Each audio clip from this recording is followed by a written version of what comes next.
Yo. Welcome to the show. We're back once again, my friends, to the show that never ends. We're so glad you could attend.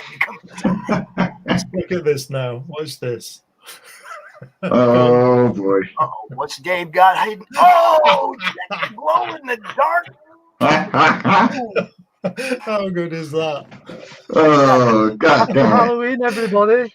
We should all go around knocking on doors and getting sweets off the people, the children. Trick or treat, motherfuckers! You know what? No. Don't worry about the candy. Just give me fun comics to read. There you go. You know, money. Something, yes, especially that. Squirt guns, anything fun. Whatever's in the bucket, man, make it fun. That's, We're here to talk about our Lord and Savior, Stan Lee. Oh. Yeah, we're just going to ignore the phone. We get kids knocking on the door really pissed off that you don't give them any money. They don't want sweets and the spirit of the thing. They want they want stone cold cash. You know, they just want all the cash, and you know. Oh, I didn't have that issue. We had some come through last night. I'm sure we'll have more come through tonight, but they come through last night. Get handfuls of candy. They was happy, handfuls. The funniest part was I answered the door as Alice Cooper, obviously. Well, none of the kids knew the hell who I was, but all the parents in the street are like, Alice Cooper! Nice. So I got to interact with the parents, at least, Now they all know where the cool guy in the neighborhood lives, right? Oh, there you go. Yeah.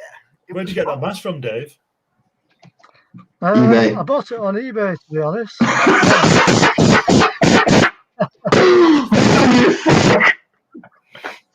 Yeah. What is up, RJ? I think Marmalade is missing from this whole experience. He hasn't shown up all weekend. I don't know. Maybe he'll show up tonight. I don't know, but yeah, he might be with us in the bargain bin and show up there. Yeah, well, I mean, I'd like to see Marmalade this weekend for sure. Yeah. But yeah, RJ's doing the panel tonight at 9 p.m. RJ, I might have thrown some invites out to just some stragglers who didn't get on the CRoM Con schedule. Just let you know, we may have a few people we didn't know were going to be there, or you didn't know were going to be there. Yeah, there's always a few. We have to do a public service announcement for Barry and Grant from Indievolt. He is at the Comic-Con in Traverse City, Michigan. I think that's where it is. Mm-hmm. Anywho, I think that's where it is, Traverse City. Okay, but he's stranded. He does not have a ride home to his home in outer rim Detroit. So I'm going to be saying this all day long. Barry needs a ride. He's willing to pay if somebody wants to go pick him up, get him home. If you're in the Detroit area or, northern Michigan or whatever. You know what I'm saying. Man, this eye patch is going to be bugging me all damn day. I'm just That's a good thing about having two working eyes. You can switch. I was going to say, I'm getting quite warm behind this mask already. Yeah. Dude, I figured that you'd probably be taking that off about 5 minutes into the show. Yeah, you could be right. I got about 20 seconds. I made a mask, but I decided not to wear it because it didn't work quite right. So. But I've also got the T-shirt as well. There we go. Yeah, look at that. Cool. Fantastic. I got the T-shirt too. Ah! Yeah. I'm actually comfy. Fuck you guys. Other than the eye patch, I'm fine, but it just keeps flattening right against my eyelid, and that's annoying. Yeah. I didn't put a cup underneath it. I should have put a cup underneath it. But you could lose it. I probably won't be wearing it all day either because steam pops. What else do I need, right? I think that mask you've got, Dave, is absolutely brilliant, isn't it? Yes. It's fantastic. Look at the rosy cheeks and everything. Oh, it's beautiful. Lola. What's up, Lola? How you doing? thank you so much again, Lola, for picking us up Friday night and the show went on. It was most excellent. Man, I don't know if you guys seen Friday night, but we had a blast. Oh, and she was there too. She was there too. It was freaking awesome. Ladies' night, we kicked it out the park. They kicked it out the park. I just hung out. It was awesome. It was a good time. I'm looking forward to the next one. And I kind of offered them the kickoff show every month if they wanted.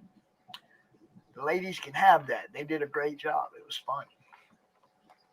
So I want to play 2 commercials in honor of 2 of our guests. Dave, you need a commercial, bro. I do. And he kicked himself. Oh boy. Pops, please tell me you're still there. Oh, okay. How do I fucking disengage this stupid button on the side? Every time I move the mouse to the right, it clicks that button, and I'm on StreamYard. Don't move it to the right then. But you have to get over in the chat and every time I do that, banners and all it hurts me back, so I won't do that anymore. It's like it doesn't matter. It's like I have to go all the way over to the side to get where the banners and all the bells and whistles are. I thought you'd been able to work it back. When long have you been doing it? 2 years. I thought you'd have got the hang of it by now. No. I had guest hosts that did that stuff for me. Remember? I've only been doing it by myself for 1 month. Where's Will when you need him? Well, I mean, last I heard, Will was in the hospital. I don't even know what's up with Will. So. No, I think he's having trouble with his legs again. So I hope he's okay. Who's this? Who? Will? What a night. William Pace. Oh, yeah. Yeah. Yes. Anybody got any news on Randy Zimmerman? Last I heard, Randy was doing a little better. He's not. There's not as much. The ventilator isn't working as hard to help him breathe. He's doing more of the breathing on himself on his own. So that was the last I heard about Randy. Randy. I want everybody to know that we dedicated this show to Brian Hawkins. Right. CRoM Con 18 is dedicated to Brian Hawkins. And, we just do what we do around here. While we're on it, anything about Luke? Luke is sort of. Yeah, I mean, Luke's doing better from what I hear. Meredith and Nita are in contact with him. He has trouble speaking, but he does check out text and stuff, and he's mostly talked to family and friends, the really close-knit comics people that he knows. And yeah, he's slowly improving. He is he's pretty much having to relearn everything because he lost, a muscle, he lost lung capacity, so it's all got to be regrown, and he's really he's out of the danger zone, but he's not out of trouble yet. Wow. So we're in 2 weeks on November 13 and 14. If you go to rageandavc.com, we're doing a charity auction for Luke Stone. I put in a couple of things. I'm not sure if they're on the website yet, but I know Daphne Lidge is, and Marv, and all of that is going to go straight to Luke Stone. And there is also a GoFundMe right now for Luke by his friend. It has been verified that that friend is doing it for him directly, and we will let help him out. He's got a lot of medical bills now that need to be paid, and he obviously cannot do the work himself. So if you can spare a little bit, go help him out. He really needs it. All right, so Mr. Perkins, the dark side joined us. Hey. Did he manage to finish your artwork? Not quite, no. Oh, get back to it. Right. Should be doing it now. Let's roll around the house. Nearly there. Let me turn my sound effects down. Alexa, stop. let's go around the house and let everybody introduce themselves. We'll start with you, Mike. I'm going to go do the share thing. So, just go around in a circle. Everybody introduce yourself. I'll be back in a second. Hey, Pops. Hey everyone, I am Mike Jimmy of Fairies and Ants. I'm the creator of Love and Korra. We're currently working on the 5th issue. Right now, the Radiant site, which is a new series we're publishing, is running on Indiegogo. We're in the last 30 days, and we could use some help. More info about that at 7:30 European time and 1:30 p.m. Eastern. But yeah, I like to hang out with all these people, and apparently they like hanging out with me too, because I get invited every single time. I don't know what's going on with them. Mike, would you do me a favor and drop the link to Luke's GoFundMe in the chat, please? Yeah, give me 1 second. All right. Glenn, introduce yourself, my friend. Hi, everybody. I'm Glenn Fleming. I'm an English writer, artist, cartoonist, and publisher. I've written lots and lots of books, which are all on Amazon on varying different subjects. Football or soccer, science fiction, children's books, NASA, Easter Island, D-Day, JFK assassination, lots of things on there for you to look at. Just put my name in and you'll find it on Amazon.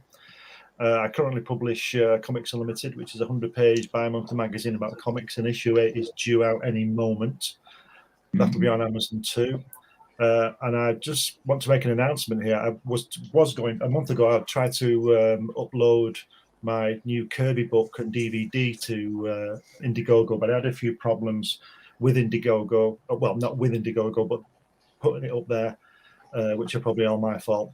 And also a few personal things going on. So what I've decided to do is I've decided to delay that release now until the new year, especially with all the holidays coming up and everything. And people told me that it might be a good idea to delay it because of the the holiday period would take away possible sales because of Christmas and things like that. So that's going to be in the new year, but it'll be worth waiting for. Some of you know, some of you seen it, some of you seen parts of it. Tim's seen all of it, Dave's seen all of it, or most of it. They were there at the premiere back in 2017. I've got I'm also working on Hatch, my cartoon character, issue 2. That will be out in the new year as well. And I just wanted to show you the artwork so far. Look at that. Oh, it's all real stuff done on board, and it's all, look at that. Holy crap, man. It weighs a and I thought ton. my piles were big. It weighs a ton, but anyway, it's all hand drawn, all hand painted with ink. Glenn, you gotta wait. Wait while I'm just everybody introduce yourselves while I'm sorting this out, and then we'll come back and we'll do all the show and tell. But I'm not watching the screen right now. I've only been doing this a year now, and I've messed up already. So okay. I just can't see. I'm not watching the screen right now. I'm sharing out on Facebook. No worries. So okay, down to you, Dave. Unless I'm over there, and I'll be there in a minute. Just y'all introduce yourselves. We'll get to it. Yeah, thanks, Ghoul B. Fleming. My name's Dave Houston, otherwise known as Sexist Dave. I've been a long time comic book reader, collector for over 50 years. And I just enjoy everything comics, collecting, reading, the art, the writing, basically just about everything really. So that's my claim to fame. Over to you, Tim. Thanks, Dave. Well, my name's Tim Perkins. I'm a comic book creator. I write and draw comics. I used to work for Marvel and DC in 2000 AD, most at major publishers. But since 2005, I've been running my own company, Wizards Keep Limited, as a vehicle to be able to tell stories exactly where I want to. I'm presently working on Volume 3 of World's End, which is a graphic novel series, European format, hardback, fully painted. And I'm going to share a secret with you guys. You guys are the first people on planet to hear this. I am one panel away from finishing. Glenn, if it had been 5 o'clock, not 4 o'clock, I don't know why I'm panicking. But unfortunately, you've maybe missed my deadline. But I hope tonight's going to be worth it. I'm not in control of the time. See, you done same to Mike. Oh my God! Yeah, so I mean, I'm on the last page. I'm on page 67.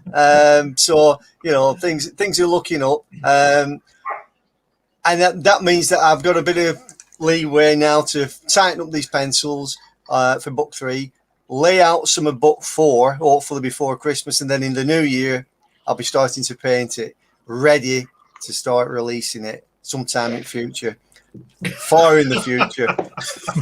I'm not saying when. 300 years from now. Well, that's why I'm a wizard. What's up, Jonathan? We got Jonathan Brooks in the chat.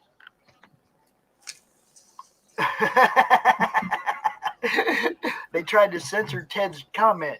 Glenn, you look horrible. Get some sun. Get some YouTube sleep. censored that, y'all. YouTube did not want us to show that comment right there. That comment. Glenn, you look horrible. That's all right. What's up, Jim? People We have got said Shadow worse. Hawk. We got Ted. Ted.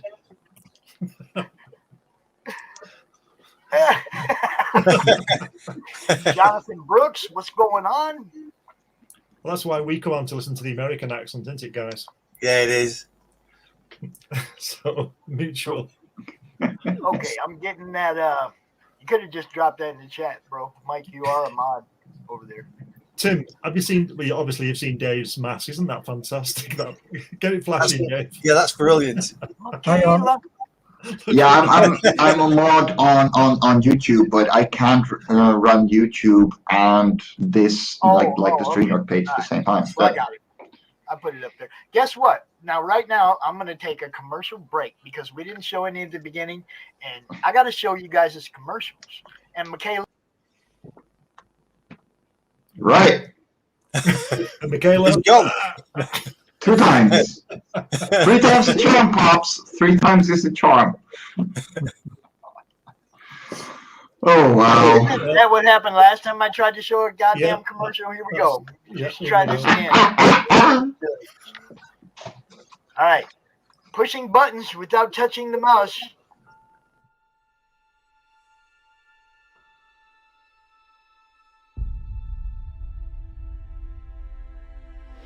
When they mined an area,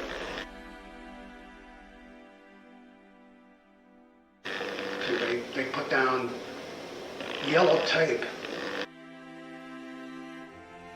right across that line. See? And if you walked on the wrong side of that yellow tape, you blew up.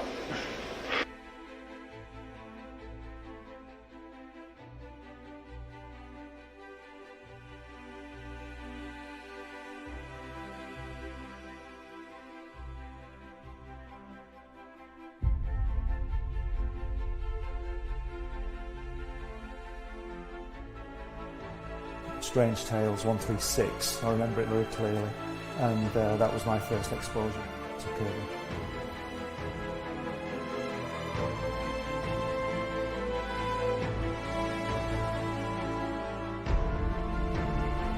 And I wanted to show it to people.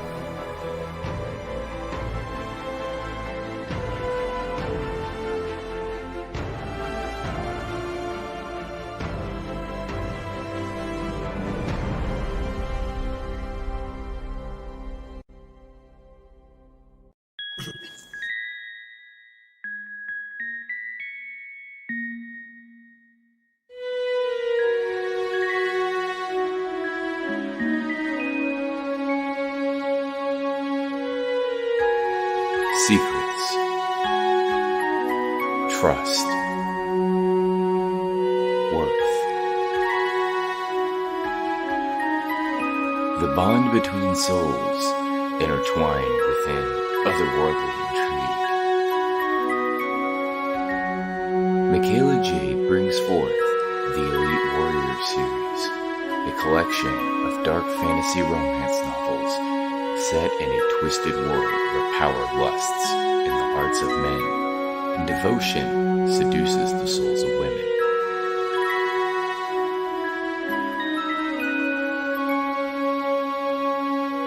Warrior Secret.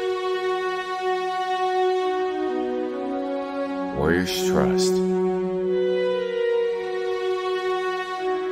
And Warriors Worth.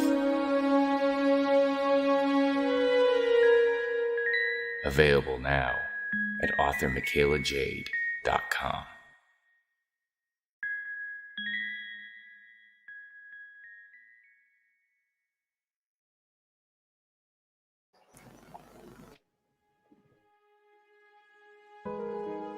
The city of prosperity. Riches for some, but for the masses, scraping by is all they can do. Meet Bitna.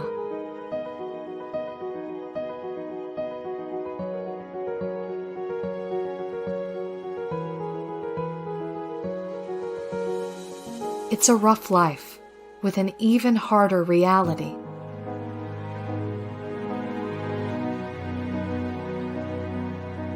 Living in the roughest part of town, it looks impossible to make it big.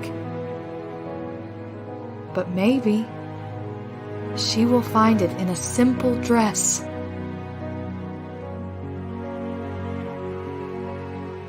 The Radiant Sight, a new romance story by Martin Fisher, now on Indiegogo.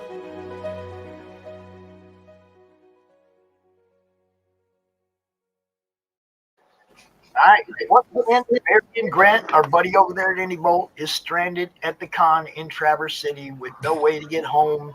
If anybody is up near the Detroit area, can help Marion out, know somebody that's up there, please just make a post, share that out, tell everybody Marion's up there stranded. IndieVolt needs our help.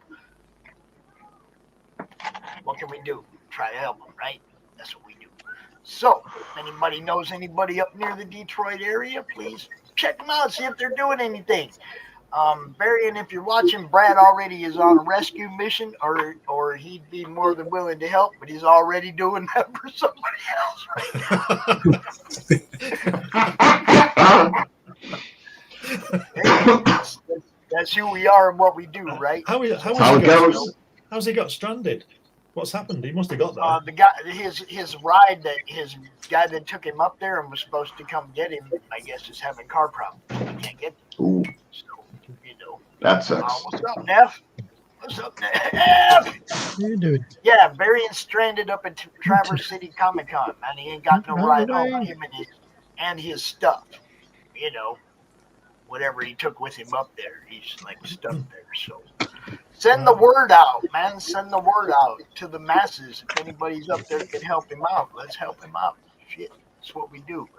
Also, if you look farther up there in the chat, we dropped the link to Luke Stone's GoFundMe right there, up in the chat. You know what that's about. We don't even have to tell anybody. Luke's a good dude. Help him out if you can. Back the Radiant Sight. Look, people love That's right, white. guys. Nice artwork.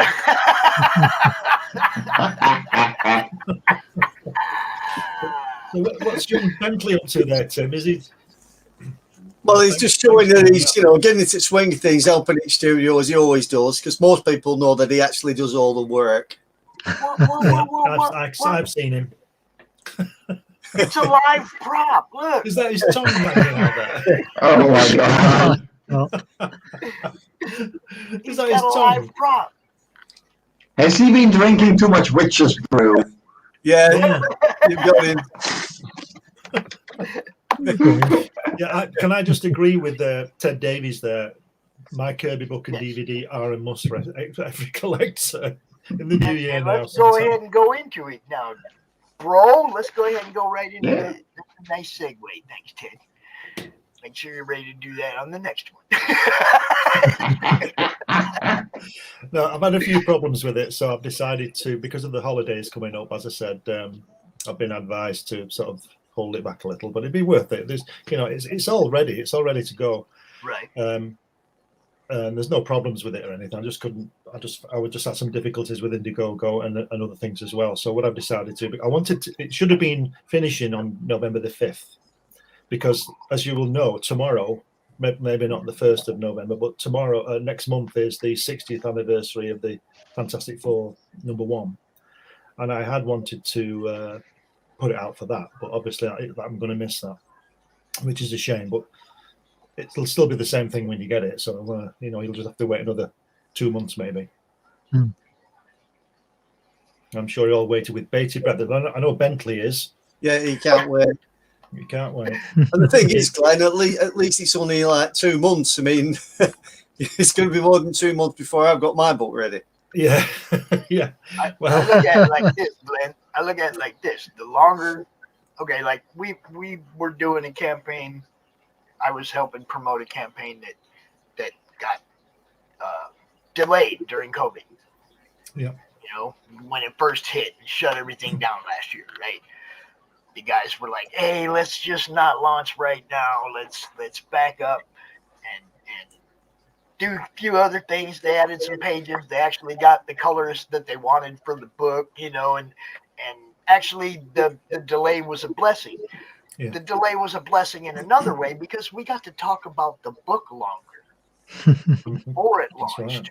The email list got longer. The Yeah. fan list got longer. The people that were anticipating it, it was more and more and more. It built up, and then when it launched, it funded in 48 minutes at like $3 or $4 grand.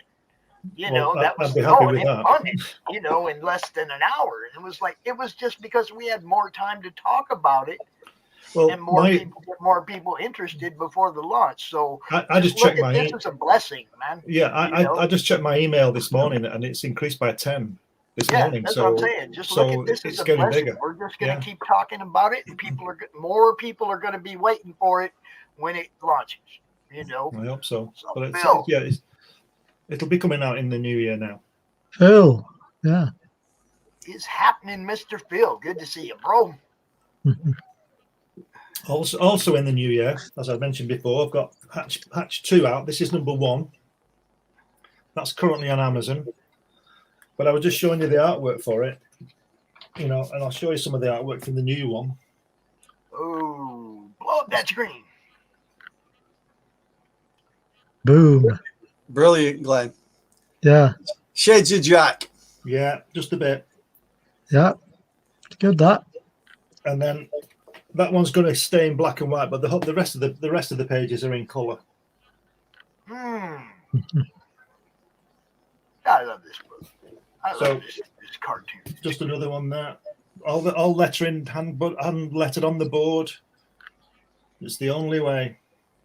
Yeah.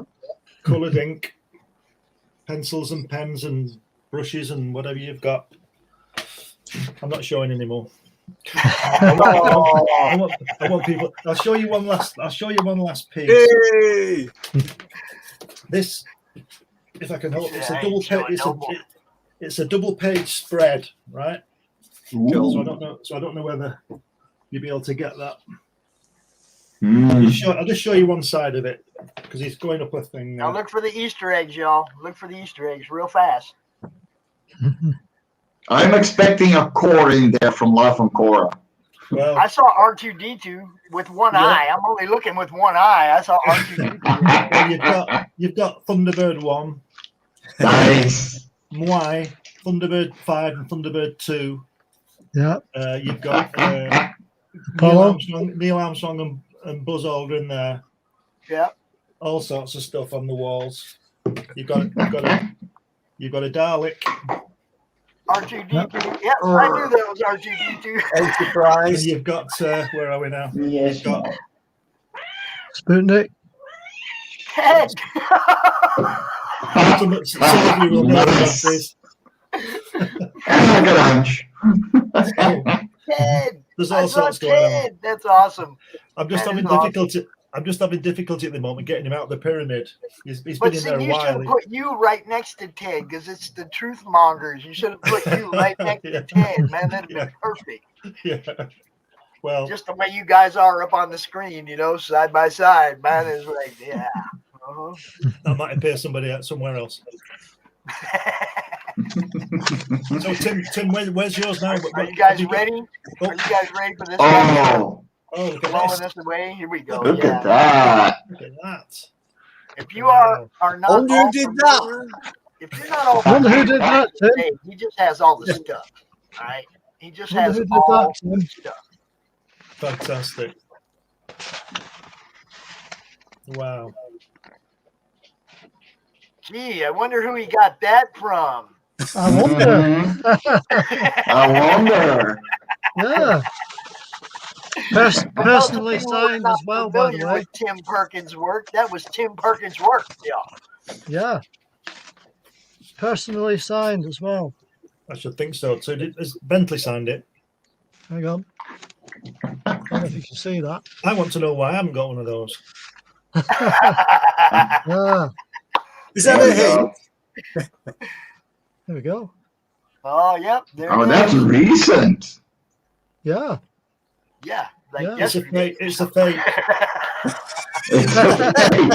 I was going to say, Glenn, I was actually there in Tim's presence for this. Oh, right. In Tim's present for this. Well, Yeah. I didn't go because I thought there was this thing called a pandemic going on, so I thought I'd better stay clear of there. But obviously, I was wrong. I knew it was a con. I knew the whole thing was a con. It was a small con. There were just a few of us there. Yeah, there was. Yeah. a mini con. A mini con, yeah. Yeah. Well, I took the chance of going, Glenn, because I thought, well, from where I live to Blackburn, it's only just down the road. So I thought I must take the opportunity to go and meet Tim for the first time. So it was a pleasure. Nothing gained. Yeah. Was it? Who All right, dares? He was so upset when he met me. Tim, I get you to drop the link to your project in the private chat so I can share it in the chat and we can pull it up and take a look. Yeah. Please. So I'll try. Let's see. Mike, I noticed you were doing Cora 5. Yeah. We're going to talk about Radiant Sight and Cora 5. We're going to talk about all this. Hold on. Let me show off some of my best pages so far. Yeah. There we go. So, for those looking along, lately I've been into Mobius stippling. Wow. There we go. Go focus. You can do this. So this caterpillar on its own took an hour, and then he's been there for like 4 or 5 pages. So yeah, a lot of work. But yeah, this is definitely, when it comes to storytelling, one of my best comics so far. I'm really proud of how this one is turning out. So when's the release date on that? I want to start the pre-launch in late November, and then I'm going to launch in January. Right. Even more stippling. Same month as you, Glenn. Yeah, there's going to be a lot of stuff going on in January. Yeah. I think I might delay it until Tim's book's out in 2035. Hit me up on when you're gonna launch Hatch, because then I will see if I can do a crossover print for the 2 of us. Oh, right. Okay, we'll see. Are there insects on Hatch's world? Everything's on Hatch's world. Everything. There we go. Except other people. Except and World's End 3. Yeah. Yes. Well, he's been reading that. I sent you that drawing, and so I've been reading that. That's the only book he knows. Well, there's probably going to be some 6-legged chameleons that are like yay big. Hatch has awesome taste in costumes. He does. He has awesome taste in costumes. That's all I got to say. Have you not got the artwork? Huh? Have you not got the artwork? I thought you'd have had that ready tonight. Yeah, I figured he would have. That's kind of disappointing, Pops. This artwork is still undergoing the flattening process. Still, it's been a month. Being in a tube, you see, so it still has a little roll to it. We're working to make sure it's flat. Get him there. Put it in a frame. It'll fix itself. Yeah. You got Hatch coming out of his hatch. Holy crap! It's Pops. Nope, it's Hatch. The zipper on the forehead, I love it.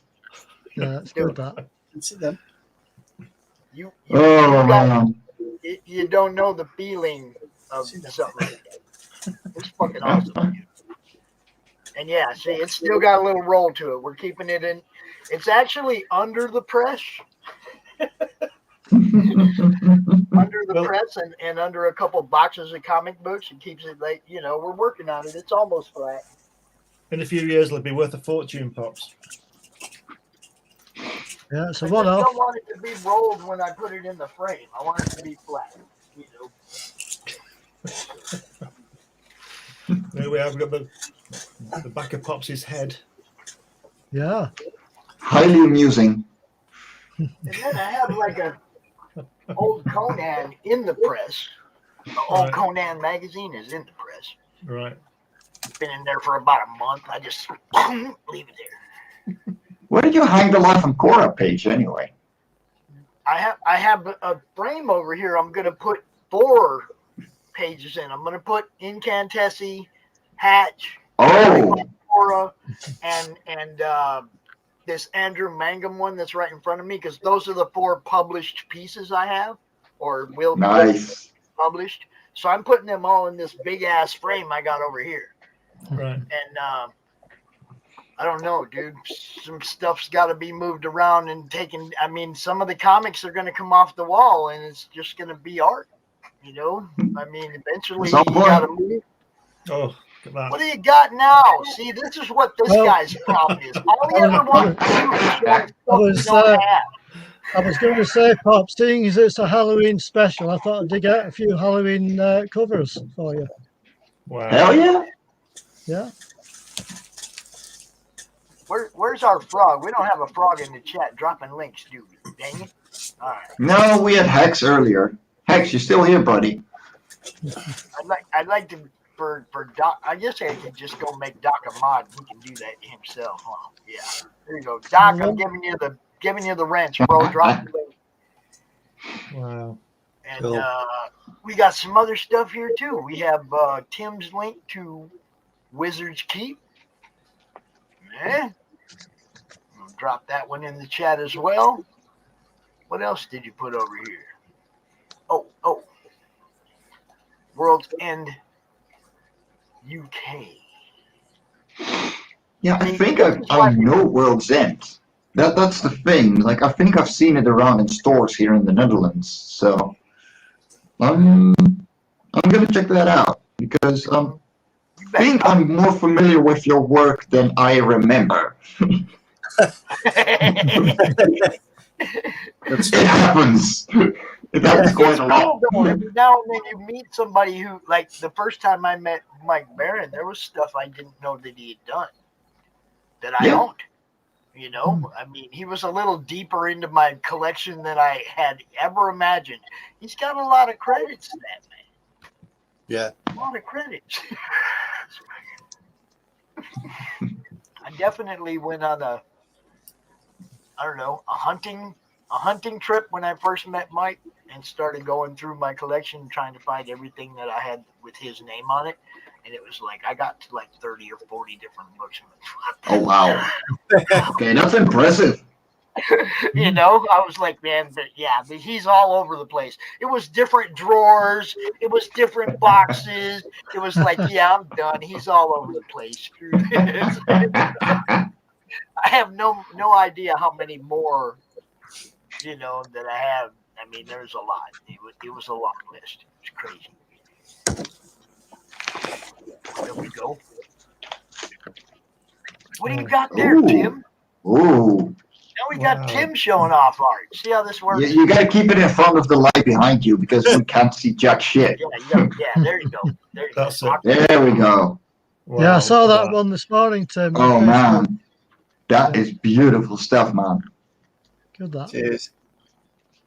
Well, Tim, you know where I live. Hey, Glenn. He also Yeah. knows. Sir. Excuse me, Glenn. He also knows where I live too. Yeah. I have promised that we'll do it in a couple of weeks. I'm gonna swap him that for this. Are you ready for this? Put me on big screen, Pops. I'm gonna swap him for this. Uh-oh. Here we go. Here we go. These guys are going into art wars now. Actually, in a snowstorm. Yeah. Art wars. Oh, he could be. There he is.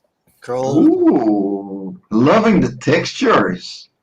Nice that, Glenn. That is wonderful stuff. Look at the Stargate hiding back there. What's up? Yeah. Yep. It's another double spread. Ah, Excellent. You see it? yeah. Somehow Very it nice. fits together somehow. He does. When you do it That's properly, it fantastic, does. that. Yeah. There we go. There it is. Sort of. There it is. But Jim, Mike's already seen the pyramid, haven't you, Mike? He's put his claim Oh, on it. man. That, Do you want to see that? I'll show you the pyramid. As a comic creator, masochism is one thing, but look at that. Holy crap. Yeah. The amount of There's a detail. lot of detail in that one, Glenn. Yeah. Whew. All there. Yeah. Yeah, I'm probably going to claim this one because holy crap. And I'll put it right over my desk and be like, I might be masochistic, but I'm not that bad. So, Tim, what do we got going on over here, man? What you got like a news page? And Yeah, we got newspaper. If you click on that universe, that takes you to some of the stuff. So you see different planets and stuff that's there. These are all part of the universe that I've created where these guys live. All right, so y'all can see this is not just a world build, it's a universe build. You can see that from the beginning. All right, different worlds. I'm not sure if they're in the same solar systems or not, but you got different worlds. Yeah, it's a 3-star system to live in. Okay, 3 different solar systems. Ooh. All right, cool. We got all kind of different kind of characters. Yeah. Yeah, it's set on a medieval world, and the guys that come to invade obviously are really technologically advanced. So, Mike, look at that. it's whether a bit of magic. Yeah, holy crap. That is awesome. Cheers, mate. I got to pick this up. Yeah. Probably can find it. Yeah, you do. I don't. It's fantastic. Oh, and dude made it easy on me too. It's like it's. I don't even have to do anything. It just scrolls, doesn't it? That is wonderful stuff. I don't have love to these. move the mouse. Look, guys. It does it on its own. That's awesome. Thanks for taking the work out of my hands there, Tim. Appreciate that. That's a bit of wizardry. Yeah. That was awesome. Nice little slideshow there, guys. Think about that. Good little trick. I like that. What else we got? We got shopping. Because I know some of you guys like to shop. Graphic novel. Got an ash can. Mug. Got a mouse pad. All kinds of stuff up in here. Yeah, you guys can shop. You got posters. Yeah. Well, that first poster at the top, it's been created by a student of mine. He'd not worked professionally before, and I was so impressed with what he was doing, I hired him, and that's the poster we got from him, which we're really happy about. Good stuff. Good stuff. And if you're wondering about how big they are, that's how big the books are. So they're quite big. They're like same as yours, Mike. Or Proper European size, the way it should be. Get more art in every page. Yeah. The way it should be, Mike. Especially when you're my age and you can't see anything that's small on one of these tiny little comics. Especially at night, you know, when you just got a night light on. Yeah. I'm okay. I'm gonna be honest. Compared to all of you here right now, I'm a pipsqueak, but Oh, shut up. Ages. I am. Age is irrelevant. It is when you're a wizard. It is when you're our age.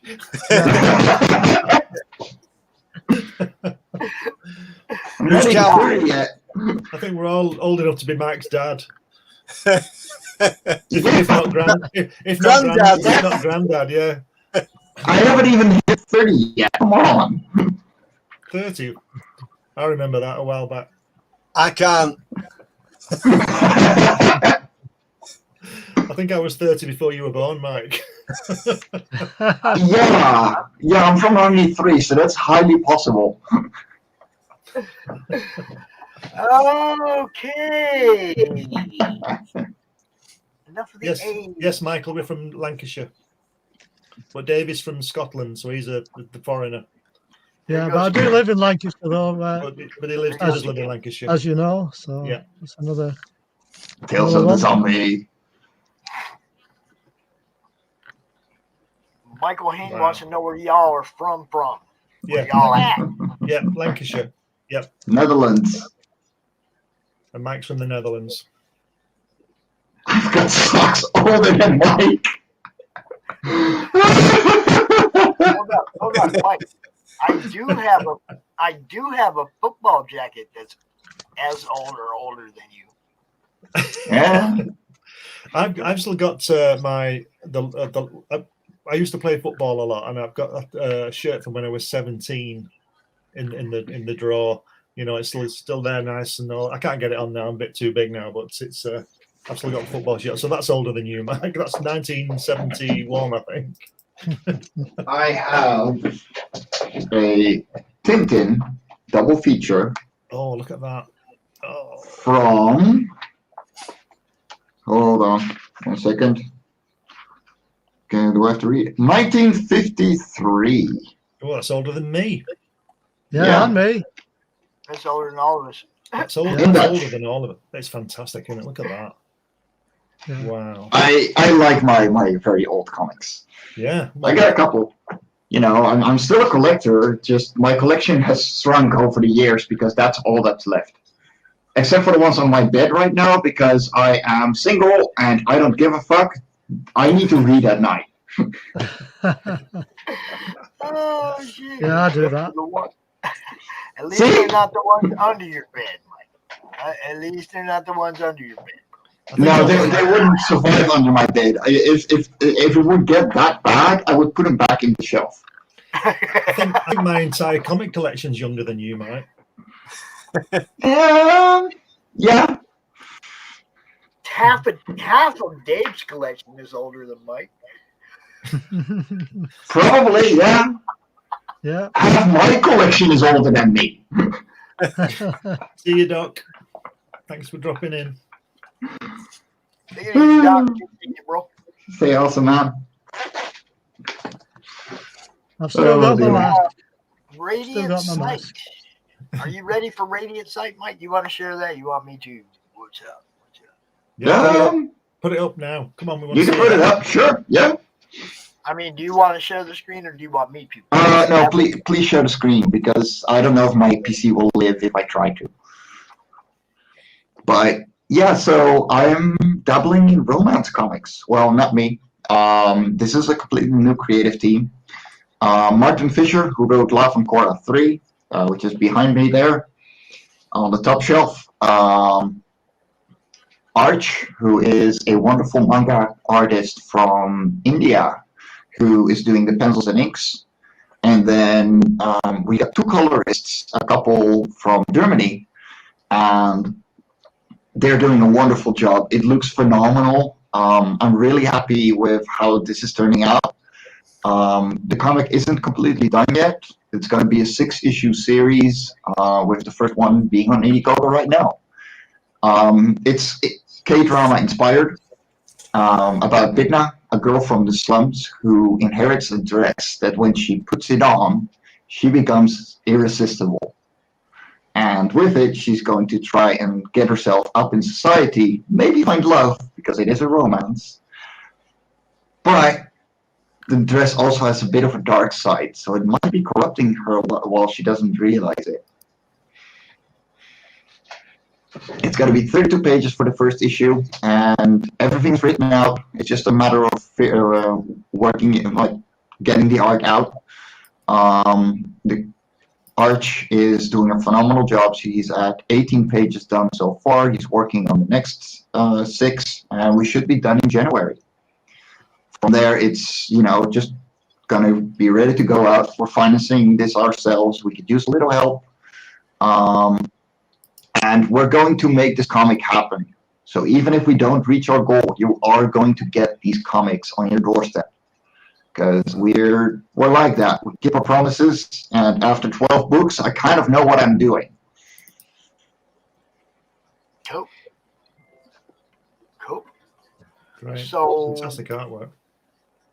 Yeah, it's awesome, and I'm really glad that I found this guy, because he's working hard. He is very easy on communication, and frankly, yeah, like, we found a good match. This is exactly the kind of artwork that Martin wanted, the writer.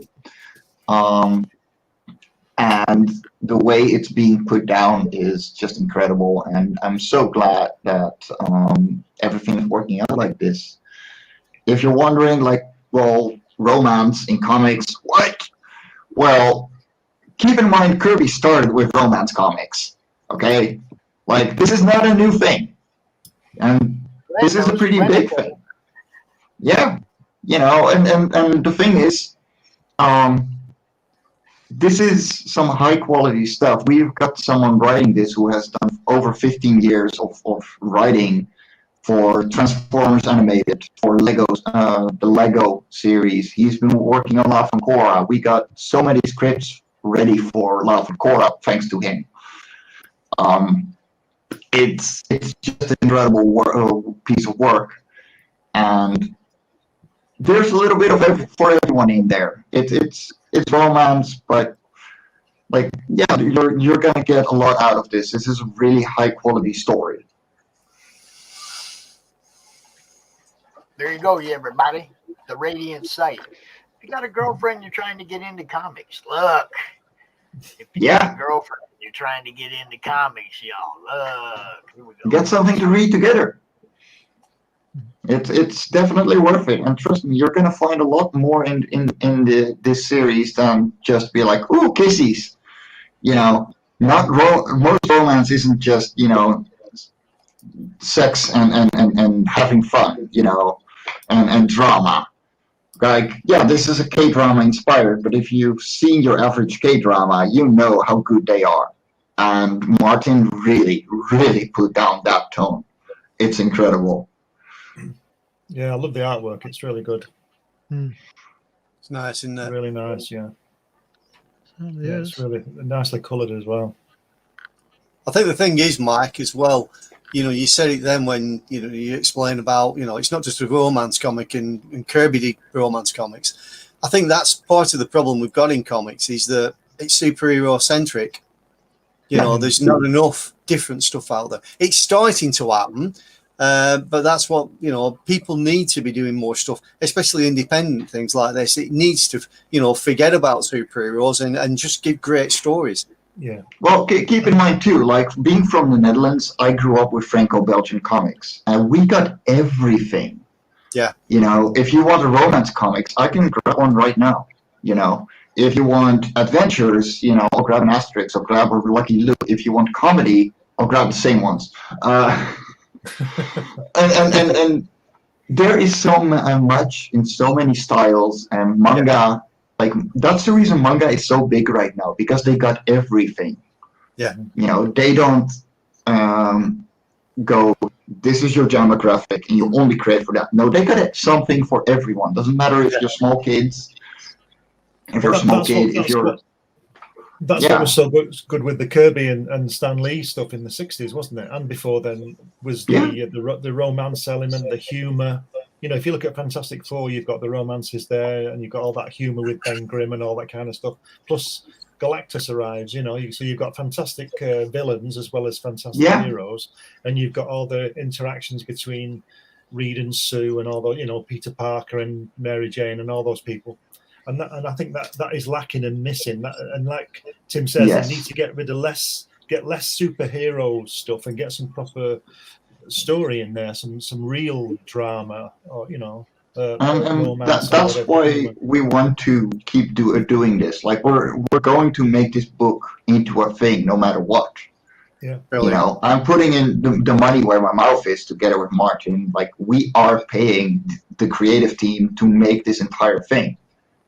And then I'm gonna print it, and the people that back it right now are gonna get, you know, the Indiegogo exclusive cover and a couple of extras, and we're still going to, you know, make it, and we're still gonna keep going.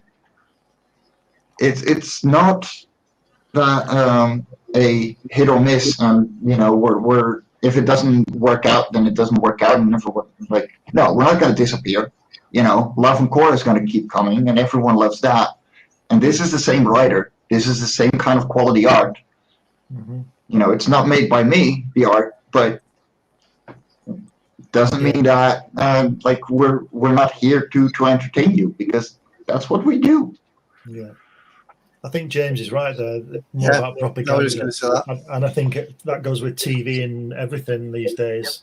The entertainment industry, not just comics. The entertainment industry. Yes. But I think it's fantastic opportunity for the likes of us as indie creators to make this mark on the mainstream and wake the mainstream up. You know, because I'm not sure what's being published these days with regard to Superman and Fantastic Four, but I understand Superman's son's gay or something, and the sales have dropped 50% overnight or something. I don't know. You'll I think more about that than me. I think the thing is as well, you know, we've gone through, you know, a few decades now where the guys of our age have written stuff as though they're angst-ridden 16-year-olds writing about angsty superheroes. There's no difference between an hero and a villain. You know, it's like and when you talk to anybody about that, you know, the thing that they're saying is that, well, hang on, you know, they've grown with our age.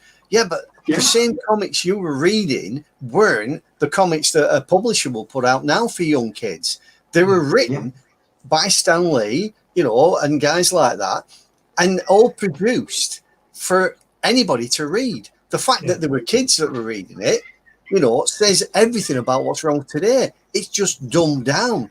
You know, kids don't want to see gaga, you know, they want to see proper comics. Yeah.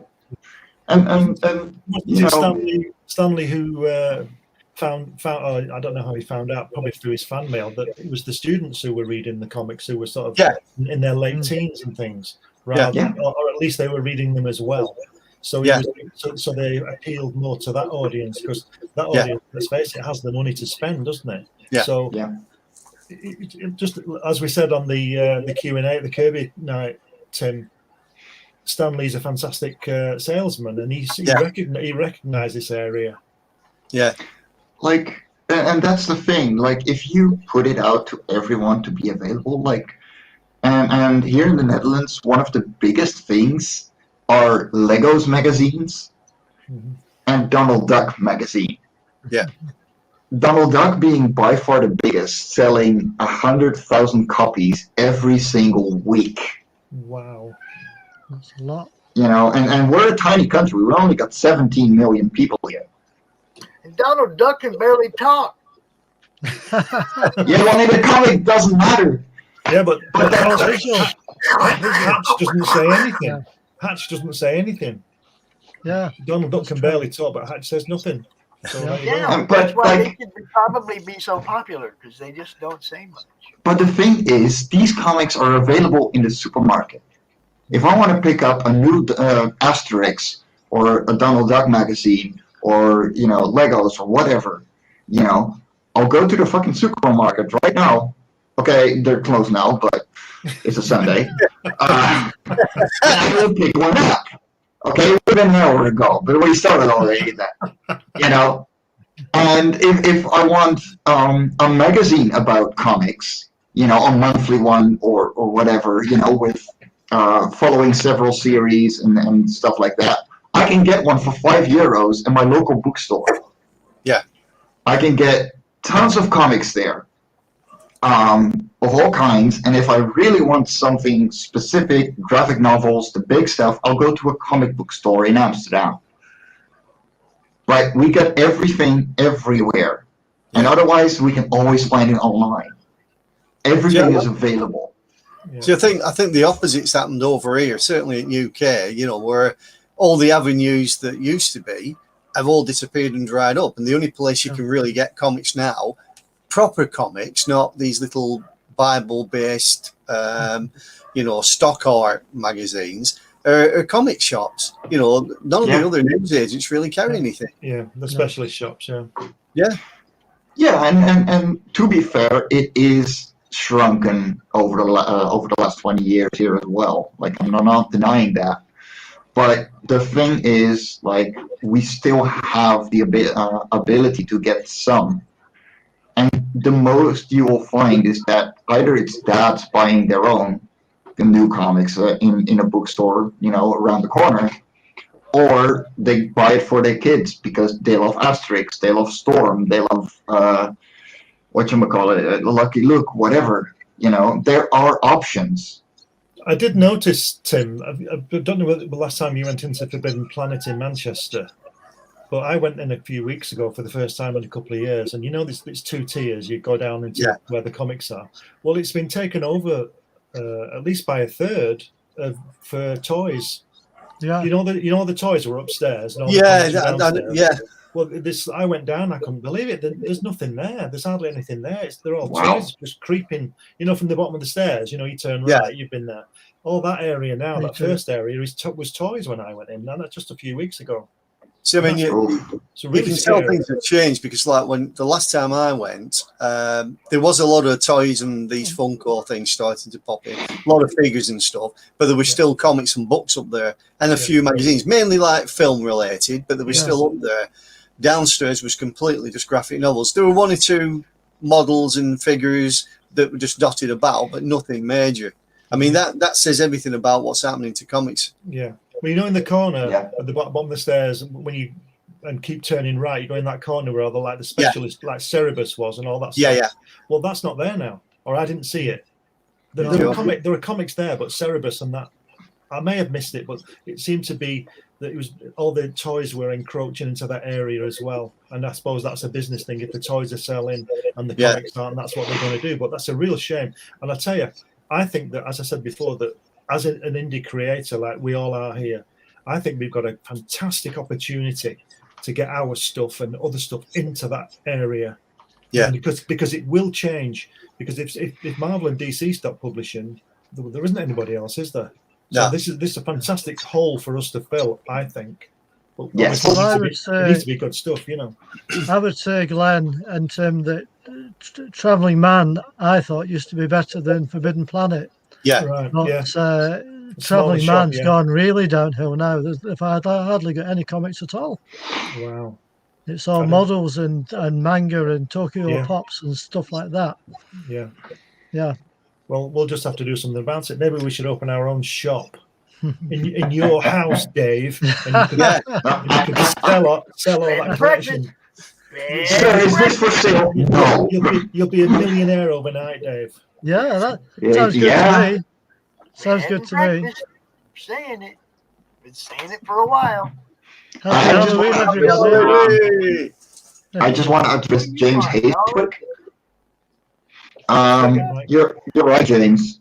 This comic is aimed at a kind at an audience that isn't traditionally into comics, at least not the last 20, 30 years. On the other hand, if I take this comic to cons, I am sure to sell out. You know, because I know what my audience is already, and this falls within that audience, and I grew an audience that will follow me with things I publish because they know what kind of quality I want from the things I do. Getting the audience broad means that I have to have those first 25 people to talk about it, and I'm okay with that. I'm willing to take that bet, and go the full mile, print it out, and take it to cons. Next year, con season, like the Radiant Sight one, will be at cons, and it will be available, and I know that it will sell because it's completely different from the things that I've put on my table so far. And see, this is what I'm saying about this though. When it comes to promoting this book, you got to go to the places where people that like this kind of stuff hang out. It's like they're not going to be in the sci-fi groups. No. They're not going to be in the horror groups. They're going to be in the romance novel type, like what Michaela writes. Okay, yeah. Romance novels, shit like that. You need to market this to those groups that she's in, that she runs. She knows the people that like this kind of stuff. You see what I'm saying?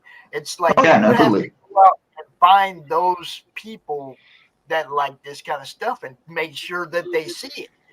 I don't have a lot of connections to those kind of groups other than Cindy, Michaela, the few people that I promote that write those kind of books. It's not that I don't. I promote who asked me to promote them. Yeah. I don't. I know. But I don't necessarily hang out in those places or promote to those places because I don't know where those places are. You see what I'm saying? So you might ask Michaela, ask Cindy Koepp, ask Michaela, where do you guys promote your books? Can I get out on here and show everybody the Radiant site? You see what I'm saying? It's like, find those spots, man. This thing will sell. You just got to market it to the people that'll buy it. Oh, yeah, totally. Oh, definitely. And James, yes, cons have been dead for the last 2 years. So it's the same everywhere. Yeah. Same here. Yeah, it's dead everywhere. Rich Perotta. God damn it, Rich, where are you? Rich is late, man. What's up? Is he on his own live show or something? He didn't get the time change, did he? Oh. I think we all did well this time, Pops. To be here at the right time. For once.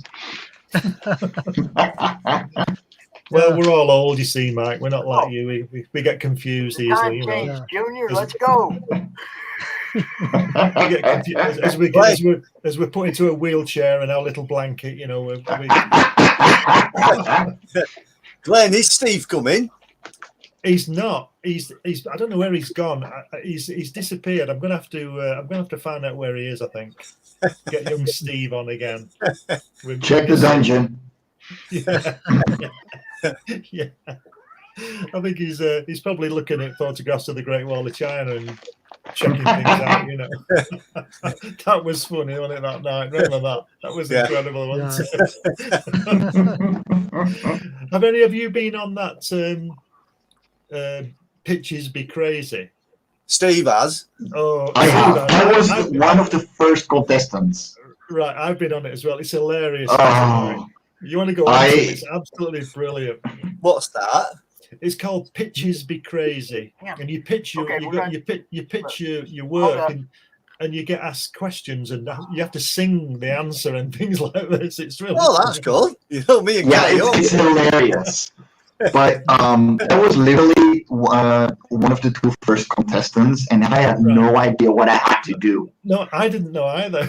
and it was hilarious because I was against Max DeVille, and both of us had no idea. We were both really not mentally prepared to be able to just improv. So we just shut down. We have an announcement. Mike, it's your time. Rich will be here in about 20 minutes. He's on his way home from work. Okay. Guys, give me 1 minute because I have to feed a certain monster. There she is. There. I'm just letting you can see her butt. I'm just letting you know. You and Rich just switched. So Cool. Works. They're back. Tim, when you sing on this Pitches Be Crazy, you don't sort of just sing. You've got to sing it in the style of. I had to sing my pitch as Amy Winehouse to that "Go Go Go" song that she has. So it was. You don't know what they're gonna make you do. And you've got to think straight away, work out the wording straight away. You don't sing her song; you sing your pitch in that melody. And that's the tiebreaker round. The opening round, it could be anything. It could be pitch your book like you're Snow White trying to sell it to one of the dwarves, or it's just anything weird, stupid. It's a great show. I love it. I had to pitch mine with, and I had to end it with, "I need the bathroom." So I didn't pitch it. I just said, "I need the bathroom," and sort of got off the camera. It was great. And then on the song I was singing, "When you need the bathroom, you got to go, go, go." You should go on it, Tim. It's really funny. You'll enjoy it. Get yourself invited on it. I will. So let's talk HallowCRoM. And that's where this little girl comes in. My apologies. Oh, cool. So this is the prototype for the plushie that will be available with HallowCRoM 5. This is the main character from HallowCRoM 1. Hold on. Let me show you. And her name is Atsi. There she is. Currently, we are doing a recolor of HallowCRoM 1. So instead of discoloring, you're going to get a lot better from the colorist that we've had since HallowCRoM 3. And I'm going to re-letter everything as well because it was my very first comic and I can do better. There are some really, really fun variant covers coming. I'm going to go all out because this is going to be the 5th issue in this series. And let's be honest, guys, how many indie creators can say they've made 5 issues in a series? Most can't even count to 2. You already saw some previews earlier from my pages, which will all be available on the campaign as well. There we go. Okay. Got some big action going on. And all of these will be available for sale. Nice. We're going to have prints, we're going to have stretch goals, we're going to have a lot of things going on. You can, I'm going to bring back the creator-owned HallowCRoM creature that will be canon, it will be seen in the next issue, all that kind of stuff. So we're going to go insane. I want to really show off. You will also be able to get all the variants that you missed from the previous campaigns. So there's going to be a lot. I'm really looking forward to getting this book done. Brilliant. Nice. You see, I can't really have Hatch interact with people because that would ruin the whole thing, because that's the point of it, is that he's on his own. So I can't. Yeah. I couldn't offer to write somebody into a story, because, like I've just said, that's the main point of it, is that he's on his own. And that's the point. But you see, you're coming up with more creative ways to include other people in it. Well, I did it on your That's album, fun. yeah, but I can't have everybody as a zip suit, can I? Really?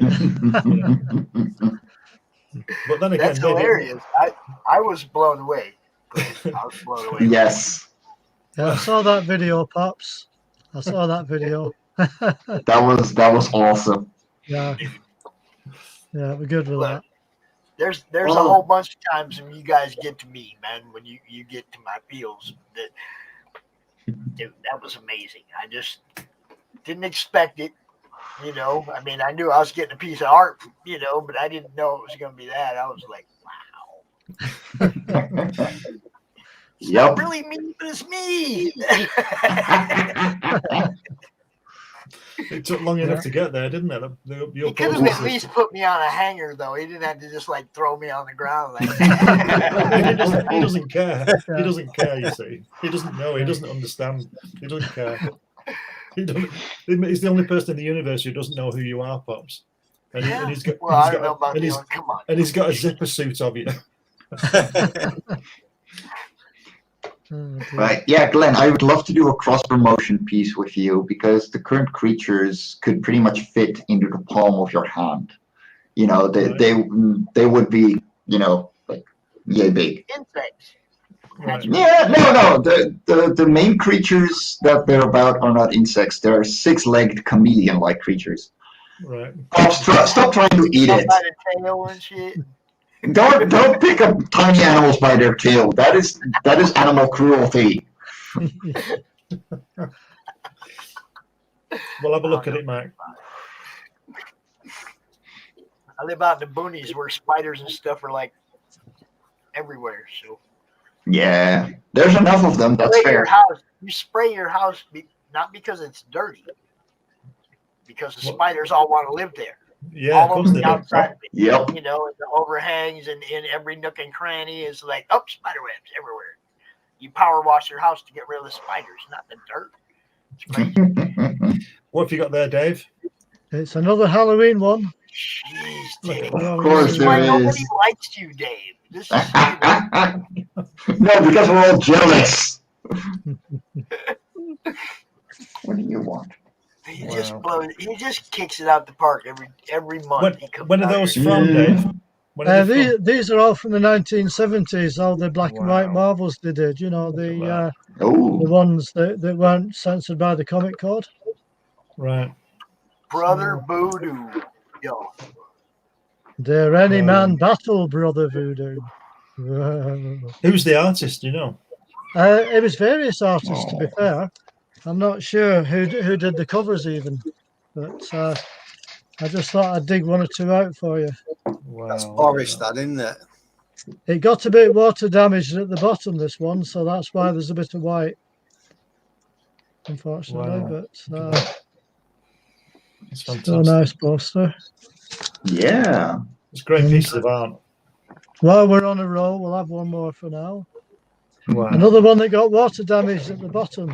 It sort of adds to the art. It does, doesn't it?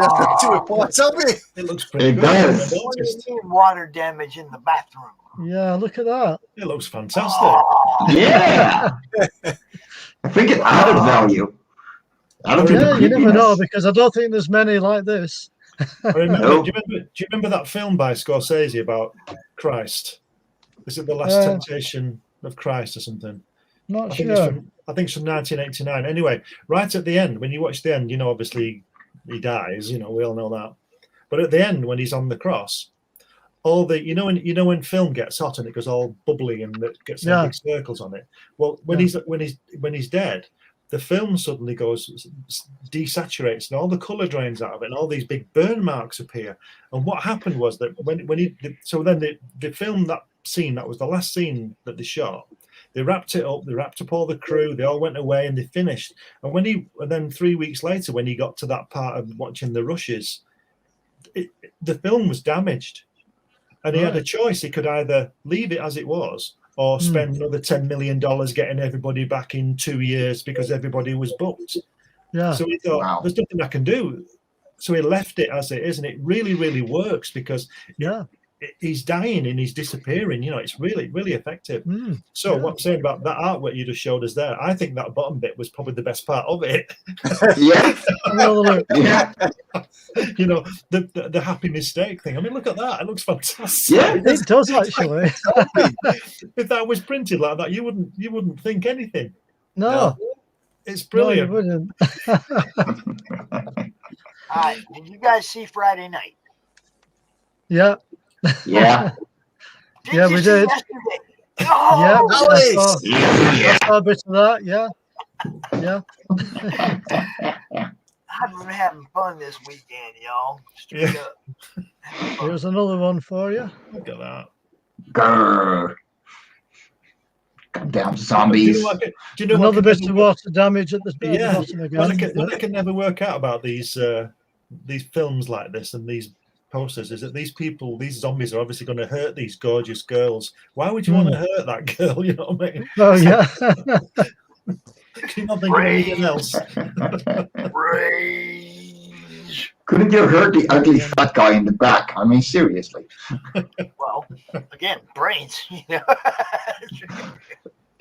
Yeah, couldn't you hurt the fat guy in the back? Because he's got brains, the girl doesn't, obviously.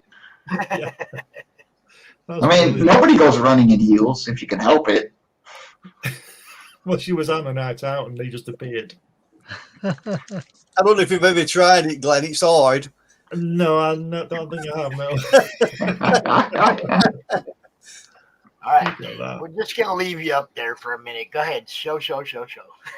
Well, like I say, Pops, it's Halloween, and I dug these out specially. So I thought, while I've got the chance, we'll just. I mean, you could argue the way they dressed. What could you expect? Yeah. Hi, I mean, Cindy. Everybody say hi, at least bring a sweater. Bye, Cindy. I mean, seriously, bring a sweater. Dear Lord, where are you out at night? And why is all the clothes ripped? What's happened? I know, right? Like, I think the Swamp Thing was doing her a favor right there. Yeah. What was the sheriff doing to that girl? What? Yeah. Like, seriously, what's going on here? I mean, I understand the girl is scared, but like, he's obviously helping her. That looks like Tim.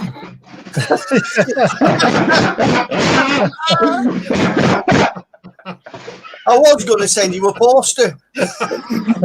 Yes. Wow. You'll never see this alive.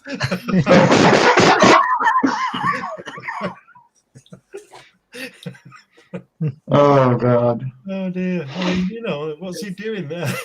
Yeah. Why? Why is he feeding her to the crocodile? Why? Yeah. Why is she out in the swamp? Yeah. By herself? Yeah. Frankie runs amok.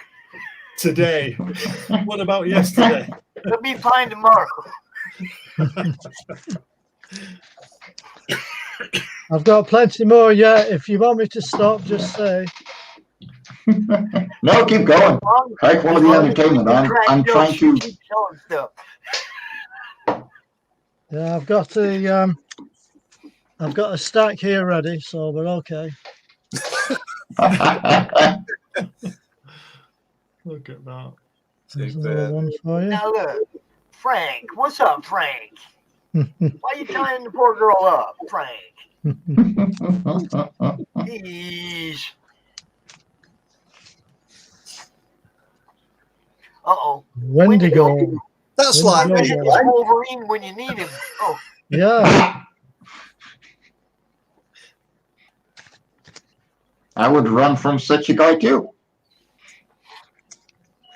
There's another one for you. Like that's more like it. She's a queen. Ooh. It's her undress, isn't it? Is it she? Is she human or beast? Tigra, the werewoman, stalks again. Well. Bed and breakfast, Dave. That's all I got to say. Bed and breakfast. Yeah, this is the morning after. I would hold a cross too. Yeah. Monsters always be ordered. No, in this case, it was the X. Oh, shit. Uh-oh. Vampy. Ooh. What do we got going on here now? You got Satana, the Devil's Daughter, in a full-length tale of terror. Yep. Hanging out with, is it Drac or just any old clown? Morbius. Morbius. Okay. You got Morbius. You got the Reaper back there. Mobius, the me draw comics. Morbius. I know. That's two posters you're not getting now. I heard you there, Tim. Now, this is just classic. We all know what Dracula does to beautiful women. Yeah. Barsack.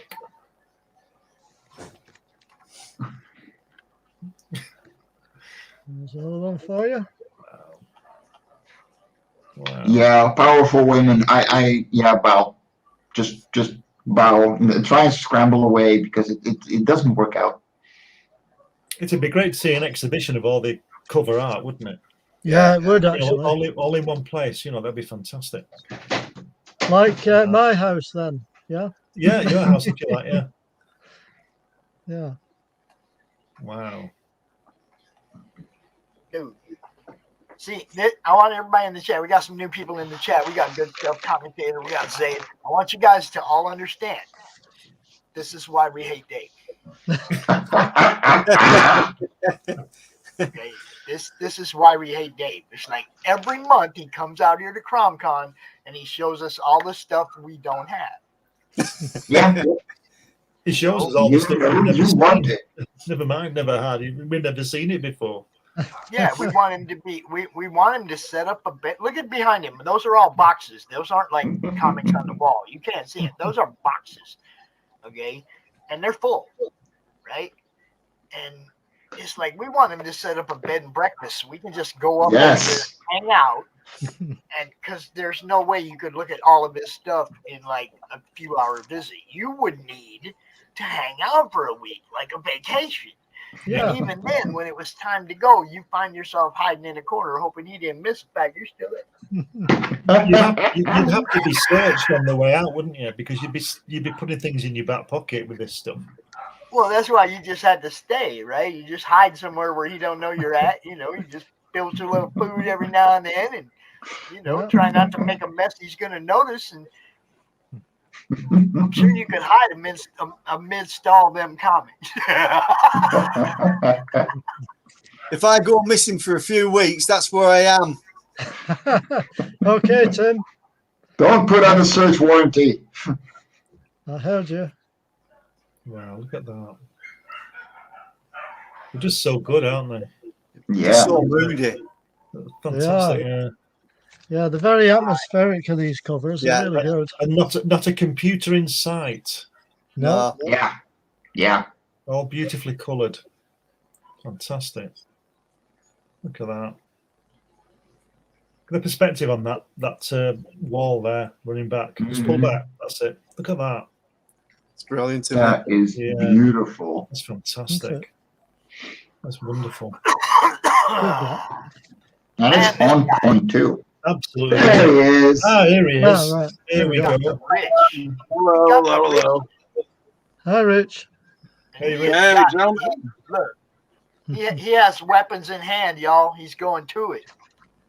Oh, yeah. I am. Yeah, Rich, us switching around was actually a good thing because that means I can eat tonight. Because in 1.5 hours, I have to be at the CGUK bargain bin. I still got to cook, because things started an hour earlier. See that? Trying to think of covers published today that match those, and he's coming up empty. So, Yeah. all that stuff was brilliant back in the day, man. You got your attention. You wanted to look in. You wanted to know what was inside because the cover sold the book. The book. Yeah. Yeah. You know? Well, there is one series that still does it that I know of. Hold on. Now the only covers that sell books are the Donny Cates Venom, the Donny Cates Thor. Ain't nothing else selling. So there is a series that I sort of follow that still has that. Which is Storm. What do we got? Storm? Yeah. Nice cover. Yeah. Oh, that's awesome. Pirates. And it's still ongoing. So, and they still have the same style. Yes, pirates. And Badonkadonks. And Badonkadonks. Don Lawrence. Wow. Super. Look at that. Nice. I know an artist who does good cover artwork. I'll show you. Here, this is the original piece. Look at that. Gee, I wonder who that is. Yeah. Where have I seen that before, Glenn? I don't know. Yeah. Look at that. No, You know what the best part is? The sky actually looks to be 3D because of the perspective and how you're holding it. Yeah. So the clouds seem to be moving separately from the plane. Well, I have to tell you, my wife did that. She did I'd done all the rest, and I couldn't. I was scared of spoiling it, so I put the pressure on her, and she came up with that. How good is that? That is wonderful. That's War Things, right? Yep. Why don't we go ahead and let Rich introduce himself? Yep. I gotta go let dogs in. Oh no, I don't. Kids just came in with them. Good. Okay, here I go. All right. Hello, everyone. My name is Rich Perotta. I am the writer, penciler, inker, colorist for my graphic novel series, The Incantessi. I have the first 2 chapters already released, with a 3rd chapter coming out in late January. At least I hope it will. And right now what I'm doing is prepping for not just other conventions, but other future horror conventions. I decided to put together a series of prints that I'm going to do of numerous movie characters in the way that I envision them. And what we have here right now is stuff that I did yesterday, as a matter of fact. One of 4 drawings that I did. This one is of Jason Voorhees, obviously. And I finished penciling him yesterday, and I was going to pencil Michael Myers here, but because of the time change and because of how I forgot that now that I live in the UK, the daylight savings time, occurs a little bit earlier or later, depending on where you are. I missed the time that I was supposed to be on, but Mike very graciously took my spot. I was still here. I didn't care. I'm right here, man. Thank you. Thank you for yeah, no worries. I really truly appreciate it. And right now, all I'm doing is just inking this thing, traditionally, because it turns out I have a buyer for all 5 pieces already. So, yeah. Sweet. Yeah, I'm happy about it. I'm very happy about it. I gave the person the discount too. So, because she's in the States, and I'm like, all right, yeah, I have no issue whatsoever with doing it. But I'm going to continue with a little bit more of a horror series. What I'm going to do next is I'm going to do like the most popular horror creatures. Instead of the ones who are the killers, just the ones who are the creatures, like Jeepers Creepers, Pumpkinhead, or whoever the hell it's going to be. I forgot the names or something because I'm rushing along. Oh, I'm here. I think I know who that is. That's and Lisa. It's Lisa Tucci. It's Lisa, yeah. Hey. It's Lisa. I'm glad she's here. And now I'm just finishing these up, and then I'm gonna color them digitally. Well, the first thing I already did was I'm going to ink them digitally and then color them digitally, and then I'm gonna set them as prints so I can take them to show here in the UK. Okay, and so the one you're doing right there, you sent me a picture of. Yes, I did. There it is. I'm showing it right now. Yeah. That's the one he's working on right now. Yes, sir. There's a couple more that I sent you also. He sent this here Hellraiser. Yes. And Freddy. Hell yeah. Oh, Freddy Krueger. It's Bloody Freddy. Yeah, Freddy. Right here. All right. Well, I'm gonna Rich is pop like out. my co-host. He's my co-host on Monday Madness. He's also partner of mine in a venture coming up soon. Y'all just pay attention. Pay attention, because you never know what can happen. That's true. Probably sometime in around February, but we'll be talking about it throughout the holidays, because how else can you approach this when you come up with a good idea and you don't even go out and pitch it to anybody, and you just kind of hint at it to somebody, and they want to, I want to do that. Okay, we'll do it.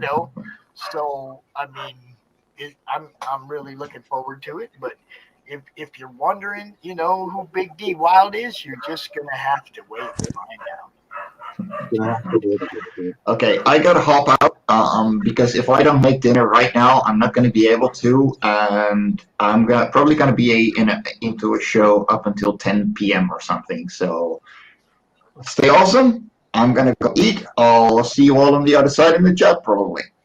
Mike, Stay thank awesome, you. please. See you, Mike. I'm going to drop out too, Pops. All right. I'm going to. Great. Now that everybody's leaving. I'm going to because we've been here for 14 weeks. Rich, we've been waiting for you, Rich, all this time. Now you're leaving. Fuck. Because this is your time, buddy. That's why. This is it doesn't matter. Now, I'm happy that there are other people here. You know, I let they can hang out as long as they want. You know of course, I don't care. Glenn, we appreciate you always coming through on Sunday and kicking the show off, brother. When I get the time right, yeah. I'll see you soon. I'll see you, Tim. I'll talk to you soon, Tim. Yeah, see you later, mate. I'll see you, Rich. Keep using that brush. I always do. I'll see you, Dave, with all that stuff behind you, and I'll see you soon, Pops. And thanks for having me on. Okay, Glenn. A pleasure. I'll see you later. Glenn. See you. Yeah, take care. Yes, take care. Now, Dave, you're welcome to hang out and make us mad all day as long as you want. That's up to you. Tim, you're more than welcome to hang out and watch this man draw. Hell, you can draw with him if you want. I don't care. I know you got work to do. Go ahead, go to work. You can do it right here. I'm on this board here. I've got an excuse. Yeah, I decided I wanted to do this. I went to the London show a couple of weeks ago, and it was really cool. It was really cool. I had a lot of fun. I noticed that with a lot of with a bunch of conventions here, a lot of them, they're kind of indie books. They're not as indie book central as some other cons might be. And you know, that this one was definitely for prints and definitely for other knickknacks and stuff like that. And other just, you know, just artists who just wanted to share their gift or whatnot and stuff like that. So I decided, I mean, and on the last day, I wanted to sell my prints, and I wanted to sell the prints that I had, and I did, and almost cleaned out. So what I want to do now is just to not only just offset what I have to do for my graphic novel, but also just create some of these prints and stretch my poster design ability or my cover design ability, if you will, by incorporating them into these prints.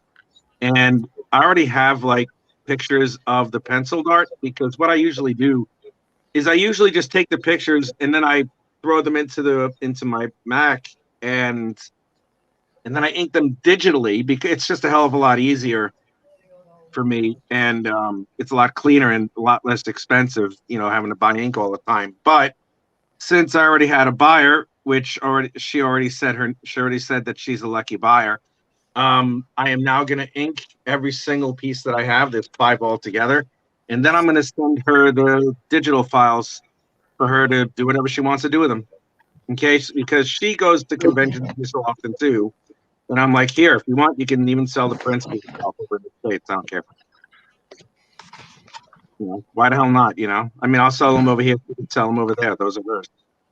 Yep. So why the hell not? But yeah, I'm just lounging around here. I just got off of work, just got home, and now I'm just taking care of some business. How you guys doing today? You guys doing all right? Yeah, we're fine, Rich. Yeah. Chilling. We're just chilling out with some more covers. And I've been interrupted and I've missed my deadline. Oh, Here we go again. Here we go again. Look at this. I thought we'd have a few more pops while the going's good. Dracula lives. Look at us. There you are. Woo! Right. This guy. One. I would never take the profits that you deserve. Yes, you will. Yes, you will. Okay. What are we looking at now? Another one. These are 1970s black and white comics with some spooky covers for Halloween. Yay. Coolness, man. Coolness.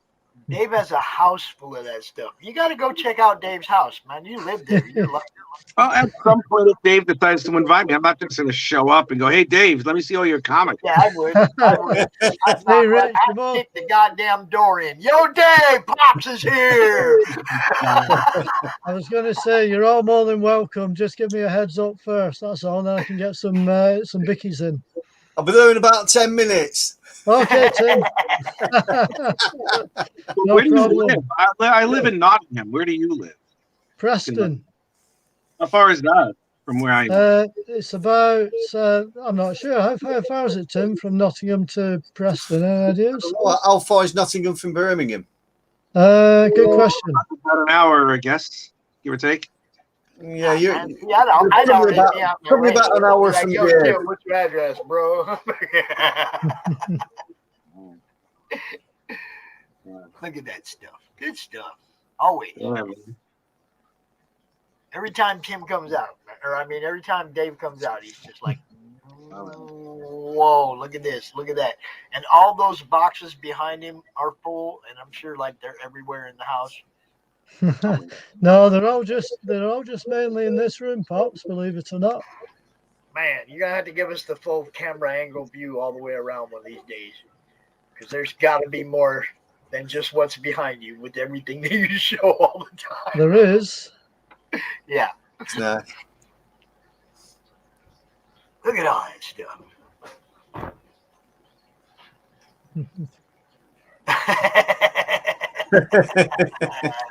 There's another one for you. How many of these are we going to see? All of them. No, he's got so much stuff, dude. It's like we could sit here for hours, and I don't think Dave could show us everything. No. You want to come back so you guys can watch that, or Oh, I might have a show like that one of these days. all right? I might do a 2-hour Dave show us everything. It'd probably take longer than 2 hours though. Might. He's got so much cool stuff, dude. All them oversized Kirby books, all that's he's got it all, dude. I've got plenty of variety, Pops. Absolutely. Yeah. So yeah, That's I how wasn't we found sure what the prints I was going to take care of or something like that. But yeah, so far so good as far as like the chapter 3 is concerned. I'm going to launch a Kickstarter for that one in late January. I hope, because you know it's like sometimes the book just takes a life of its own. Sometimes when it comes out, the story's developing. You know, Right. so yeah, no, I'm having a lot of fun with it, and I'm happy that I'm on CRoM Con for this time because I haven't been. Did I miss the last one?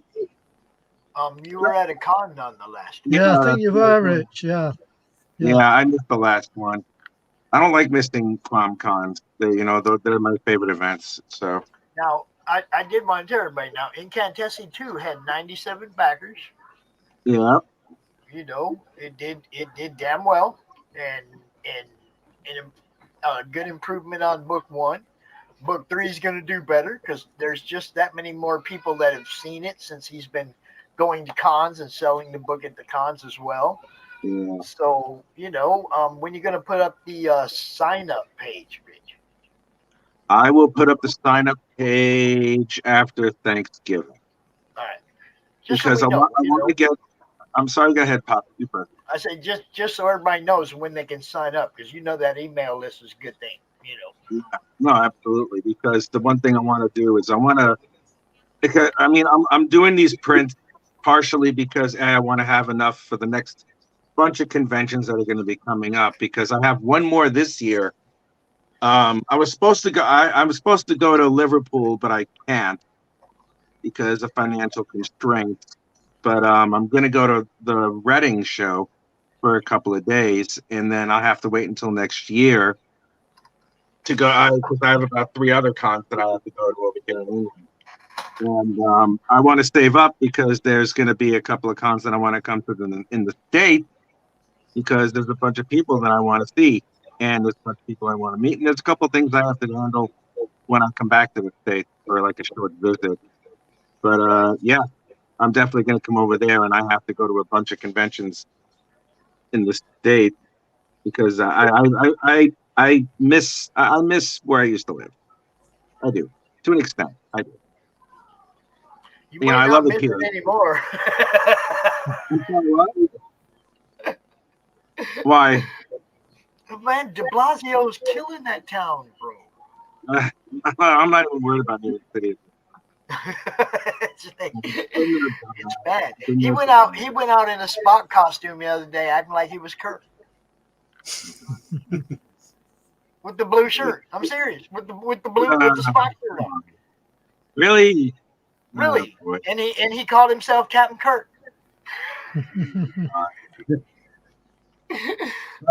It's like, you can't handle a battleship, son. Help me. Yeah, I'm not really concerned about New York. I'm not really concerned about New York. There's a couple of places. There's a couple of places that I need to go in Jersey, though.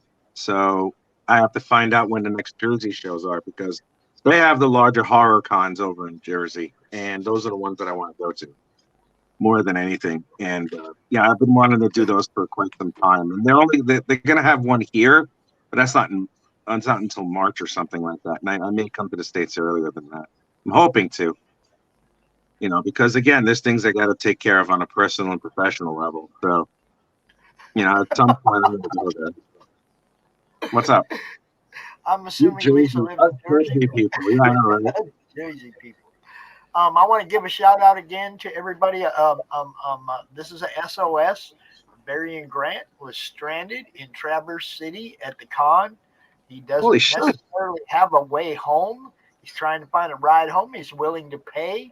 If anybody's in the Detroit area, up around that, wherever Traverse City is, if anybody's around there, and to pick Barry up and give him a little trek back to his home, he willingly will pay you. He is stranded in need of help. So throwing that out there, y'all. Like post it. Like, tell your friends, hey, Barry needs help, man. Indie Volt needs help, y'all. So, how did he get stranded? Who left him behind? The guy who drove him up there and was going to go pick him up is having car problems. He can't get there. So Barry's stuck. Like, help! Somebody help! So, you know me. I'm going to throw out the help, man. We are at, let's see, 425, 430 right now. So we're getting there. Right now, if this thing died, I could go get something and be right back up. You know what I mean? So I got everything backed up. I'm ready. I'm ready for it. I'm not waiting for it. As soon as I have the money for the one that we picked out, then I'm gonna go get it and retire this dude. But if it dies, I can take the amount that I have and probably get something good enough to get us through. So I got to GoFundMe for $700. The one we looked at is like $649, and I'll need an adapter cord for my monitor and a couple things. But I'm not trying to get I don't need camera mic. I'm not trying to upgrade all my stuff. I'm not trying to get a whole new system. This tower's over here and the hard drive in there is grinding away, and it's 10 years old and it's gonna die.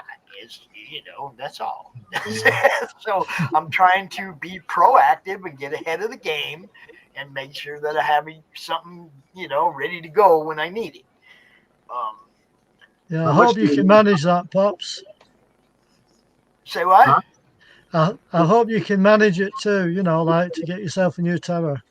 Well, that's what I said. Right now, we have enough where I can get something that'll get us, that would suffice. I'd like something just a little better, like 32 meg RAM, and Yeah.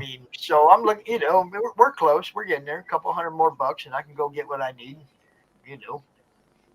That's good. I'll be happy. Good.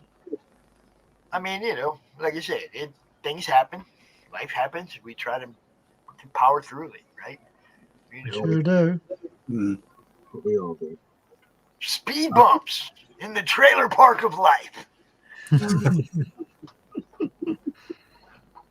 Very appropriate. It's pretty much what it is. Rich. Yes. That's going a little bit out of focus. Is your camera moving around, or? I think it's Rich that's moving around. It's like, Possibly. It's like it's going in and out of focus. Sorry about that. No, I just wanted you to know. I thought it was my eyes, Pops. Your eyes. Yeah. I'm They trying were to going figure out of out focus. How much you need. how do I Yeah. make Rich big on one side of the screen and the rest of us on the other side? How do I do that? Yeah, you've done that before, Pops. Oh, there it is. Now I just move Rich over there. There we go. All right. Now we're There you good. go. We're at 4:30, so another That's good. $219 tax. Don't know, but no shipping. We're using that I can't remember the name of the site, but it's free shipping, so I don't have to worry about shipping. Not quite sure what the adapter cord will cost for the monitor, but I figure it all out.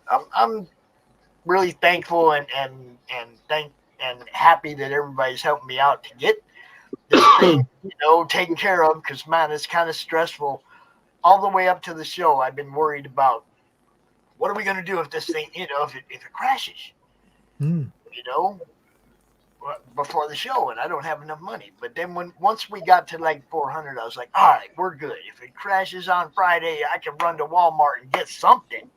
I don't even have to wait for shipping. I can go get something, hopefully. So, we should be good. But I mean, Excuse me.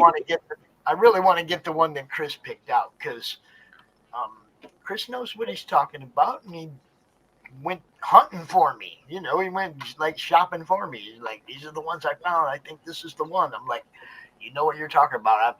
I'm following your lead, bro. Yeah. So that's what we set the GoFundMe at. Well, I should wish you luck with that, Pops. Yeah, same here. Yeah.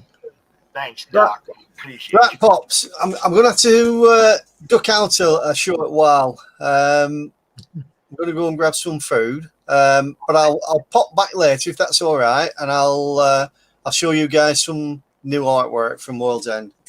All right. All right. Geez, I don't know. What's the time difference there now? 4 hours? Yeah, 4 hours. 4 Yeah. hours. Okay. Yeah. Wow, it turns out it is 4 hours. That's right. Yeah. We got Oh, to man. we got to remember that now and keep track of it till next week when it goes back to 5 hours again. Oh, Yeah, that's right. Yeah, that was really confusing me yesterday and today, actually. Yeah, time, and next the week it'll time be back to difference. 5 hours. It's just like, why don't you all just do it the same day? What the hell? Yeah, You know? be a lot easier. Yeah. Yeah. But yeah, Tim, hit me up. We might be in segment 2 when you want to come back, so you might need a different link. But hit me up.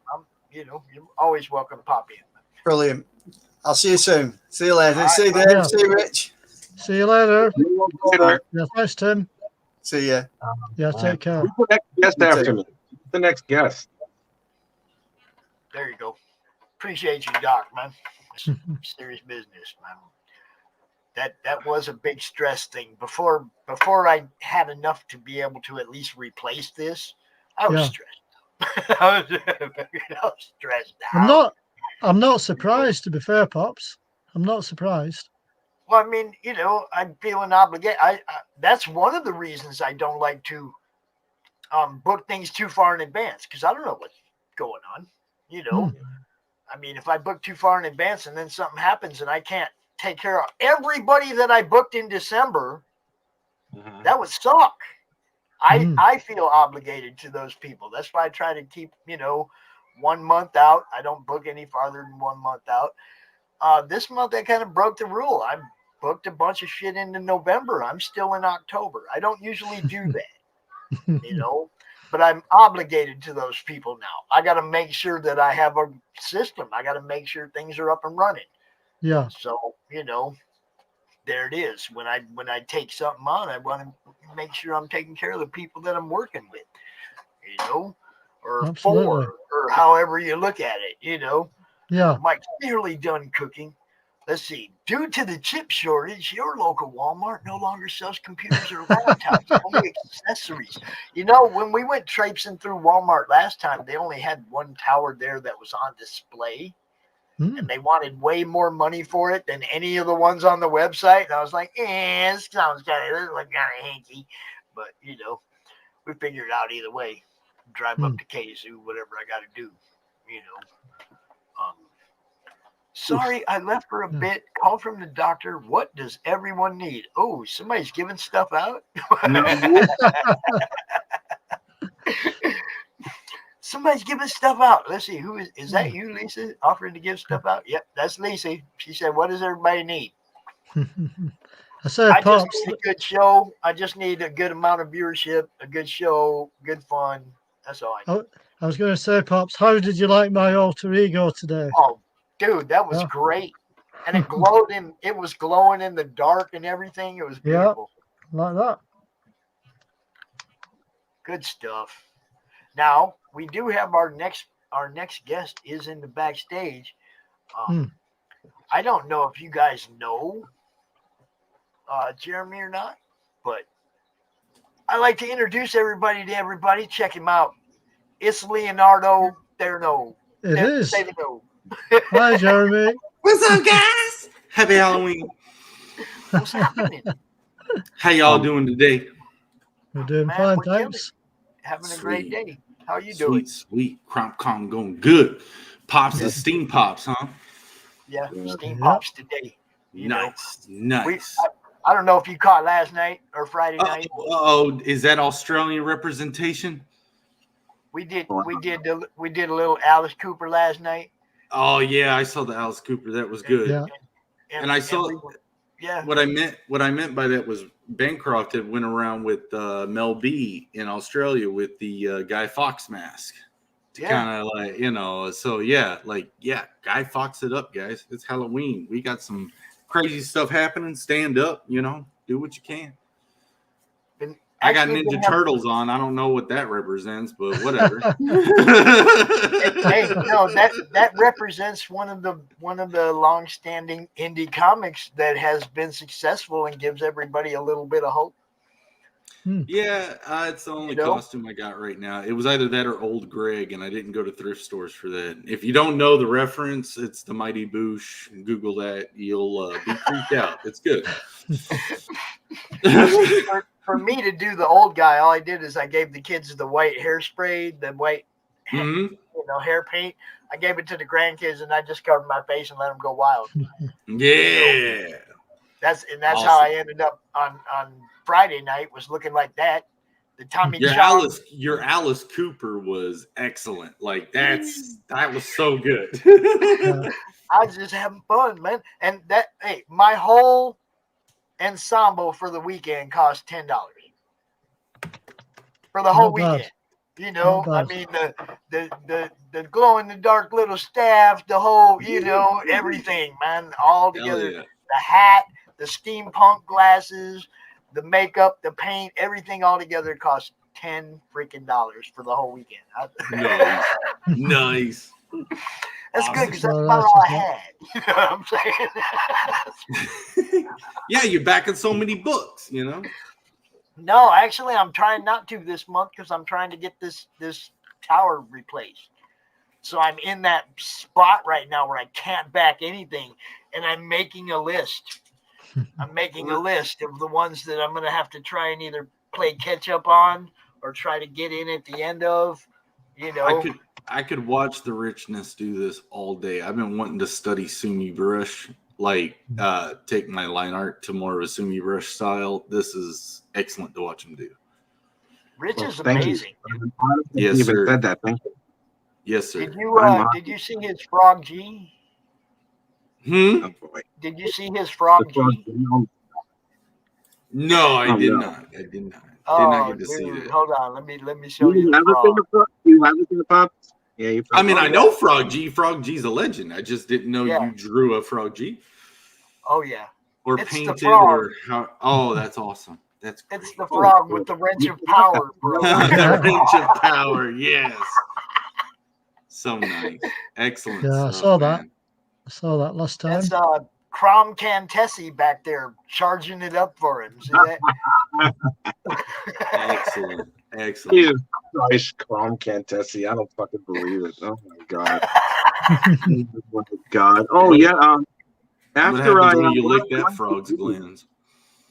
I'm thinking of doing something else in conjunction with my graphic novel. I'm thinking of doing something else, and I'll talk to you about it after, Pop, because it's going to be a little bit more. It's going to be a little bit more adult than the book that I have. Actually, a lot more adult. So I want to definitely run it by you and see what you think about it. Because I'm gonna take my art to the next level. I decided I wanted to open it up a little bit more. I hope that has something to do with our project. If you guys don't mind me asking, the Richness, do you have a Twitter account? Yeah. He's at Greystoke20. Yeah. Okay. Thank you. If anyone could put that in the chat, that'd be great. I'm looking at it, looking for it now. Oh, and then I missed the O. It's Greystoke, not Grace. Goes to take.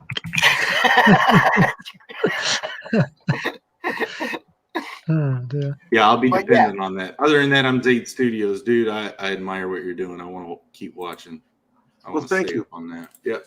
Thank you. I actually do have to get off in a couple of minutes anyway. There's a couple of things I have to take care of. Okay, thanks, Pops, for putting that in the chat. Thank you. Yeah, put an O between the T and the K, though. Put an O in there. Okay, yeah, gotcha. That's it. Gotcha. Yeah, gotcha.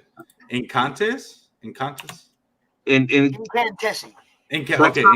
Yeah, I'm familiar with that. I'm sorry. Mispronounced. Yeah. Gotcha. I've heard it around. Yeah, I'm following you now, dude. Hell yeah. Thank you, guys. Cool. Okay. So, Rich, you get a chance to pop back in later. If you're up late, RJ's doing the final panel. You're always welcome. You know. Maybe. Let me know when's that next panel you said you're gonna go? Yeah, I said RJ's doing the final panel at. I guess it'll be 1 o'clock your time. Maybe. I'll think about it. All right. As I said, if you're awake late, you're more than welcome to join us. You know. Thank you, man. All right, let me get going. I'm gonna talk to you guys later. Thanks for having me, man. Hey. Okay. Always. See you, Rich. Peace. Yeah. Now, I don't need to be looking at me. Now then, we have this thing called Beckon. Mm-hmm. Yeah. Beckon recourse. Now, this is the first time I'm seeing this. I ain't gonna lie. So I have to sign up. Pops, what's going on, man? We've been in chats all the time. Come on, Frog G. I was off Twitter. I got banned off Twitter for a week, bro. I couldn't do nothing. I was stuck. What do you keep saying, man? Come on. Oh, you know me. You know me. I'm not gonna let anybody shit on our parade. No, for sure. You know, and for sure. Well, what do you think? I get a little heated, and I let them know. So, have you? If this happy is your Halloween, Jeremy. Oh, happy Halloween, both of you guys. Yeah. Yeah. So what were you going to say? Jeremy? Oh, I was going to say, if this is your first time seeing it, are you too familiar with what I do, or you're just familiar with what we do? No, I mean, this particular project, this is the first time I see it. Come on. I know who Zade is, man. Well, there's a little bit of contention. Before I came into the indie comics group, Zade is the name of a dog that I had all growing up when I started developing the story and everything. And he's sadly no longer with us. Wish dogs lived longer, but they don't. So I started my company named after him and everything. When I get into comic books, following Joe Catapano with Star Circuit into this, I was making a video game.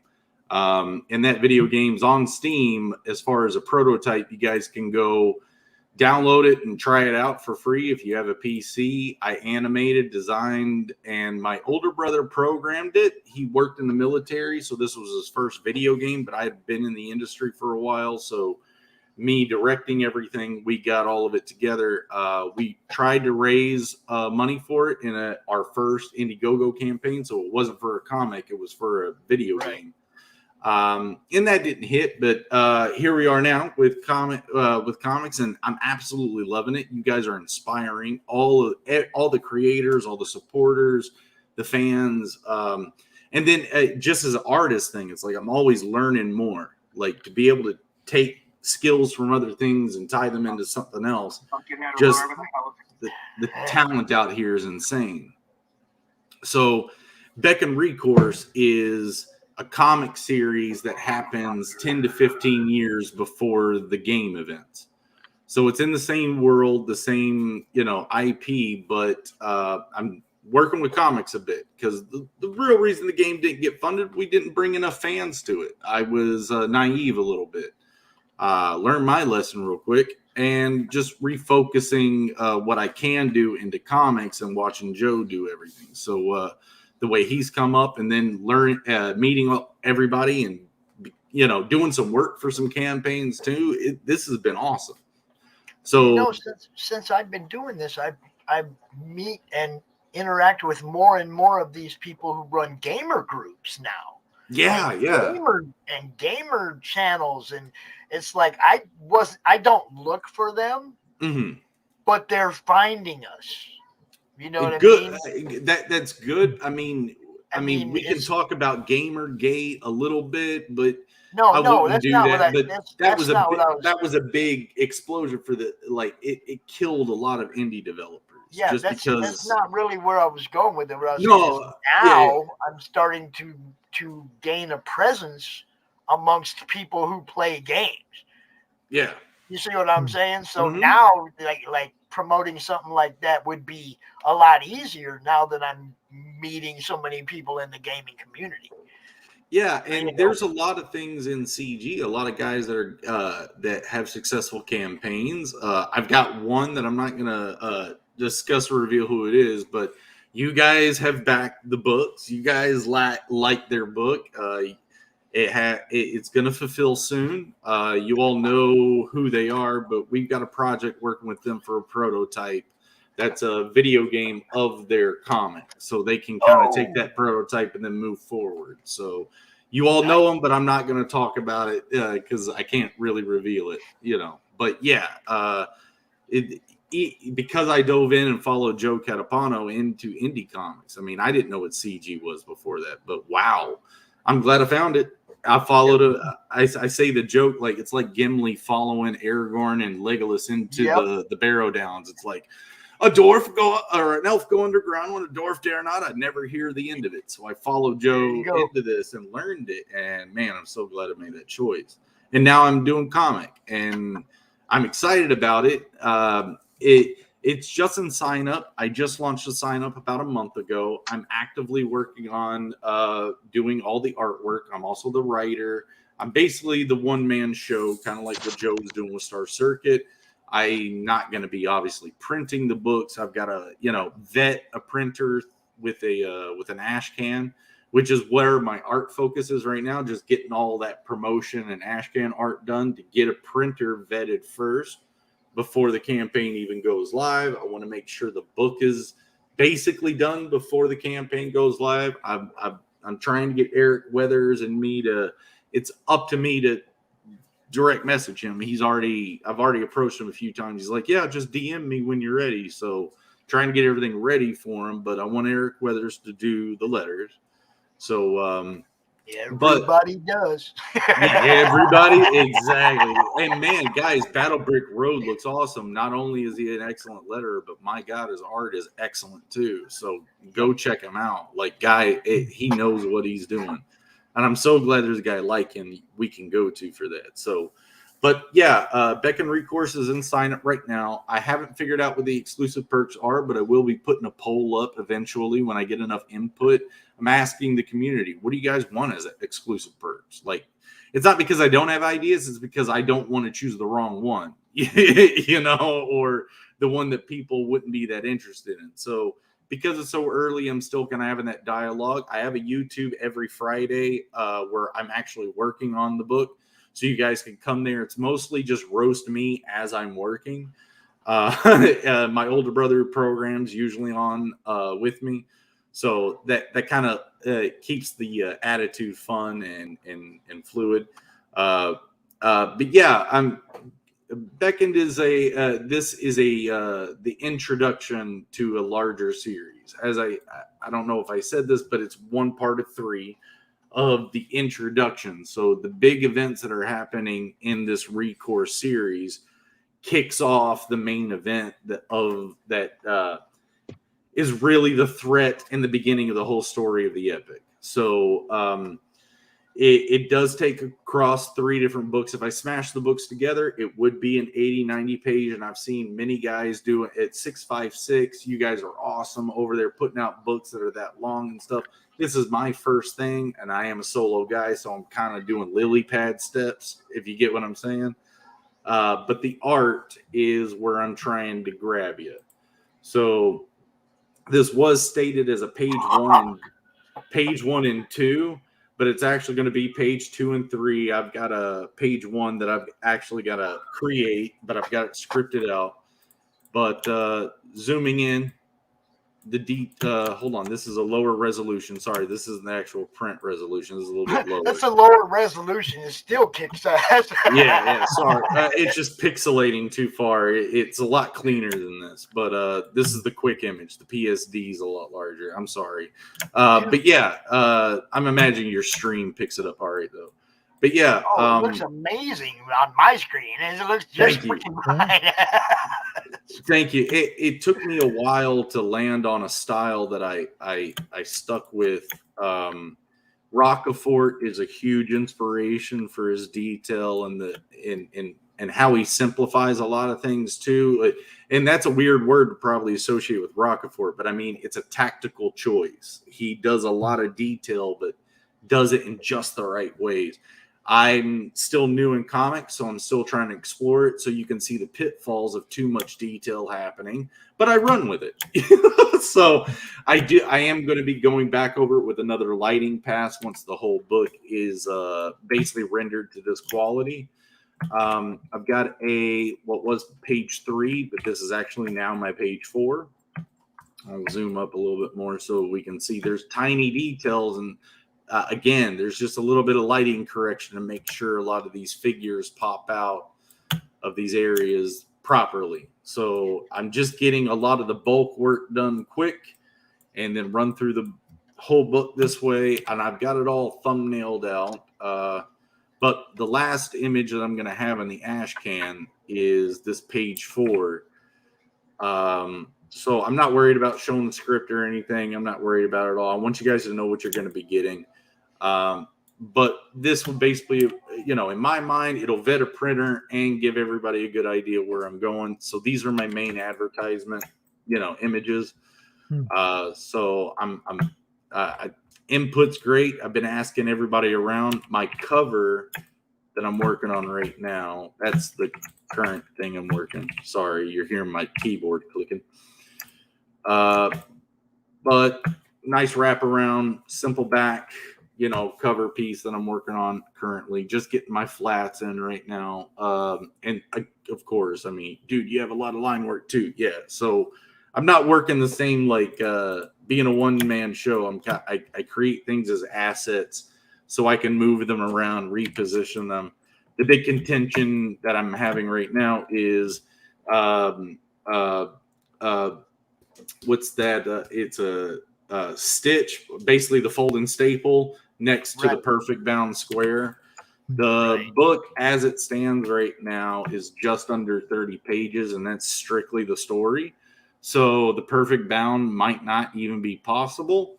But if I add a little bit of pre-production images, or I do want to put a glossary in there to kind of help the reader if they reread back, which the art is, I'm hoping, a big reread, point, go back and just look at the art again, reread it and go back and look at all the stuff that's in there. That the glossary would kind of help that second read through. Now you're kind of getting the context a little bit more. And so I always like the ability of rereading, re-experiencing a book, a video game, stuff like that. So, but you have to have things that are there for the reader to want. I don't want them to get stuck on a page looking at the detail. I want them to flow with the story, of course. But when they're done, go back, go back and look. There are things in here I haven't finished. Like I've got one of our monkey creatures, using like these spheres are a highway for this race of, primate, people. They do walk on pathways, but if you've got a tail and monkey genes, why wouldn't you climb up? So I created these formations that are basically these, highways for them. So I've got a couple silhouettes here that I need to get detailed out and finished. And like I said, a whole lighting thing has to go through. I think I got just one of them living up here but yeah, I mean, tiny details don't really matter or flow the story, but they're always little gems you can kind of come back to. So that's so far what Beck and Recourse is. In a couple seconds, if I could pull it up super fast, I'll show you what the thumbnails look like.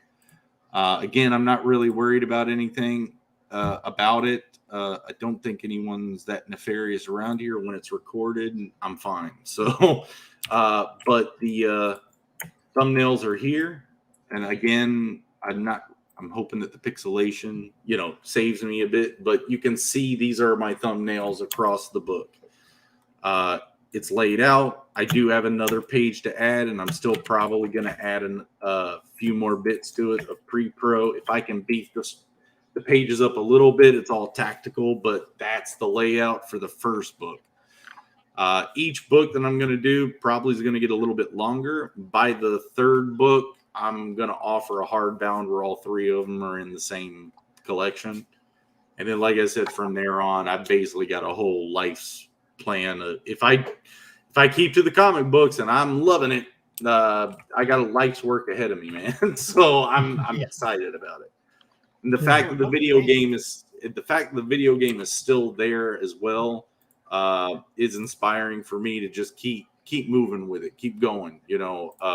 Trying to actually find the tab that I had it, but we also have a website, zadestudios.com. You can go there and keep up with this. It's set up in separate tabs, so you can check out us as a company and how we're representing some news.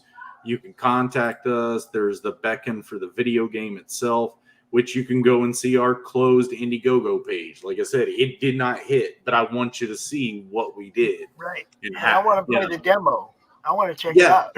And that's right there too. So you can go right there and just click that, and that'll take you right to this, right to Steam and play that. But we do have the comic page too, which again sends you right to the Indiegogo page. But just trying to do, cross my T's, dot my I's, make sure everything's promotionally viable. Right. But I've got as anyone who's done this knows, once you start the sign up page, you got 6 months until you have to go live. So I've got a hard deadline here. I saw an image where someone was showing their thumbnails off, but when they got a page completed, they would kind of put that on there. So real quick, if you would humor me for a second here, that would basically look like, select and go back to that, paste, bring it up to that upper corner. Come on. Sorry, a few more seconds, guys. Humor. And you just lay it out like that. And then they do updates on Twitter like that. It's like, I'm this far along, right? So again, I think that's a little interesting way of kind of updating everybody on how everything's going. I don't know if I'm going to do that, but I thought it was interesting. I don't even, come on, create the folder. What's going on? It's having fun with me right now. I was going to be like, let me merge this and put that over there. But, I thought that was an interesting way of kind of showing the audience I'm this far along. It's kind of like a life bar or a progression bar, loading bar. I thought that was neat. But, so I'm on the path. Pops, I'm kind of lost, man. Help me. Throw me a lifeline. Dude, you're killing it. I'm you rambling. got me sitting here. No, you got me sitting here going, I ain't got to ask him shit. He's covering every base. Oh, yeah. Look, I'm going to show you what I was doing, bro, while you were talking. I was going and looking for graphics. Hey! You were covering it. I was like, man, this guy's an easy freaking interview. Look at that. We are 20 minutes into the interview, and I didn't have to ask a single freaking question. That's pretty good going. I got a lot of practice. Look, go ahead. You are a streamer's dream, bro. Go get the paper towels. No. Yeah, that's easy. That's easy money right there. Have Jeremy on your show. You can take a break, eat some Pringles, do whatever.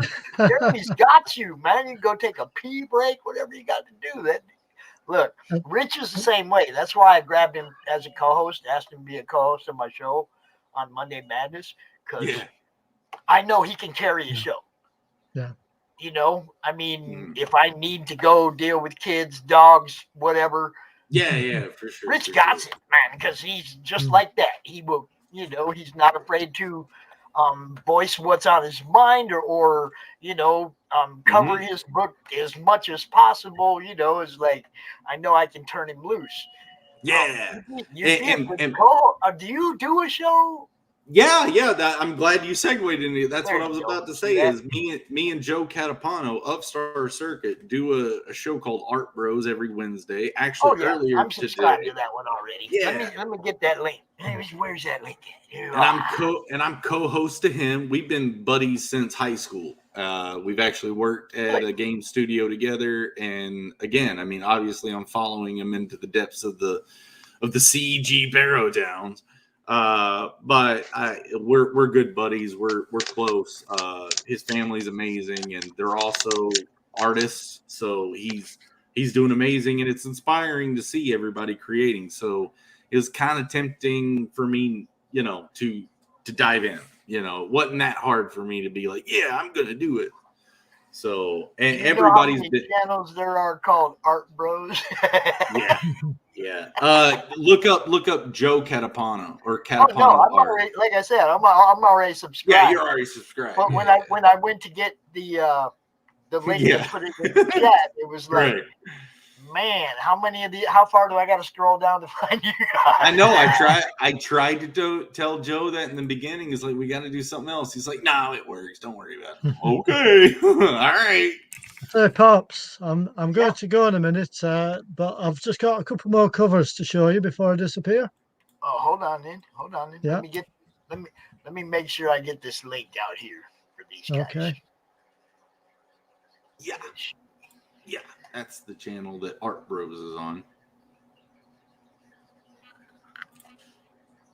Oh, let's see. You had Brian out and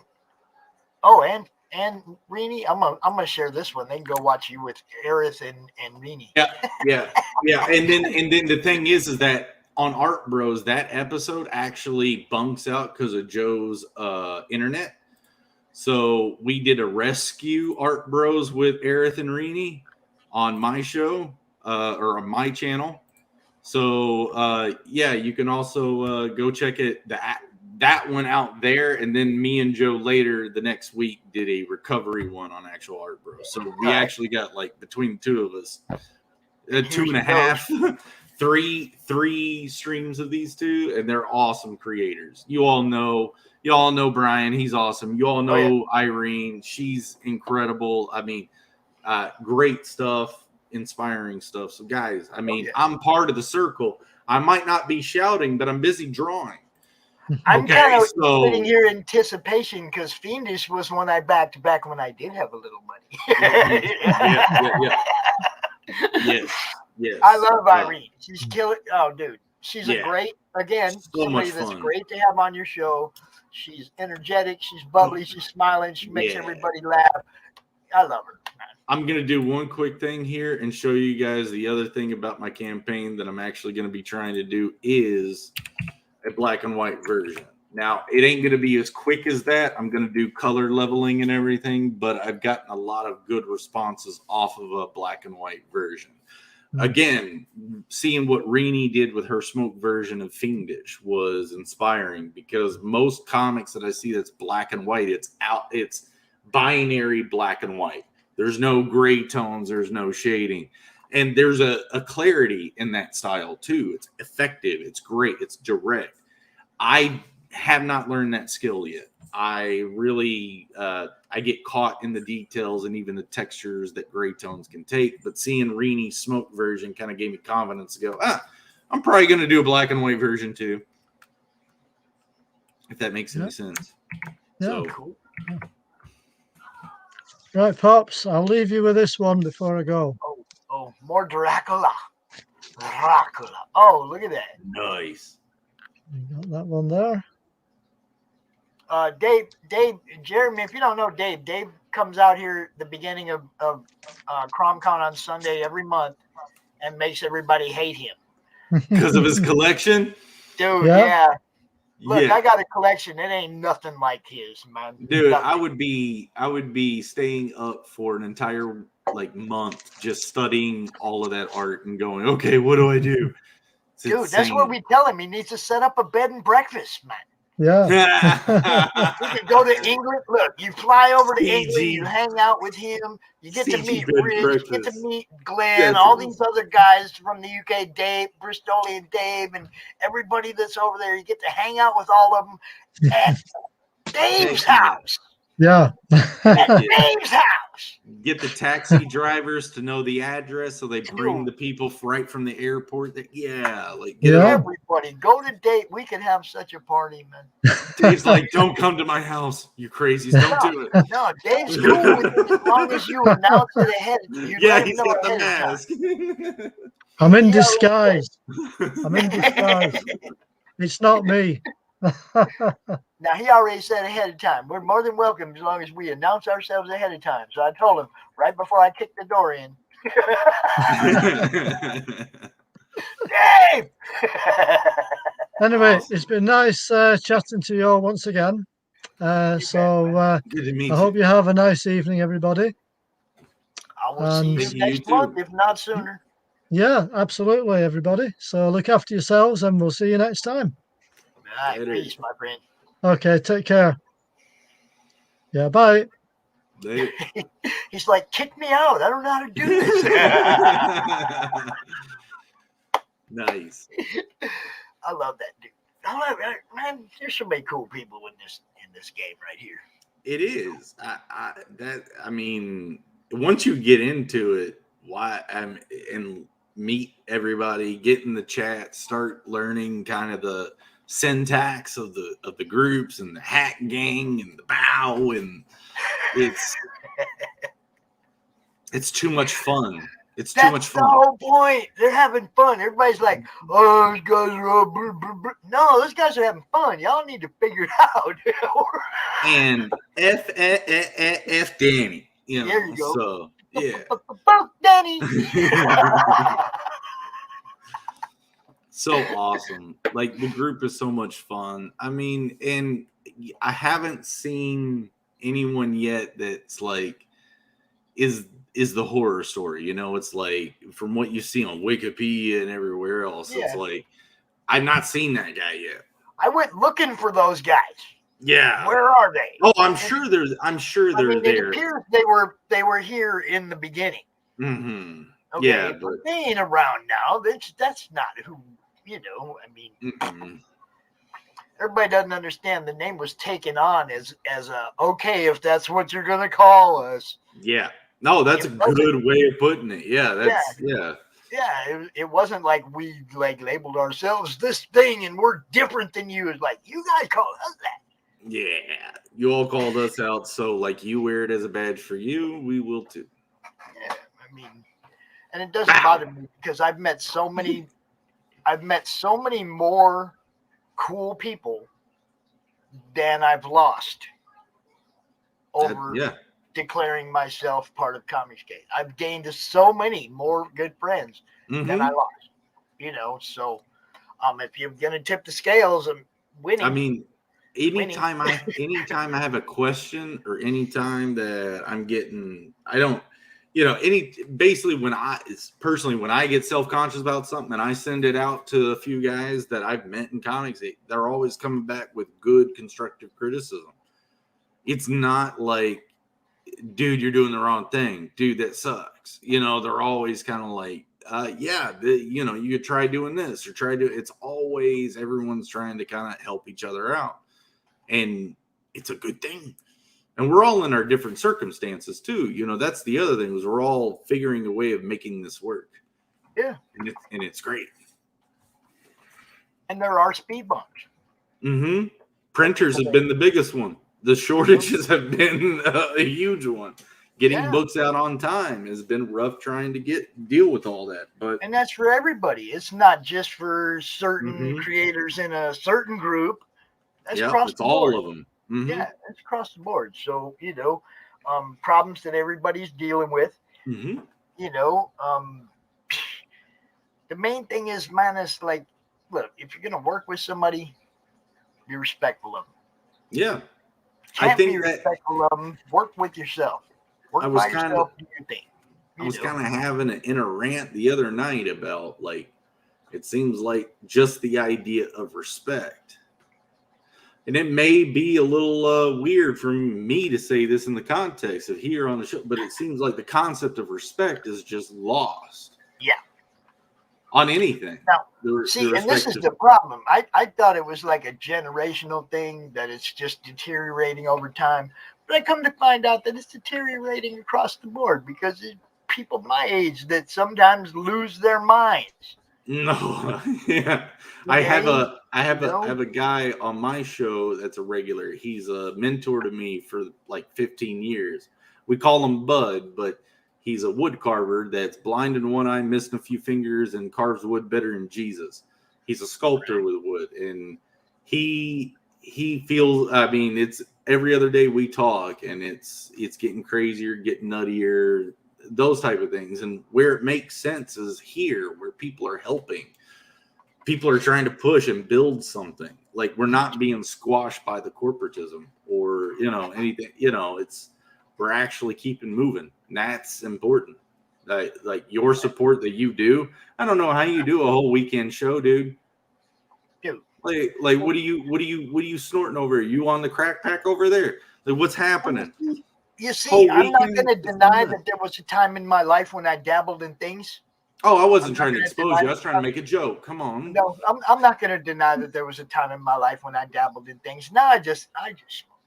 It's a great thing. It's a great thing that it's all weekend. It allows people like me to jump in and be like, "Hey, yeah, here's my book." Like, it helps out so much. Good stuff helps so much. Just having a hype show, you know. It's like, for me, it was weird, because I ain't never been one of them people that was out doing shit for everybody else. I'm not saying my door wasn't open to my friends if they needed a couch or whatever, but I wasn't out there publicly going, "Hey, I got a couch." Publicly, yeah. You see what I'm saying? Okay, yes, but my friends knew they could count on me if they needed me, and they, you know, I mean, that's just the way it was. And then I don't know what happened. It was like, I'm sitting here, I'm a collector, I'm having a good time, and I'm developing relationships with all these people, and I mean before CRoM Con. Okay. Before I started doing this show, I was developing I was friends with Polito.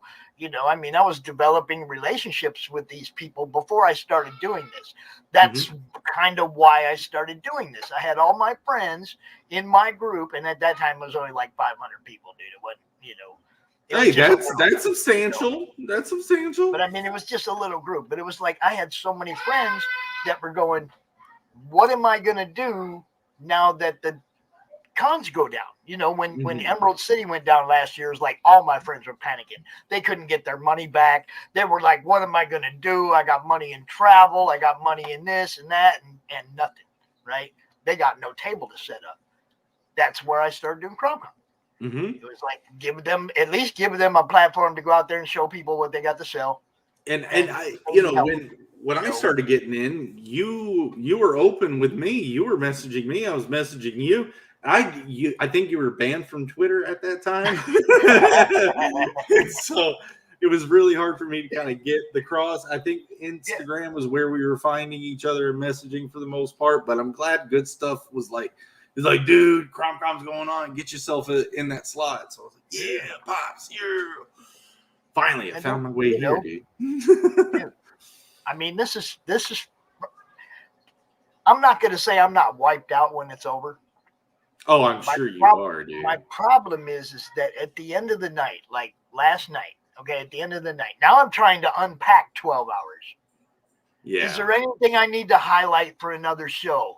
Is there anything I need to do different? Is there any blah, blah, blah? All that goes through your mind because there's another show tomorrow.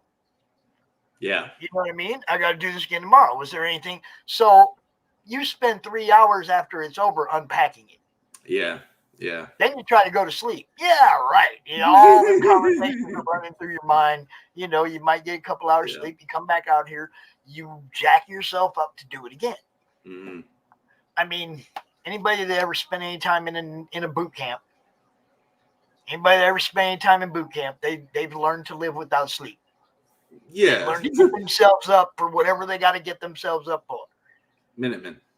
You know, if you didn't learn that lesson in boot camp, that's the lesson you were supposed to learn, that you can power through anything. That was the lesson you were supposed to learn. And that was, you know, that's me. It's like I go all out, whatever I do. And, you know, I don't have any problem getting myself up for it. Yeah. You know? Yep. I'll be wiped out on Tuesday. I spent high school in Marine Corps ROTC. My brother is a Navy guy. It was art school at Savannah College of Art and Design. I got a scholarship. It was a good one, but not a large enough one to keep me there. So I respect military thought, and what you just expressed right there is you can power through anything. You just gotta be there. And so with me with art, it's the same thing. It's like as long as I'm in front of it doing it, that's it. I'm not sitting on the couch sitting there going, what am I doing? But I got to be in the seat doing it. Yeah. And streaming and CG has kept me accountable for it. And not because they're coming at me, but because I want to do the right thing for them and for you and for all of us out there. It's like it keeps me accountable because I'm that guy that I wanted that responsibility without knowing I needed it. And see, that was for me. It was like a life direction. I wasn't doing anything but like showing off my comics. Hey, look what I got. Yeah. That was how I did. You know, I took care of the kids and I showed off comics. This gave me You're going fingerless glove gang. Actually, these are compression gloves because I'm getting old and my fingers hurt sometimes. I got tendonitis in the wrist, so like all the way up the thumb, you know, all the way up the back of the thumb, it hurts sometimes. So, you know, these help. That's all. You see me wearing them a lot. It's not just like costume. Well, then true fingerless glove gang. It works. Yeah, there you go. Now mine keeps my screen clean. Oh, okay. Take that thing off, man. That was so that was so blurry. I gotta take that. How's my art look? How's my art look now, Pops? Woo! Well, some of that makeup is still like a little bit bothering me too from last night. From the Alice Cooper makeup that was all over my eyes and everything. That's kind of what happens when you mix up the war paint with the makeup, dude. Dude, I tried to do it all. I tried to have, you know, make it. Yeah, my those things ain't centered very well, are they? Oh well. Hey, piss off the OCD guys. Just have it a little crooked. Drive them nuts. But yeah, man, for me, it's all about fun. Okay. Mm-hmm. Now I come out here and I do these shows, and it's mostly serious about, you know, promoting people's work. I want everybody to get seen and you know, all that. But at the same time, I want to have fun. I want it to be entertaining. I want people to watch. I want people to tune in next month. Yeah. You know what I'm saying? So I see shows like Good Stuff Comic Skater Show, and I just crack up. I love it. It's hilarious. And then you got Dark Gift over there doing the the other side. Yeah. And, like, you guys, you don't understand. It's all in fun. Everybody thinks that all the factions are all after each other. No, Hat Club loves Crack Pack, loves Dark Gift. You know, we all get along just fine. It all naturally happens. They're all birthed out of the inside jokes that are in the chats, and it's incredible. Yeah, and that can't be bad. Like that's the growth of it. You know, people take on to it or they don't. You know, but when you just experience any of it for the first time without any of that context, yeah, I mean, are these guys actually talking about smoking crack? No, it's a metaphor. You know, for creativity. You know, go nuts with your creativity. Go nuts with that crack energy. You know, like. Right. Don't leave it to the actual drug guys to find that energy. We can find it in ourselves. We just got to go for it, you know? The actual drug guys.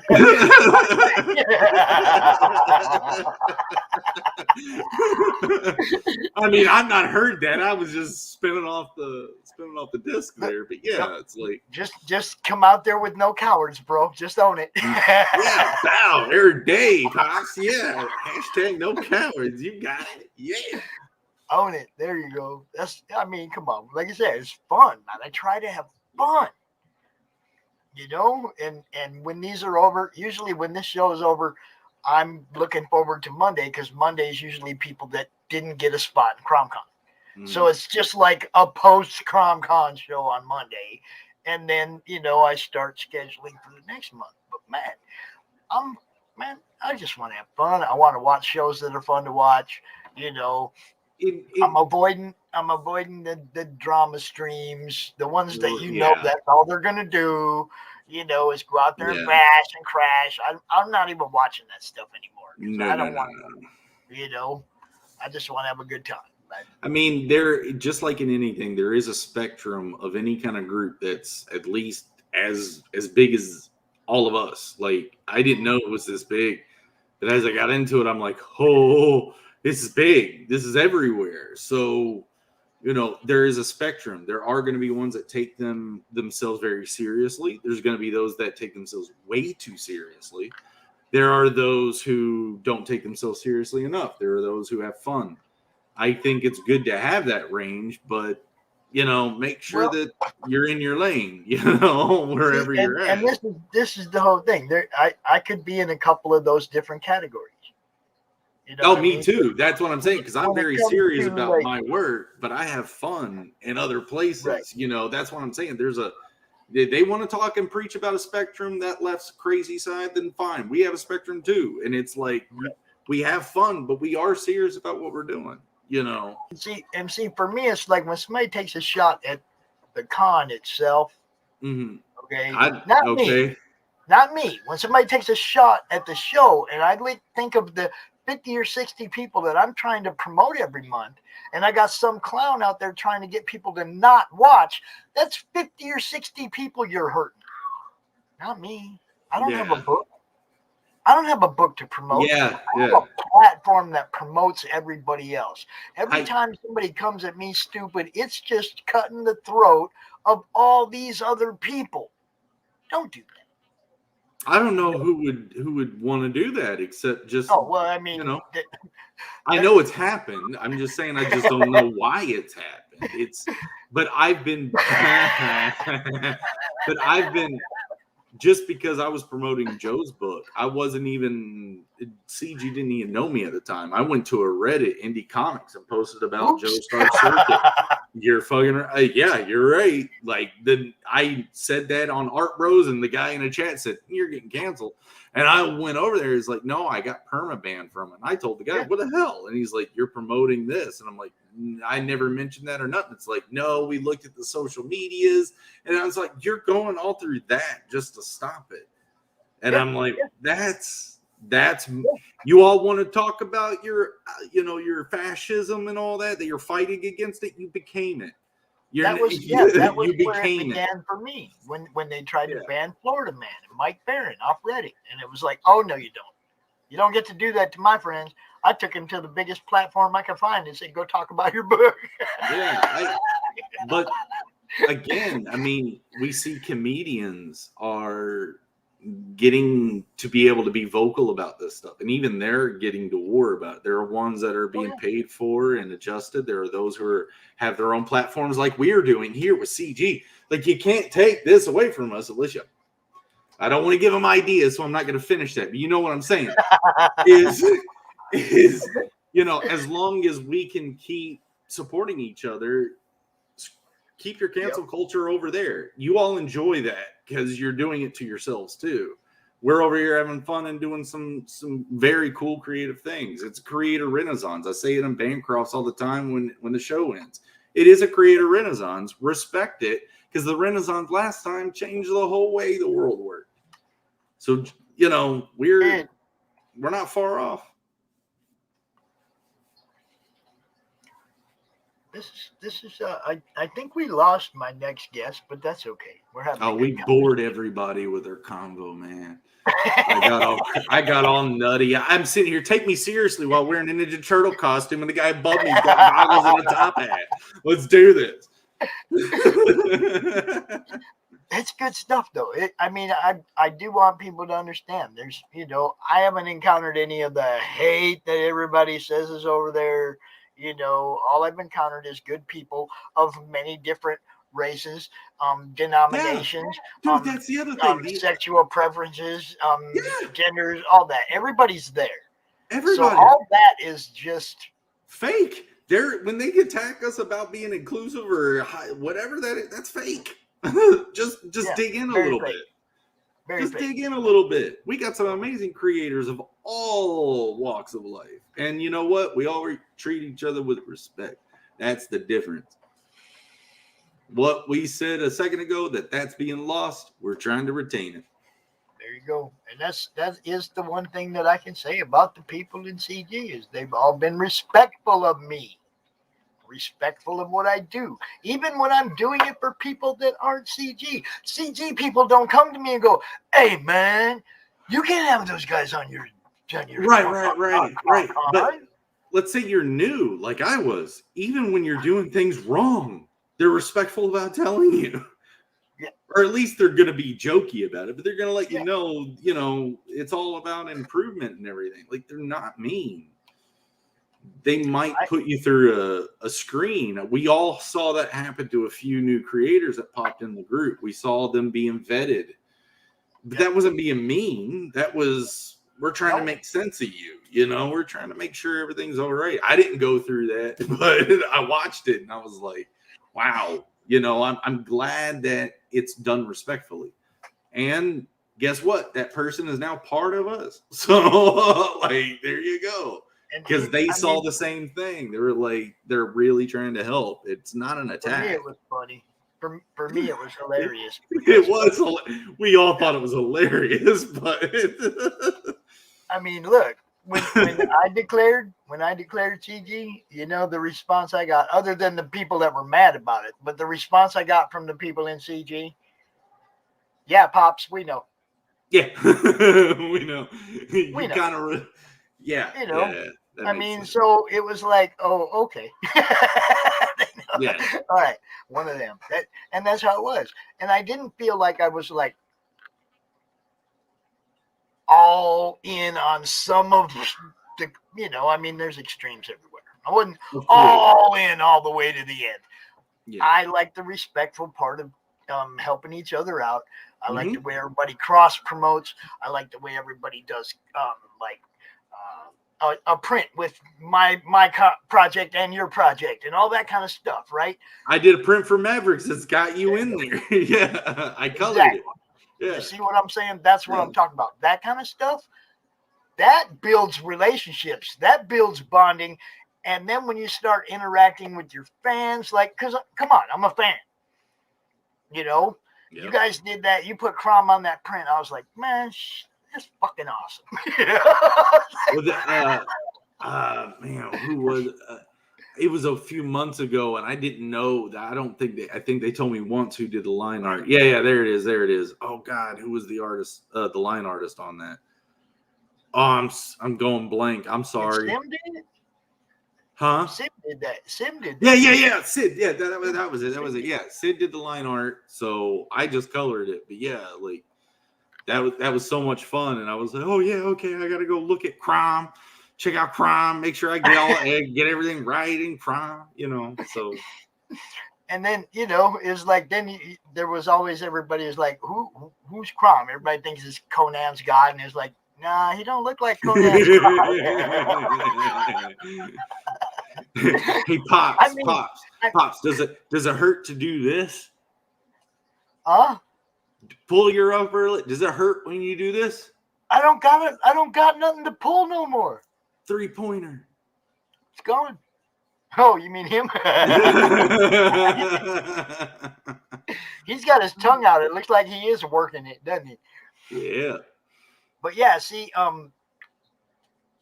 when I did the mat, when I went to find out the mat. Uh-oh, he's out. Now I'm mastering the madness of CRoM Con. I hate this mouse. Okay.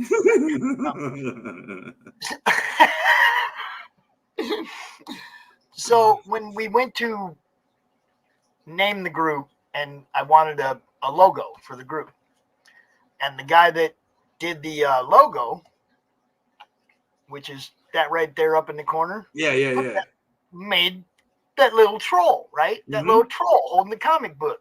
That's awesome. We were like, okay, that's a really cool logo. So the group voted on it out of all the other ones, and they chose that one, right?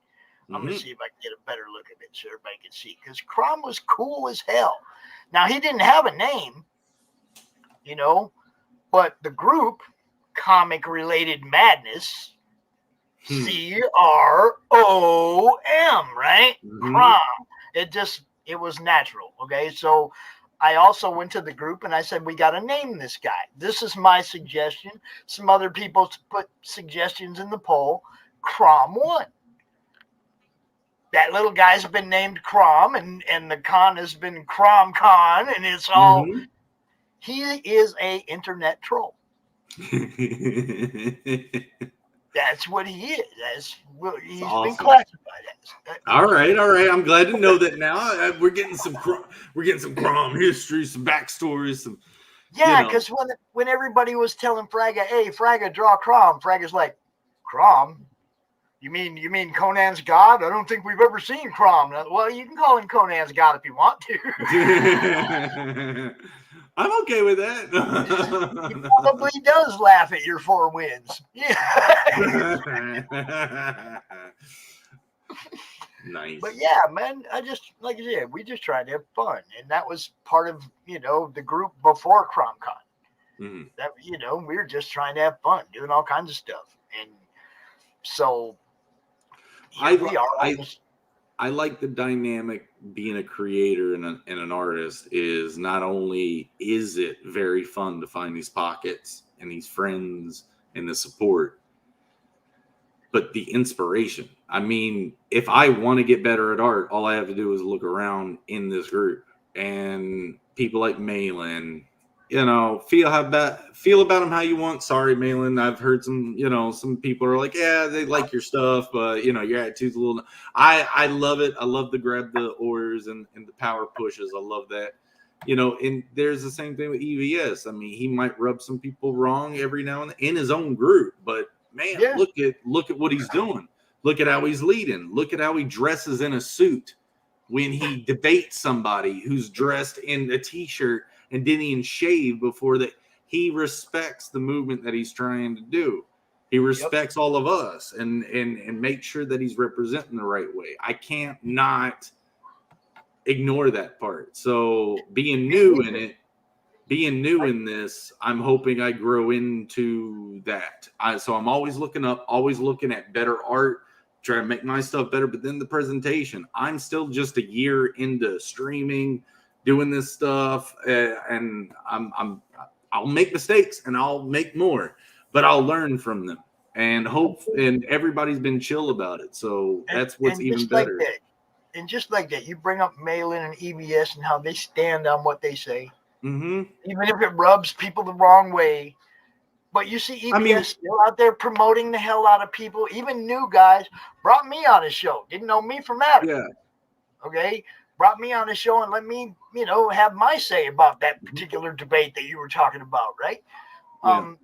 He respects what everybody's trying to do as long as what you're trying to do is positive for the community. Mm-hmm. You know, and that's the same I am. Now, that doesn't mean I'm going to let anybody walk on me or use me and act like, I somehow did, some wrong to them or whatever. It's like, no, man, I have a platform. I allow anybody to use it as long as they act cool to me. Yeah. It don't have nothing to do with labels. Nothing. Nope. See, and even, like Malin, he probably doesn't like the fact that I promote some people on Kickstarter. John, I'm trying to help creators. I don't care. We got a guy, D. Hausner, who's always showing up in my streams on Friday. He's a young artist that's doing his own comic book, but it is on Kickstarter. And I asked him about it. I was like, you're kind of in the CD group. Why'd you go Kickstarter? I didn't push him on it, and I didn't judge him. I was just like, hey, are you okay with this setup and that? But I promote it. It's not I don't promote many, but I'm not in those circles, but I'm sure we pop up. And for me, like I said, I won't shut the door on somebody until they've treated me personally like crap, right? Give a reason. So, I mean, the con wasn't never about anything other than promoting new projects. I want everybody to see what's out there and what's new. A lot of these projects on Kickstarter end up on Indiegogo. Mm-hmm. Yeah, that's the other thing. So why go out there and criticize them and chase them away from bringing it to Indiegogo next month? Don't do that. I encourage you. Is it nefarious in global frequency with Mavericks? Didn't they have a Kickstarter as well with that? Well, I mean, he did Indiegogo first. He did it backwards, and it worked. Yep. He went to Kickstarter and still made a bunch of money because people like what he's doing. Yep, and that's what's important. People like what he do. See, and that's the whole thing. I promote people who sell novels on Amazon. We need the I don't freedom. care what platform you're on. I'm trying to help you sell books. We have the freedom to make a choice. We have the freedom to do what we need to do. The thing is, you have to take responsibility for freedom. And people are not going to be as educated or judge you on this, but that's where the responsibility comes in. I'm standing for my product. I don't care what you think. It's here on this platform because I saw a need for it. Or, like you said, to broaden more of a fan base. I don't see the wrong in any of that. Like, I'm going to defend my friends, and I'm going to defend my people. I'm going to defend the people that are part of this show, that support this show, and the people that don't. I'm left behind. I mean, my favorite 2 words when it comes to assholes is left behind. Left behind.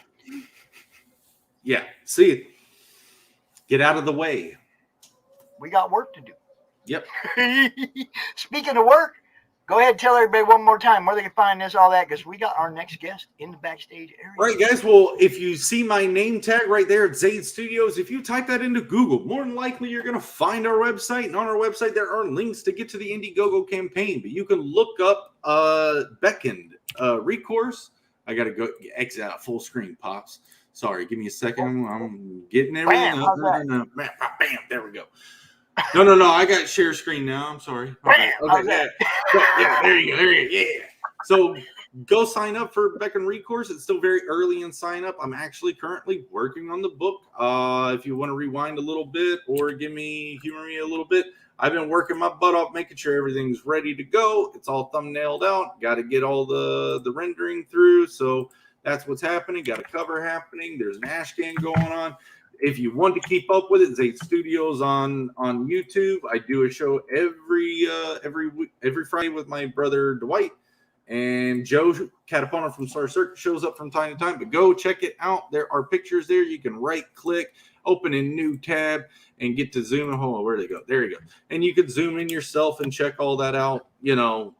Just check it, vet it, see what's up, check me out. If you want to go play the game that me and my brother did, that's it was a 2-man team, just me and him. So go check that out too. Animated, designed, all that from me. And so that's all being channeled into Beckoned Recourse. The links at the bottom really take you to all my social medias, including Twitter, YouTube, Facebook, and the website. Sign up, y'all. Sign up. Sign up. And Pops, thanks, man. I appreciate it. This is awesome. Anytime, brother. Anytime. Cool, because I'm going to be doing this more often, so you better be ready. November's pretty open. This is me breaking my madness cherry. There you go.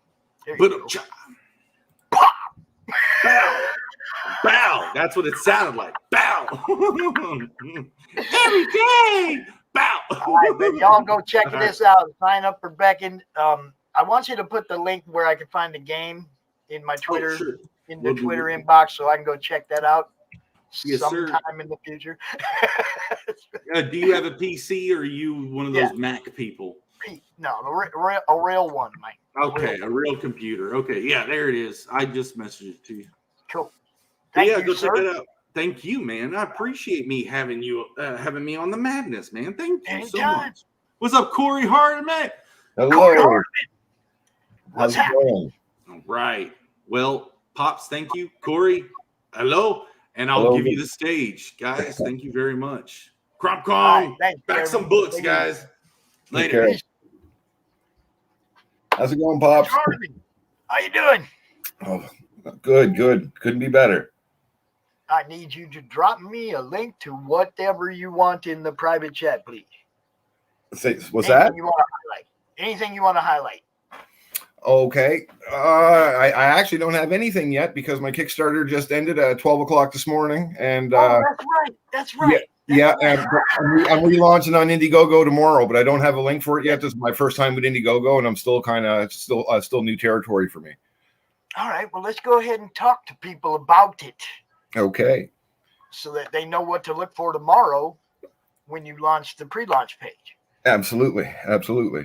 Actually, I think I'm not even sure I'm even going to do the pre-launch. I'm just going to go straight in, launch cold, just straight from one to the other. Can you show us like the Kickstarter page, how it, what the art and stuff that's up there, so we can still show them what is going to be available tomorrow? Absolutely. I just put it in the chat, do I? Put it in the private chat. Now I will pull up screen. All right. Let's see 1 second here. And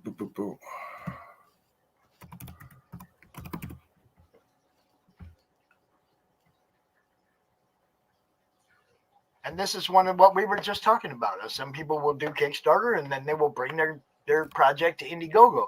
It's like, don't give somebody a hard time because they put their project on Indiegogo or on Kickstarter. Encourage them to bring it there next.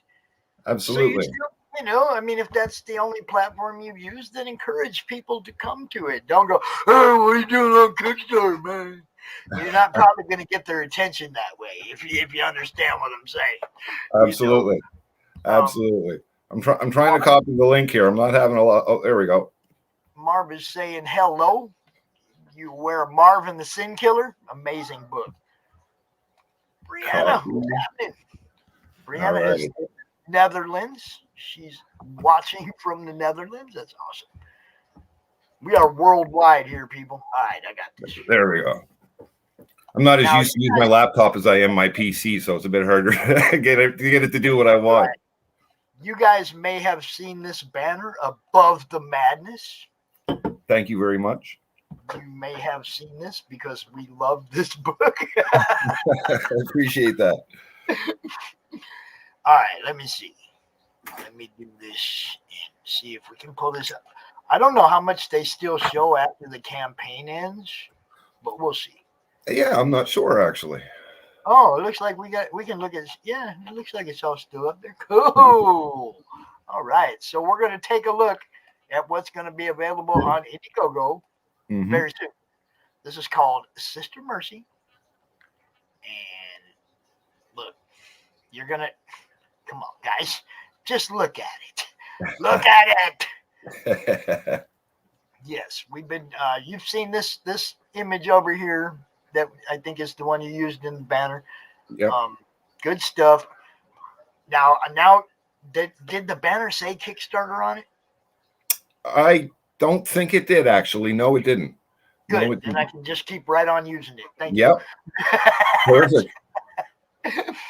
Okay. Do you guys want to watch this video? Everybody say yes. Everybody say yes. All right. That's what we're going to do. Let me mute myself.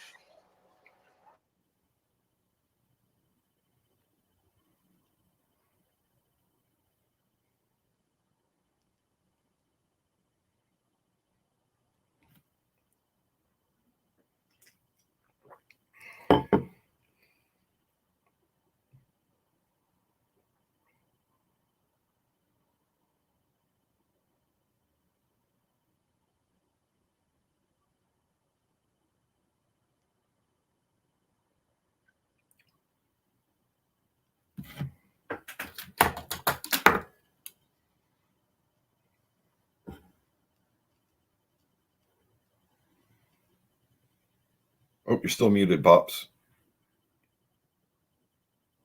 They wouldn't let us show the video. They took the video down. I wonder why. I wonder if it's just because the campaign expired. Yeah, that's what I'm figuring. But we can still look at the art and talk about it. You can tell everybody all about this thing, man.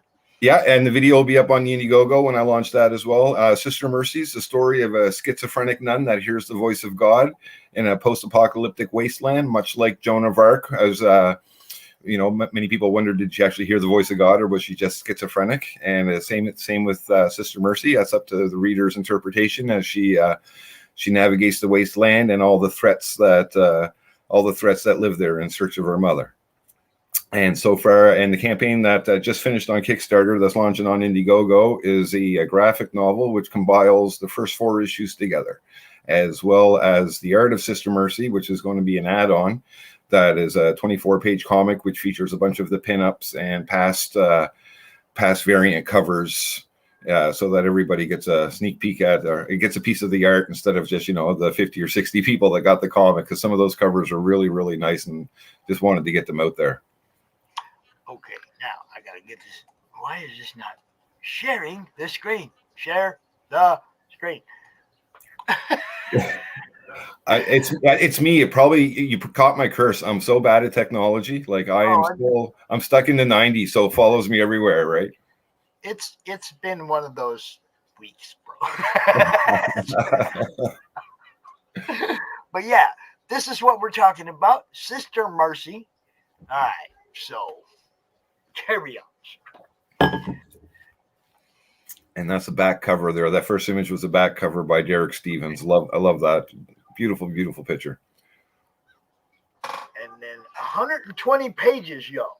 Yes, sir. 120 pages. And there's going to be an exclusive Indiegogo cover by Chris Graves. That's not available. That was not available on the Kickstarter. Just like that Justin Hunt cover was only available for Kickstarter, that one won't be available on the Indiegogo. Right. There you go. Oh. Always the nude variants. Always the super successful nude variants. Maro Zapata has been in a few CRoM Cons back in the beginning. I have not talked to him in a long time. Has kid books, all kinds of good stuff. I love that. Right on. I love that dude. Yeah, oh yeah, great guy. Man. See, I didn't know he was involved in this. Next time you come out, try and bring him with you. Yeah, he's colored a few other pictures in the past as well. Jason Hayers. Look, is that how you pronounce it? I always wondered how you pronounce it. I'm guessing, but look, that guy is the first person who ever drew me in a comic book. Oh, is that right? I love his work. Yes. He drew a Tomb Raider Lara Croft picture of her falling that I love so much, and I asked him to recreate it with Sister Mercy for that cover. I just loved it. He drew the crew. Right on. Number 1 and number 2, and the very first ever Pops cameo is in the crew number 2. Oh, that's cool. I actually have it on the wall back there. But yeah, dude, this stuff. Oh, look, Ricardo Silva. Yeah. Look, what's up? Would you go out just to go out and throw a whole bunch of money at all these guys? Pretty much. That's pretty much. Are you rich? I gotta know. Are you rich? Because look. Just been lucky. Really, really lucky. None of this would have happened if it wasn't for Ricardo. Sister Mercy was dead in the water a long time ago, and he was 4 or 5 years ago, and he found it on Facebook and messaged me and asked me to draw, asked for a commission. So I said, sure, why not? He drew one commission, and here we are years later and just rolling along. Now, yeah, look, guys, he's putting this thing on Indiegogo tomorrow. And look, if the Kickstarter campaign is any indication, you know you got some real good stuff coming your way. So if you didn't back it on Kickstarter or didn't know about it, now you know. Indiegogo coming soon. Yes, right. Been pretty successful on Kickstarter so far. I don't know what to expect from Indiegogo, but it'll definitely be interesting trying to reach out to a new audience. Well, I mean, I'm going to say that I used to have a very predominant Facebook audience, but now since I started doing Twitter, I get a lot more of the people from up there, and most of them are the Indiegogo crowd. See, that works out great because I've just made my Twitter account about a week ago, and I still haven't even figured out how to use it. I got like 6 followers. I'm kind of clueless on there. I feel like an old man with a new piece of technology. Like I need my son to come over and tell me what to do. What's your handle over there? What do you I think it's at Attic Door Comics. At Attic? Attic Door Comics. Let me go make sure that's right before I put it in the chat.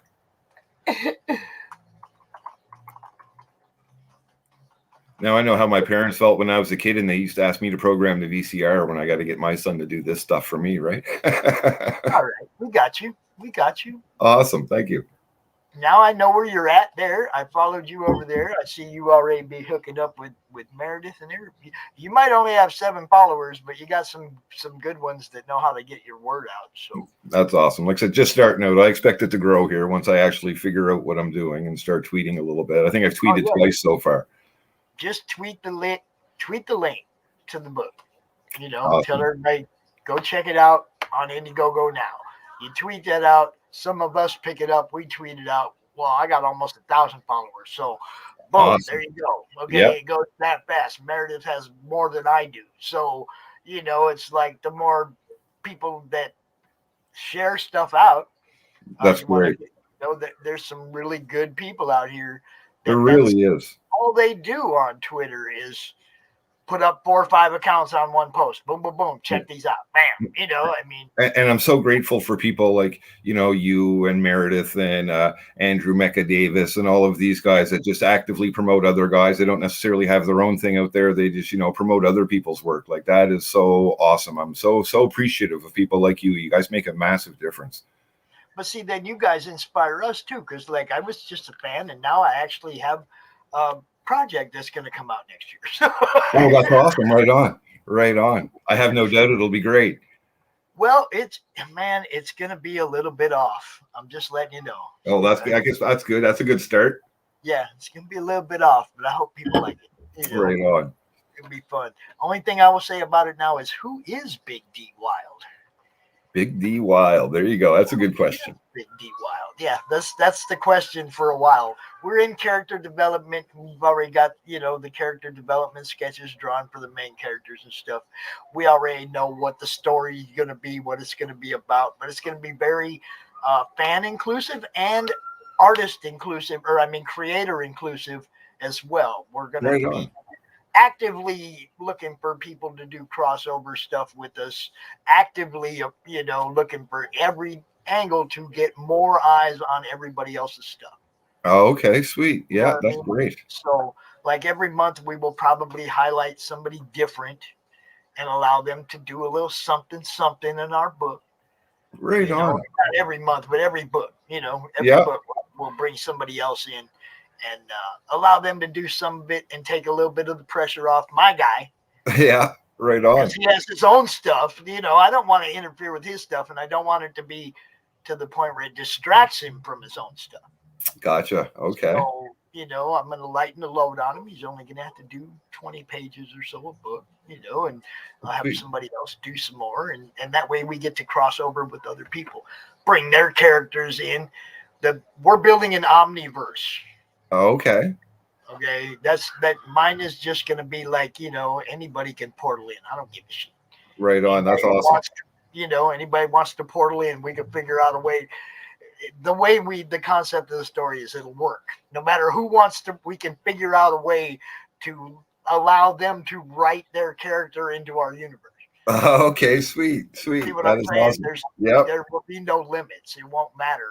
It'll be, when one of, like, if your character, Sister Mercy, popped into our universe, it would be her.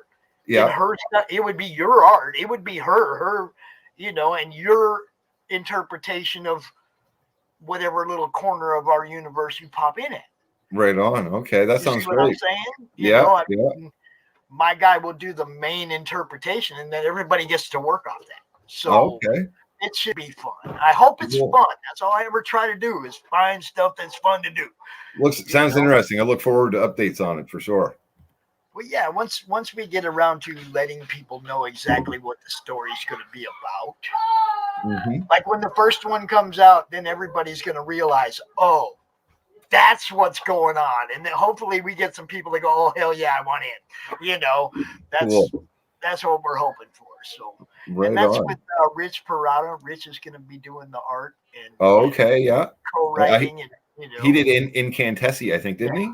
Yeah, I backed that one. That was good. I didn't even pitch this idea to him. We're just talking like friendly bullshit, right? And I was like, man, I got this idea, and I got it about halfway out. And Rich was like, I want to do it, Pops. And I was like, awesome. It's yours, it's like. That's cool. That's the way the greatest things start, by accident like that, right? Yeah, and it'll definitely take him outside of his box. You're going to get to see a different side of Rich, too. So cool. But yeah, you guys, there it is. Twitter, Attic Door Comics. Go check them out. This thing is going to be coming out like real soon, man. Real soon. Tomorrow. Yeah. Now, are any of the add-ons or stretch goals or anything going to be the same? Or are you going to have a more of a toned down? I'm going to be tweaking them a little bit, right? Yeah, definitely going to tone them down because I don't expect to hit those numbers on Indiegogo. And well, you never know. I mean, that's true the whole enough. thing. There are people. It's just weird. There are people over there that love this kind of book. They just don't like Kickstarter. That's what I've heard from several people. So, like I said, I'm really going in cold with this. But I'm going to tweak. I'm going to tweak the stretch goals a little bit, make them some that were just for Kickstarter, and some will be just for Indiegogo, just for the odd person that likes to maybe back both platforms, just to make sure there's something different on both of them. And some people do that too. Okay. That's no lie. If you might have a backer that backed you on Kickstarter, but they like the Indiegogo cover as well. Yeah, exactly. And they'll be over there getting that too because they like both covers. Yeah. So it's always the goal to try to have something for everybody. I don't say I won't use one or won't use the other. Kickstarter does bum me out sometimes. I'll jump in at the beginning of someone's campaign to help them out in the beginning. I'll jump in right at the beginning, and then 30 days later, I might not have no fucking money. Yeah. You know what I mean? Yeah. And then I'm like, dude, I'm sorry, but like I didn't make as much money as I was hoping this month, and I can't back nobody or whatever. I mean, so that's one of the things I really like about Indiegogo. Yes, that's the one thing I like. I know when I purchase something on Indiegogo, it comes out today. Yeah, I had that issue on Kickstarter. I had a one of one original art that somebody bought like an hour after I launched. They pledged on and locked it up for 20 days and then canceled the pledge. Right. So and it never went again. Right. So that was a bit of a killer. Damn. See, now that sucks, man. Yeah. And there's a lot of people that, like there's sabotage. I've seen it. There's people that sabotage people's campaigns. I'm noticing a little bit. I'm noticing the last couple of campaigns, you start to see some reoccurring names. They jump on pledge, delete, pledge, delete. They'll do it 3 or 4 times a campaign. Now I see some names when they pledge. It's like, yeah, I know your pledge isn't going to be there. Right. You're going to delete it and you're probably going to pledge again before it's done. Right. Makes it hard to give you an idea of where the numbers are at. Well, I mean, I tried to tell people, it's like, look at your email list, try to know who these people, try to know who your customers are. I mean, it's, you might have 150 people on your email list, but if you know who 80% of them are and whether or not they're going to back your book, you have a good idea where you sit. Yeah, that's right. Yeah, exactly. True enough. I mean, there's going to be people that ain't necessarily, that don't really like you, that might sign up for your book and then, bail at the last minute, hoping that they put you back under the funding mark. Yeah. That's exactly. I think that is some of it for sure. And obviously, like you said, you never know what's going to happen with the financial situation when you're bidding on something 30 days out of completion. A lot can happen in 30 days, right? So, I mean, it's just kind of like, that's a long time. You don't know. A lot can happen in 30 days. Especially in 2021. Well, exactly. That's what I mean. You have no idea what could happen in 20 days. Exactly. You have no job. You could be in the hospital on a ventilator. You got no idea where you're going to be a month from now in today's world. Yeah. So, but like I said, that doesn't stop me from backing. There's some people I know won't put their books on Indiegogo, and that doesn't stop me from backing on Kickstarter. It just sometimes the timing doesn't work. Right. Yep. Make sure. Yeah, for sure. So if you do back on Kickstarter and that's one of your issues, is I suggest waiting to the end of the campaign, backing the book on the last couple days, knowing they're going to take the money in a day or two when you have money. You see what I'm saying? Yeah, absolutely. That's actually good advice. advice. Also has you guys all worried the whole time. Am I going to fund? Am I going to fund? Yeah. But I think that is a lot of the reason you'll see a big push at the end. Yeah. That's because a lot of people just are waiting to the end, so they know that money. They know they have that money. I really noticed that this time. I think I had the biggest last 24-hour spike that I've ever had in a campaign. It actually surprised me, and I think especially with this month, there's so many campaigns on Kickstarter this month. This is the most campaigns I've ever seen while running one.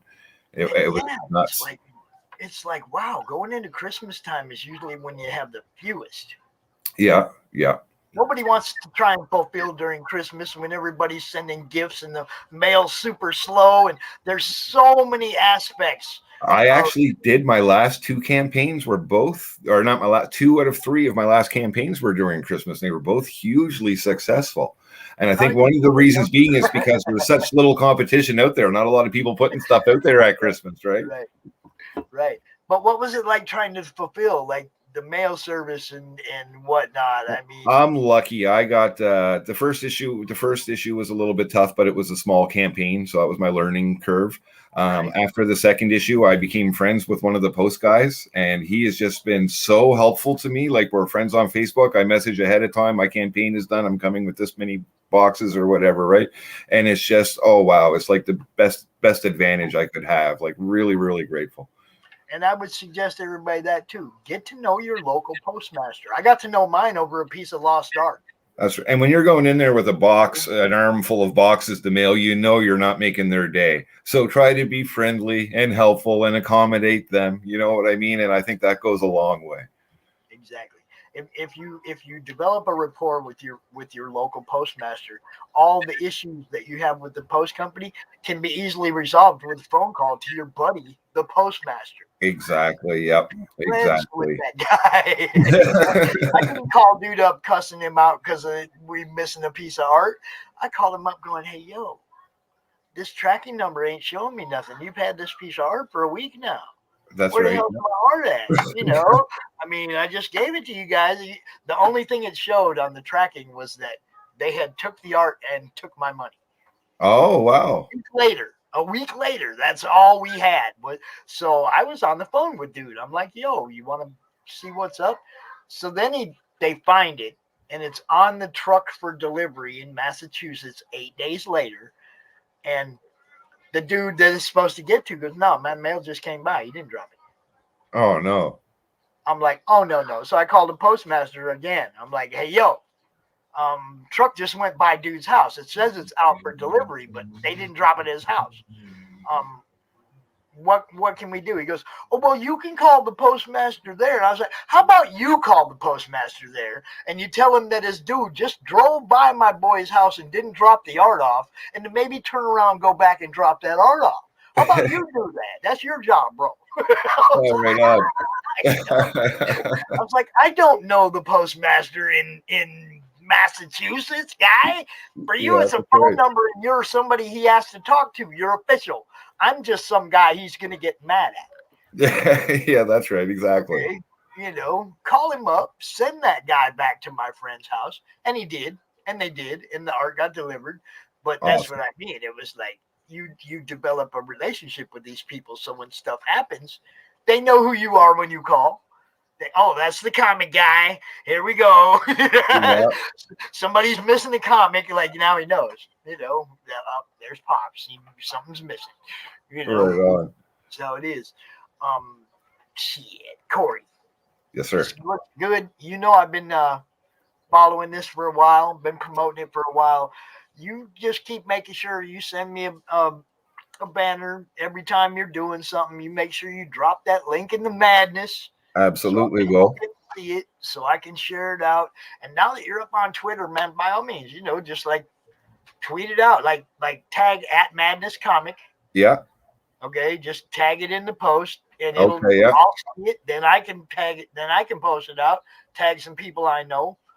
You know, there it is. Retweet, and everybody starts helping each other out. That's how we'll do for sure. Right on. Dory gonna be out here later tonight. Oh, sweet. Yes, she is. We're going to talk to her. I thank you for an opportunity to get the word out there, and greatly appreciate it, especially where I know you had a bit of an Indiegogo following. So again, that helps me to get the word out to people that wouldn't otherwise hear it. I really appreciate it.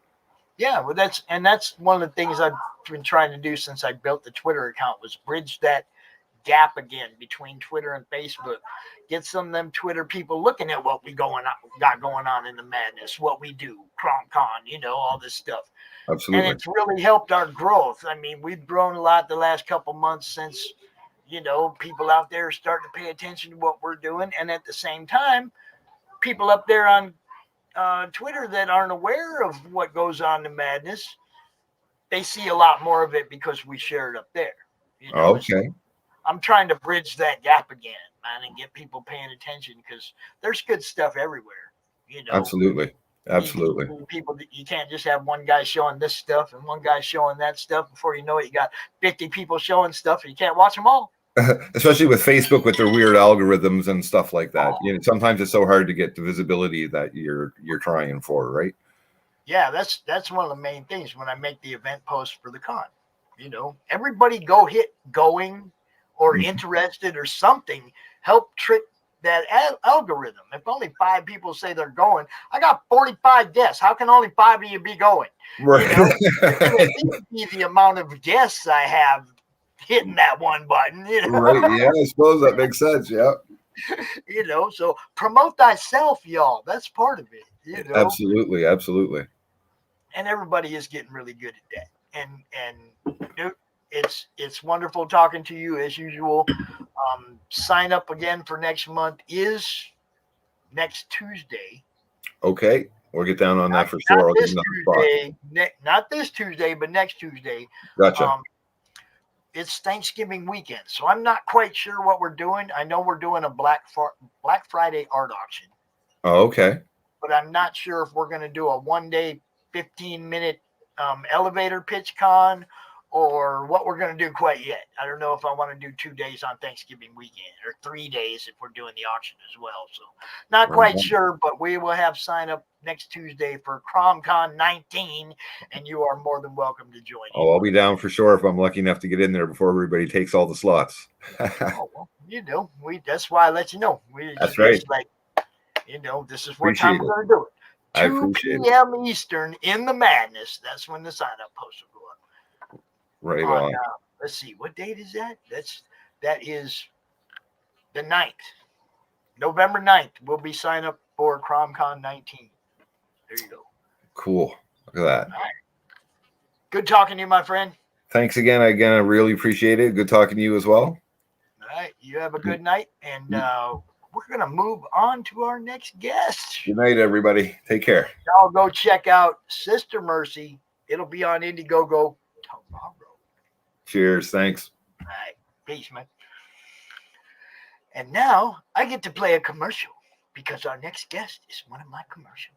I get to do that. Ding, ding, ding, ding, ding. Author Cindy Koepp is writing on the edge. Books include Remnant in the Stars, The Loudest Actions, Lines of Succession, Mindstorm,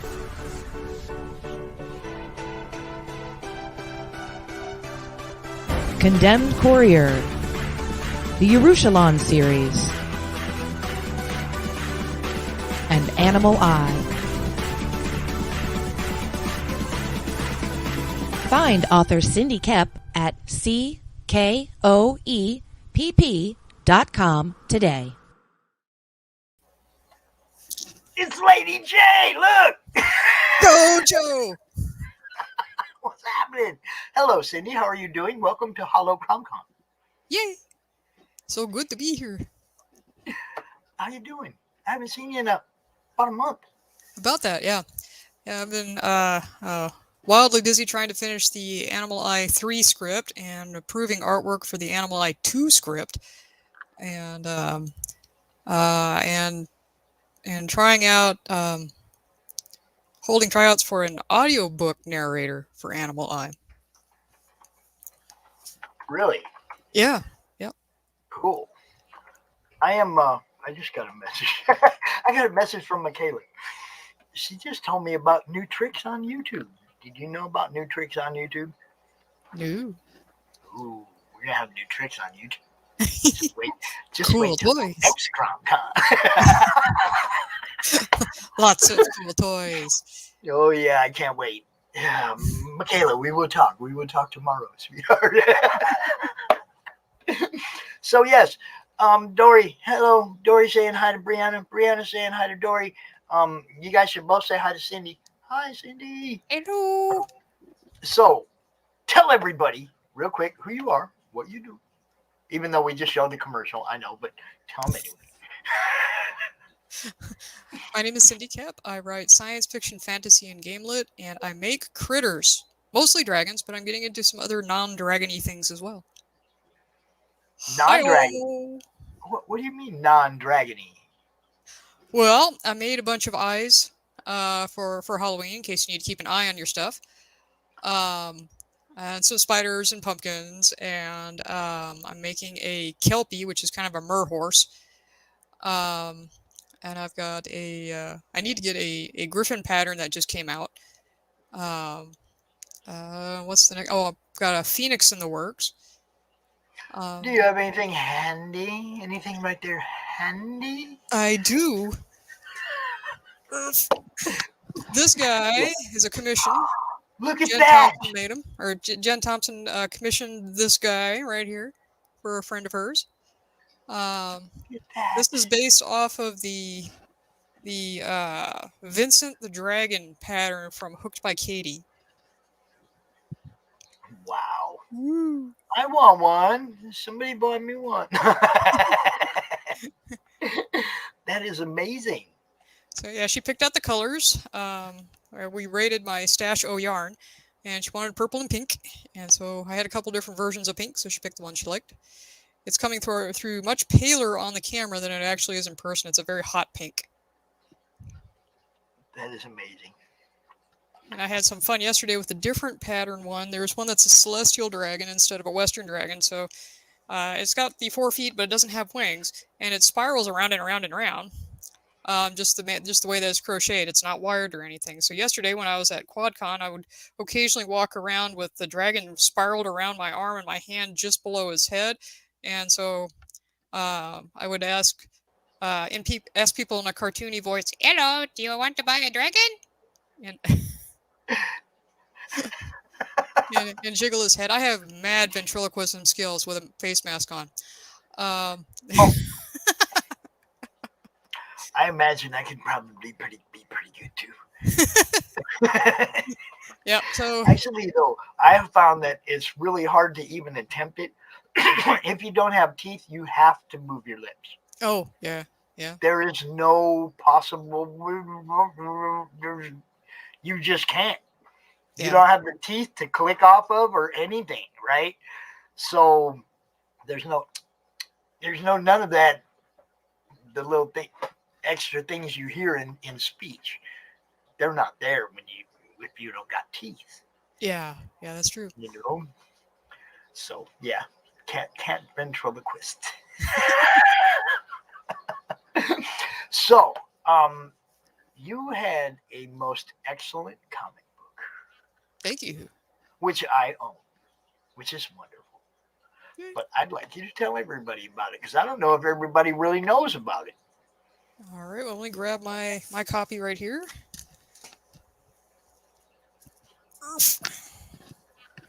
I would have grabbed my copy. That's right. So it's Animal Eye. This is based on a novel of the same name. The novel came out in a couple of years back. And then the publisher asked me a few months after it came out, do you think it'd work as a comic book? And since I think in pictures, I knew that would work. So we started tryouts for a comic book artist and landed on... I'll get my fingers out of the way. Raul Cruz. And he did the artwork. He's a Filipino gentleman. Another fellow named Denver Martirez helps him out with coloring. And so the comic book and the is based off the novel. It's a game-lit story in which people play their animal characters. Instead of playing humans in the game, they play critters. And so there is one of the players, Kinmei, who chose, well, she actually didn't choose to play a bird. She told the computer that she wanted a random start. And so the computer chose a crow. And so she plays Ava the crow. And then further along, there it is. Further along, another player named Jake designs his character based on a very large, very fluffy version of his own dog. And so he plays Nagid, the Nathanian mountain shepherd. Nice. The mountain shepherds are based on the Russian ovcharka, which is a really huge, really fluffy dog. Very fluffy, very large. And there's a third character. They're not sure if she's a player or not because they haven't... they find that out later, but this is Jael the bear. And they are on... they help their humans... Well, the bird and the dog help their humans try to find the source of maniacal killers, while Jael the bear is trying to figure out who took her cubs and get them back. Cool. So now, y'all understand, this is a comic book about characters playing a game, but actually like kind of being in the game. Right. It's like, kind of, let's see, Dragon Ball Z meets the Matrix. I don't know. But it's good stuff. I love the book. I read it. It's laid out like some of the panels are laid out just like a video game look, with the power bars and everything. It's cool, you guys. If you're gamers, you will love this. Okay. Yes. It is awesome. There's the game overlay. Yeah. So you have a picture of the critter, in this case, Jael. Fatigue bar, which comes into play sometimes when they're too active, they lose fatigue too quickly, and then they need an app, or they need food, or they need to get their human to pet them or something. And then they have a skills drop down where for some of the more complex skills, they can choose to combine skills to try to do something new. And in the case of the bear and the dog, bears and dogs have an incredibly tuned sense of smell. And so to portray that, we set it up with Raul to create words that float around in the air or around the things that they're smelling. Right. Cool. See, this is very well thought out. Now, I want you guys to know that this is also being developed, correct? Yes. We're currently in negotiations with a gaming company to turn it into a game, both a PC game that will follow the plot line of the book, and a mobile game that will be sort of little mini quests. Nice. They are currently. They asked me for all of my notes for all the different versions of Animal Eye. That's book 1, book 2, which is in the works. The comic book miniseries, which I have completely plotted out, and the first 3 are written. Some short stories I had been working on, and some other random notes that we had about the game mechanics. And so they had no idea how much that actually entailed, because I am a very complicated planner, and I had lots and lots of notes. So they're currently reviewing all the notes to see what would be involved with turning them into the games. Cool. See, that's. I better live that long. I hope so. And way past. I mean, I hope my fingers all still work for controllers and all that by then, because some of the things that you guys are doing and where they're going is stuff that I really want to be around for when it comes to fruition. You know, I've already outlived Dad, but Mom won't stop. So I figure I'm gonna be somewhere there in the middle. Could happen. Could happen. Yeah, Mom is like, whew. She's like a pretty much a superhero, because wow, at 78 she got cancer. Oh wow. Go through chemo all through the beginning of the COVID thing.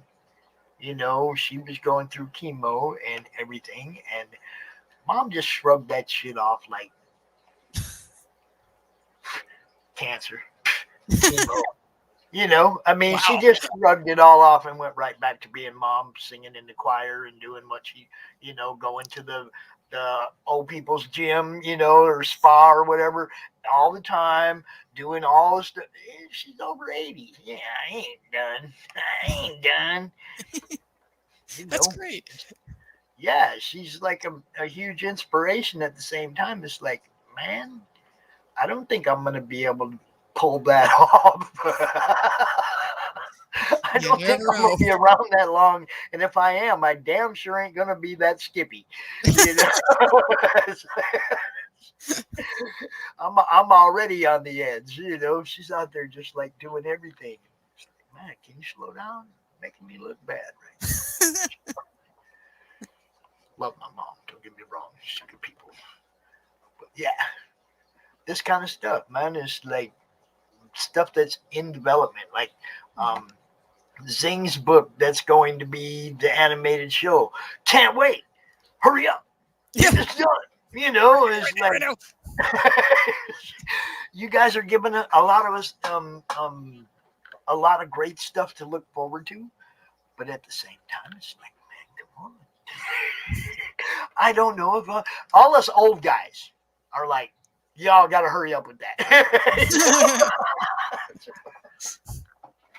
all of us old guys are like, no, you can't take your time with that. We want to see it before we go. So I'm really glad for you that that's happening. Now you're also just an author that does not just that, but you're also an author that has a multitude of books out, a plethora of stuff for people to read. I want to cover a little bit of everything because our audience is expanding a little bit. Hey, all right. So yeah, right. The series. I write science fiction novels primarily, although I'm starting to switch gears more into game lit for short stories. I have 8 novels out. 3 of them are only available in electronic e-form. The others are available as paperbacks. I write short stories for anthologies, and the newest one just came out today. In the Indie Author Book Expo released Nightmare Collective 2, and I have a short story in there following a set of gamer characters that I developed for the Rise and Rescue duology. I'm detecting a theme here. Cindy, do you game a lot? I did. Eons ago in a land far, far away. Ever quest? What's that? Did you ever quest? No. No, not that one. I played a lot of on the computer. I played Might and Magic all the way up through World of Zine, and Ultima, the Ultima series up through 8, and then Underworld 1 and 2, and was actually a playtester on Underworld 2.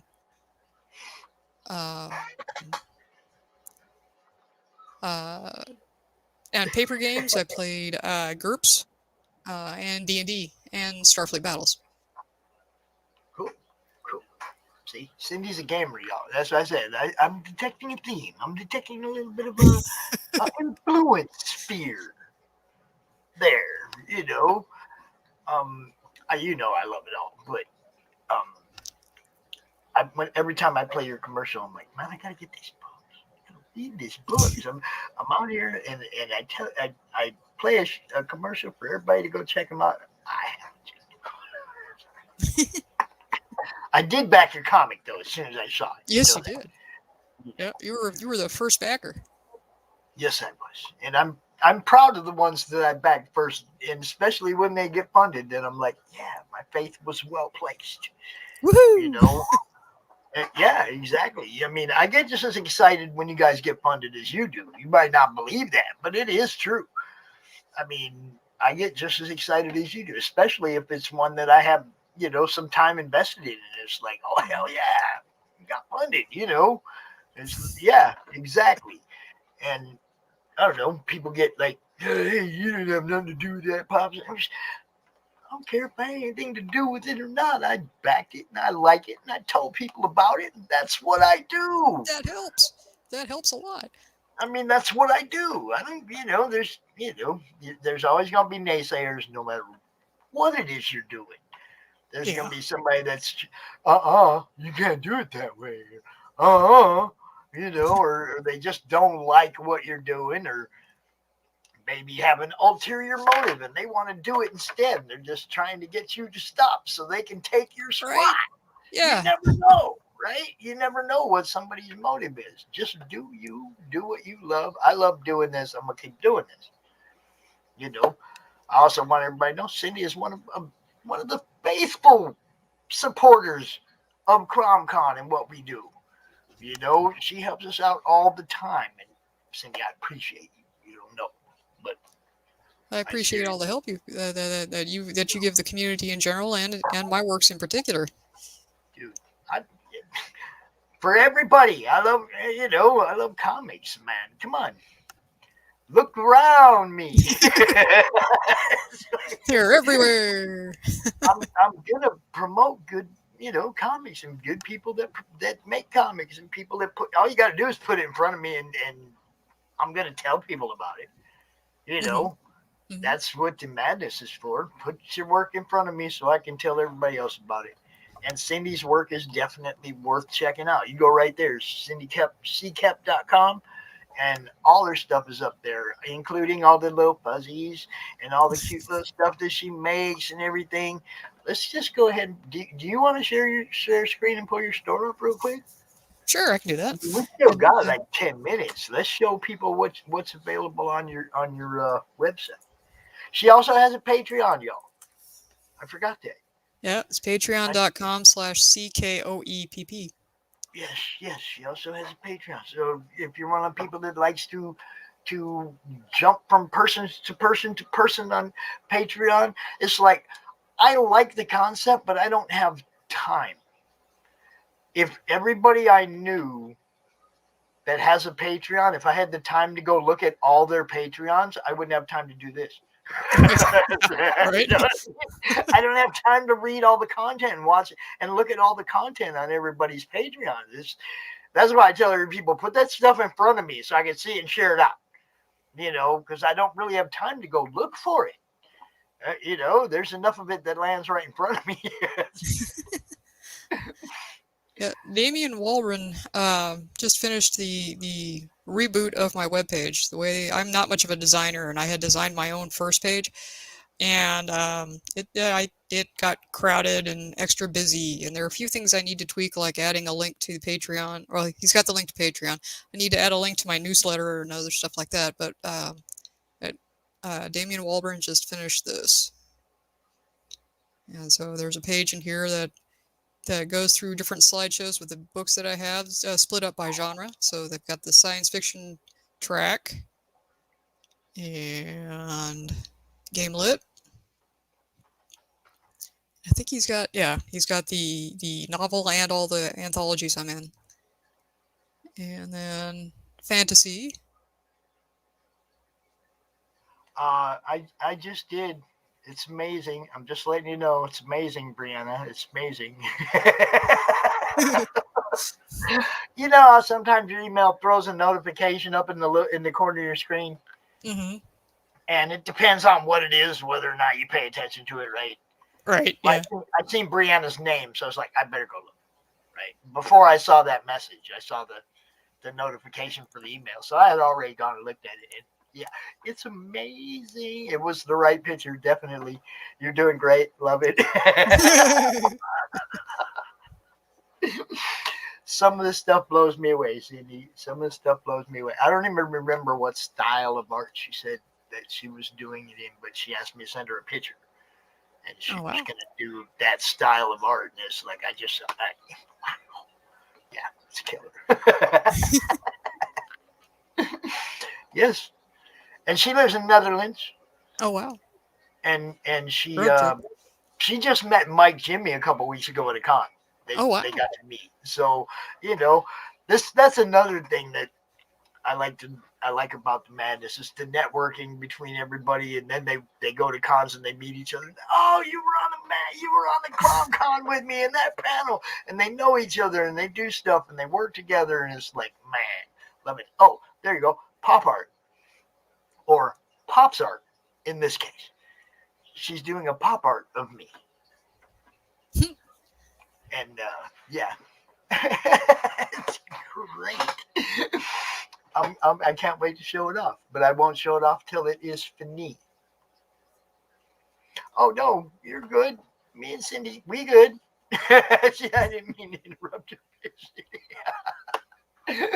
Now, this is infinity and beyond. I thought I was sharing, but no. Okay, now I am, right? There you go. Yeah. Okay. So this is the snazzy new page that Damien built for me. That's funny. You see that picture of the Milky Way right there? One of my the youngest grandkid was looking at a picture of the Milky Way the other day, and he goes, "Look, Grandpa, that's awesome." I said, "Yeah, it's the Milky Way." And told him about it. So he's got the different books here, and they keep scrolling through. If you want to stop and read it, you just mouse over the dot at the bottom here, and it'll slow down. And then all the game lit fun. Let's go back over here. And this is the new cover for Animal Eye. Raul Cruz, the artist for the comic book, redesigned the cover for the novel as well. And this one just came out a couple weeks ago. This is an anthology from Two Old Dragons. That one came out a couple of months ago, also from Two Old Dragons. Beauty is the Beast. I like that. That sounds good. I like that. Yeah, Lines of Succession. Now, what's this one about? This one's in the commercial. Lines of Succession is about a princess who doesn't think she'll ever need to sit on the throne. She's got two older brothers ahead of her. But somebody hires assassins to go after her family. And she ends up having to hold the throne for her older brother while he finishes his education, because her twin, who's slightly older than she is too badly injured. And so in the attack, she ends up blinded, and but she has to hold the throne against all of her wily relatives and some of the lords and ladies of the realm who don't really respect her or the throne. And she would really much rather be training her griffin or practicing with her rapier. All right. I like the sound of that. Now this one's not in the commercial, was it? No. Medieval Mars is an anthology from Bear Publications. The story goes that Earth colonized the rest of the solar system, and then each of the different planets had a technological collapse, and they're recovering back up, but Mars has only made it to the medieval era. And so my story in there is a itinerant knight who hears a report of dragon attacks and goes to investigate it, but something's smelling funnier than the dead sheep.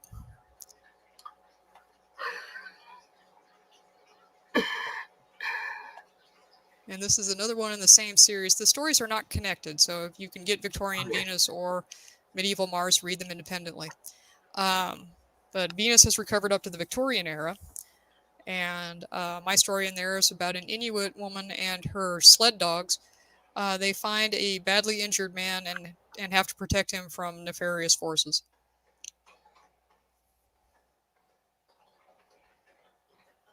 Nefarious forces. Yeah, they're kind of creepy. Evil. Yes. Condemned Courier had a long and detailed path. It started out as a serial on Juke Pop Serials, and then after it finished its run there, and it did pretty well. It stayed in the top 30 the whole time. Made it up into the low teens for a couple of points, but then they changed the rules on how the voting worked, and it started to slide back. So I finished it real quick. But after it had finished its run there, and then it had to sit fallow for 6 months before I could do anything else with it, and then it was picked up by a publisher and republished as a novel. So I had the opportunity to go back and flesh out the bits that I couldn't do in the serial itself. And so this one is about a royal courier who gets word of a coup and has to race back across the continent to get the word to her king.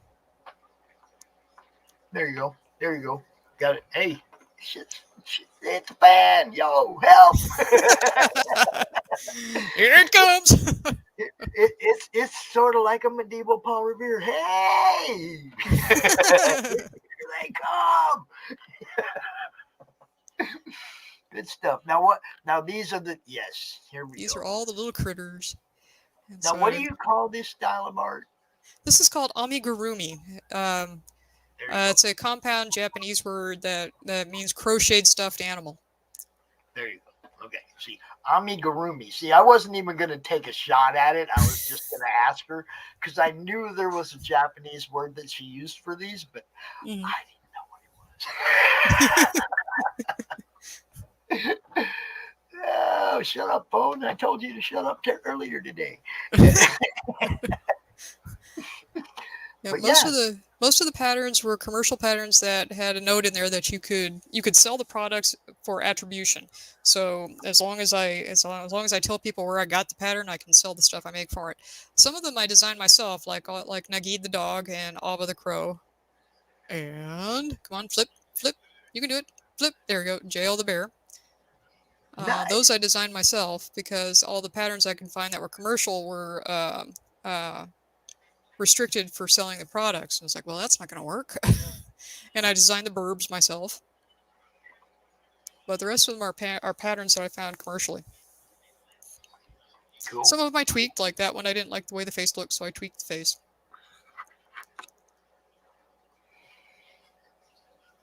Well, and you have creative control when you're holding the knitting needles, right? Right, yeah. Yep, sure enough. You just remake that pattern, and you change the wings a little, and you change the feet a little, and you change the nose a little, and now it's your pattern. Right. And this is a shoulder dragon based off of a simplicity pattern. I decided to make one that was much bigger, so I traced the pieces on centimeter paper and then used my sewing mat, which is gridded off in inch marks, to blow up the pattern 2.5 times. And I don't know if there's a picture of him in here. Nope. Come on, back up. Oh yeah, there he is. There he is, right there. I put the normal sized one in front of him so you could see it. Wow. But when I blew it up, And that one actually found a home yesterday at QuadCon. A young lady came up to my table and was admiring all the different amigurumis and the shoulder dragons, and then pointed at the big guy and said, "Is that one for sale?" And I, absolutely. He's looking for a home, and she walked away with him. And nice. Realize them, they're so cute. Yes, yes, they are. And you were one of the first people I seen doing this kind of stuff too. Cool. I mean, in my comic realm, right? You were one of the first people that I saw doing this stuff. Yep, but Damien set up a store page. This actually takes you outward to a link.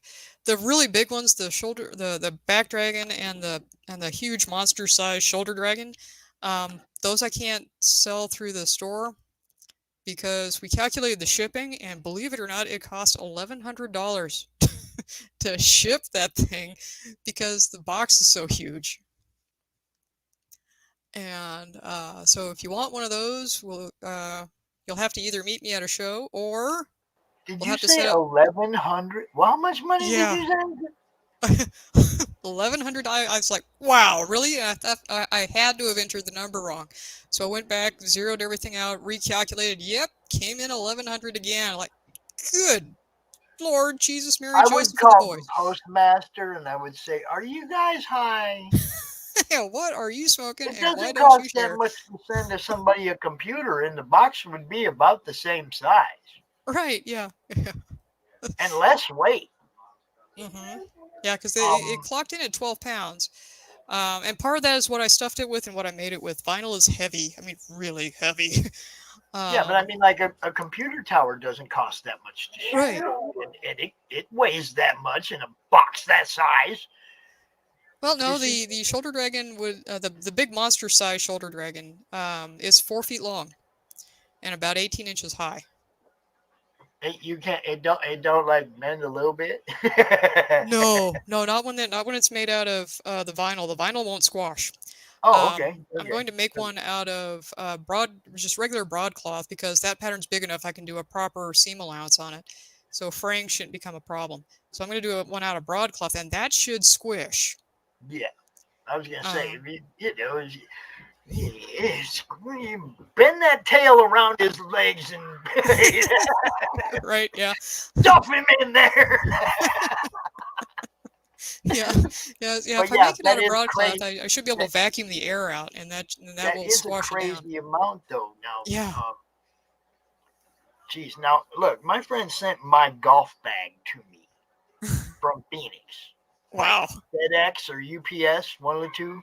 My golf bag, okay? It weighs a lot. It had my golf clubs in it, everything that was in it.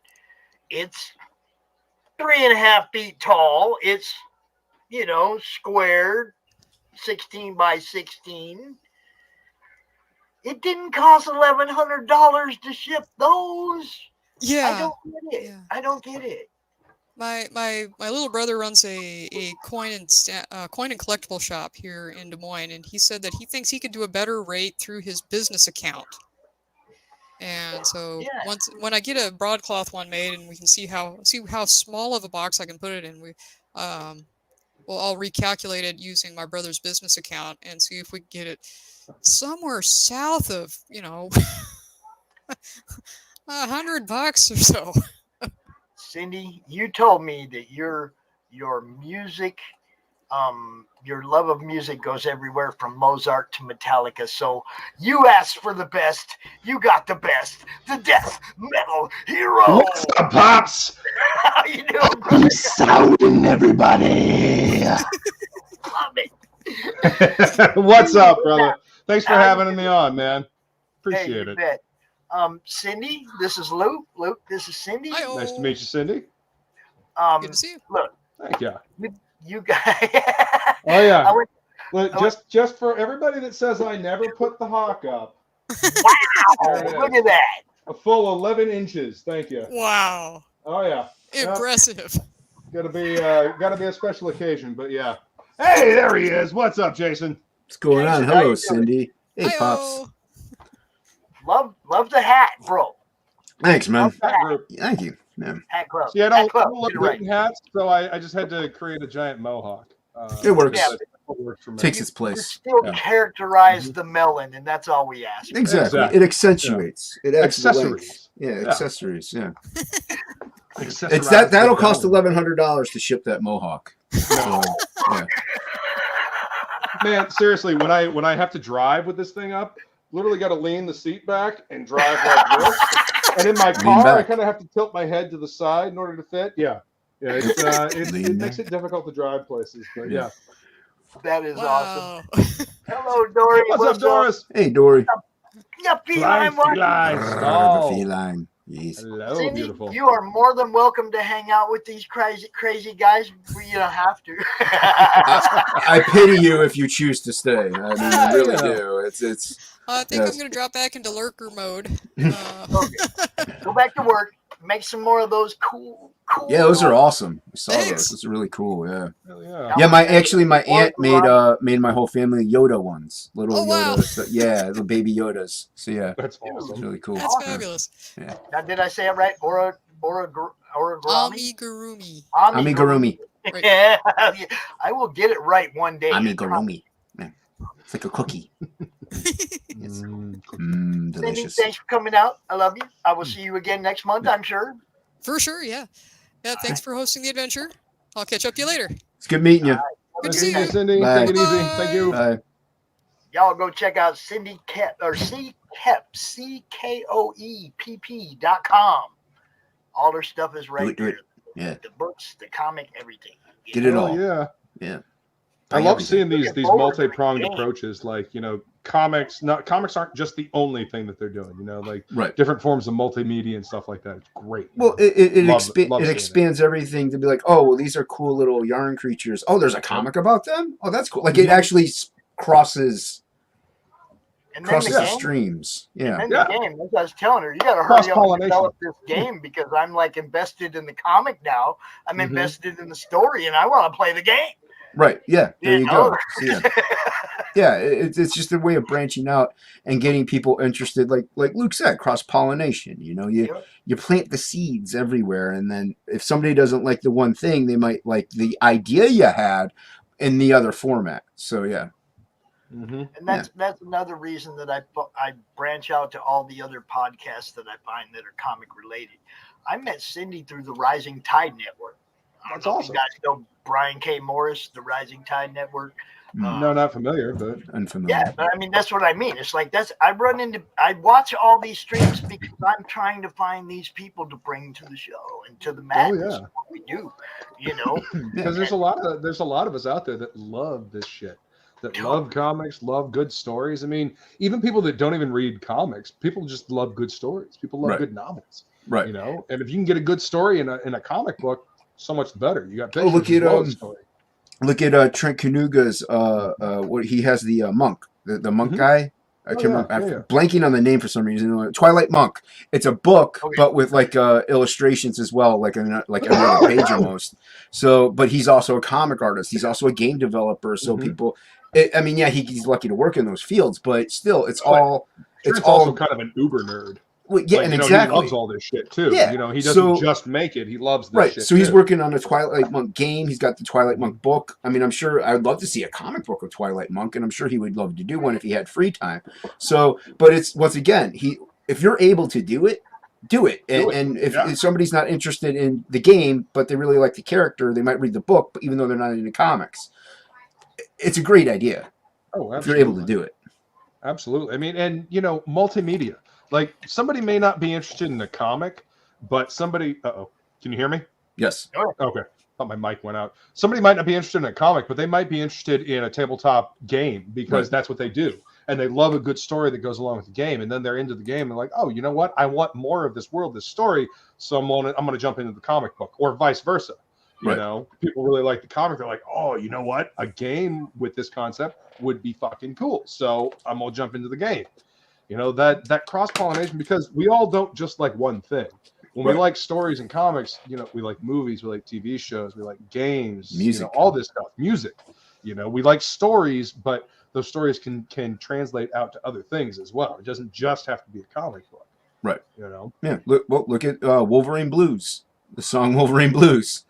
Yeah. Yeah. There you go. So yeah. Shit. That what band was that? That was Wolverine. I think they were called Wolverine, weren't they? No. It was a different band. It was a thrash band back. Right. It was a thrash early band, 90s. but Shit. That's gonna bug the hell out of me. It's not the best song in the world, but still. No, but if you like music before. though, and you like that band, you'd like, who's this Wolverine guy they're singing about? And then you might go check out the comic book. So yeah. And there you go, right there, Brandon. Entombed. Yes, of course it's Entombed. I love Entombed. They're fucking great. But that was back when Marvel was still trying to play the whole Wolverine is for an adult character, not, you know, he's not for kids. But then the animated series came out and blew that all to fucking hell. So there you go. Brianna says, this is cool about Assassin's Creed. She can't play the game, which makes her not enjoy it. Right. But she loves the world and the characters, so she reads the comics. And then, there you go. Yeah, there you go. So, yeah. That's exactly it. It's like, be a little bit in branch out everywhere you can. And that's the same with, different platforms to sell books. You sell books on Amazon, I don't care. I'll promote you. I don't care. You're selling a book. You're trying to get your book out there and get it seen, man. Just like, let me know. I'll do my best. This is indie comics. This is what we do. You know.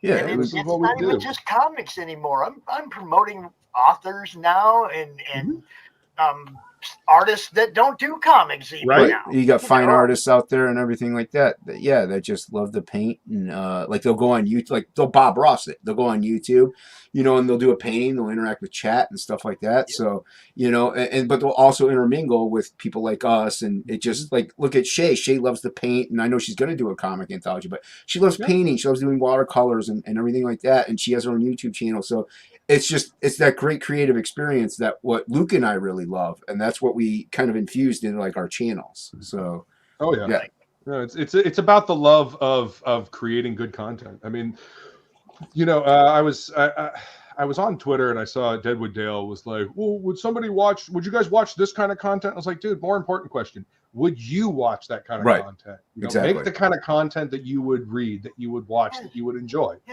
That's the best way to find something that's good. Do something that speaks to you. Yeah. So he was asking if he did it, would they Mhm. like it? That's what he was asking. Yeah, I dude, mean, if that you doesn't- like, that- here's the thing. If I like something, there's what 8 billion people on the planet. Yeah, it's a pretty good. Somebody out there is going to like it too. Exactly. So yeah, you're going to find an audience, even if it's 4 people. You're going to find some people that enjoy it that will find you. But then those 4 people will be like, check this dude out. I like what he's doing. You might too. Despite the internet, I mean, actually, because of the internet, word of mouth is still the best way to get people to pay attention to what you're doing. Mm-hmm. You interact with people, you give them a good experience. They're like, hey, check this out. That's right, dude. Hawk is up. Yep.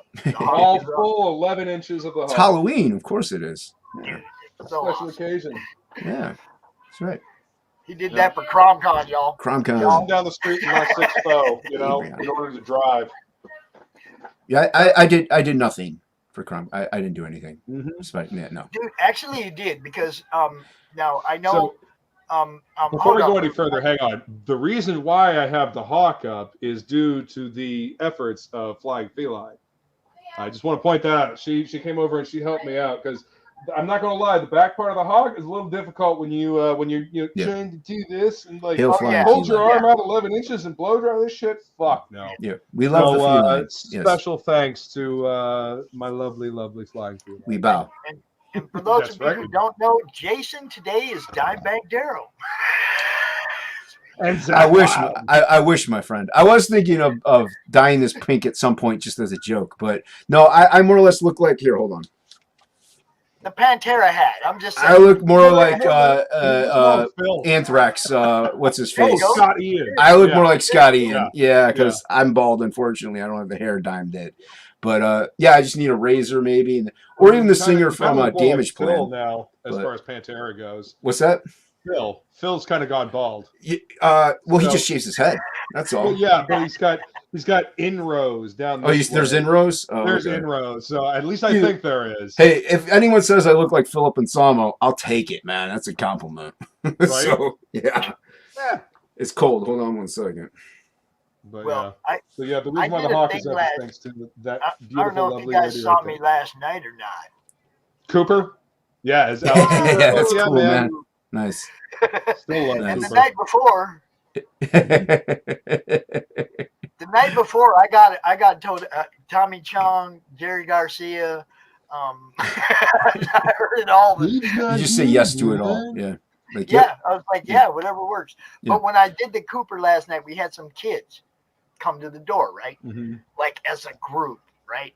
So I opened the door and all the parents are out in the street.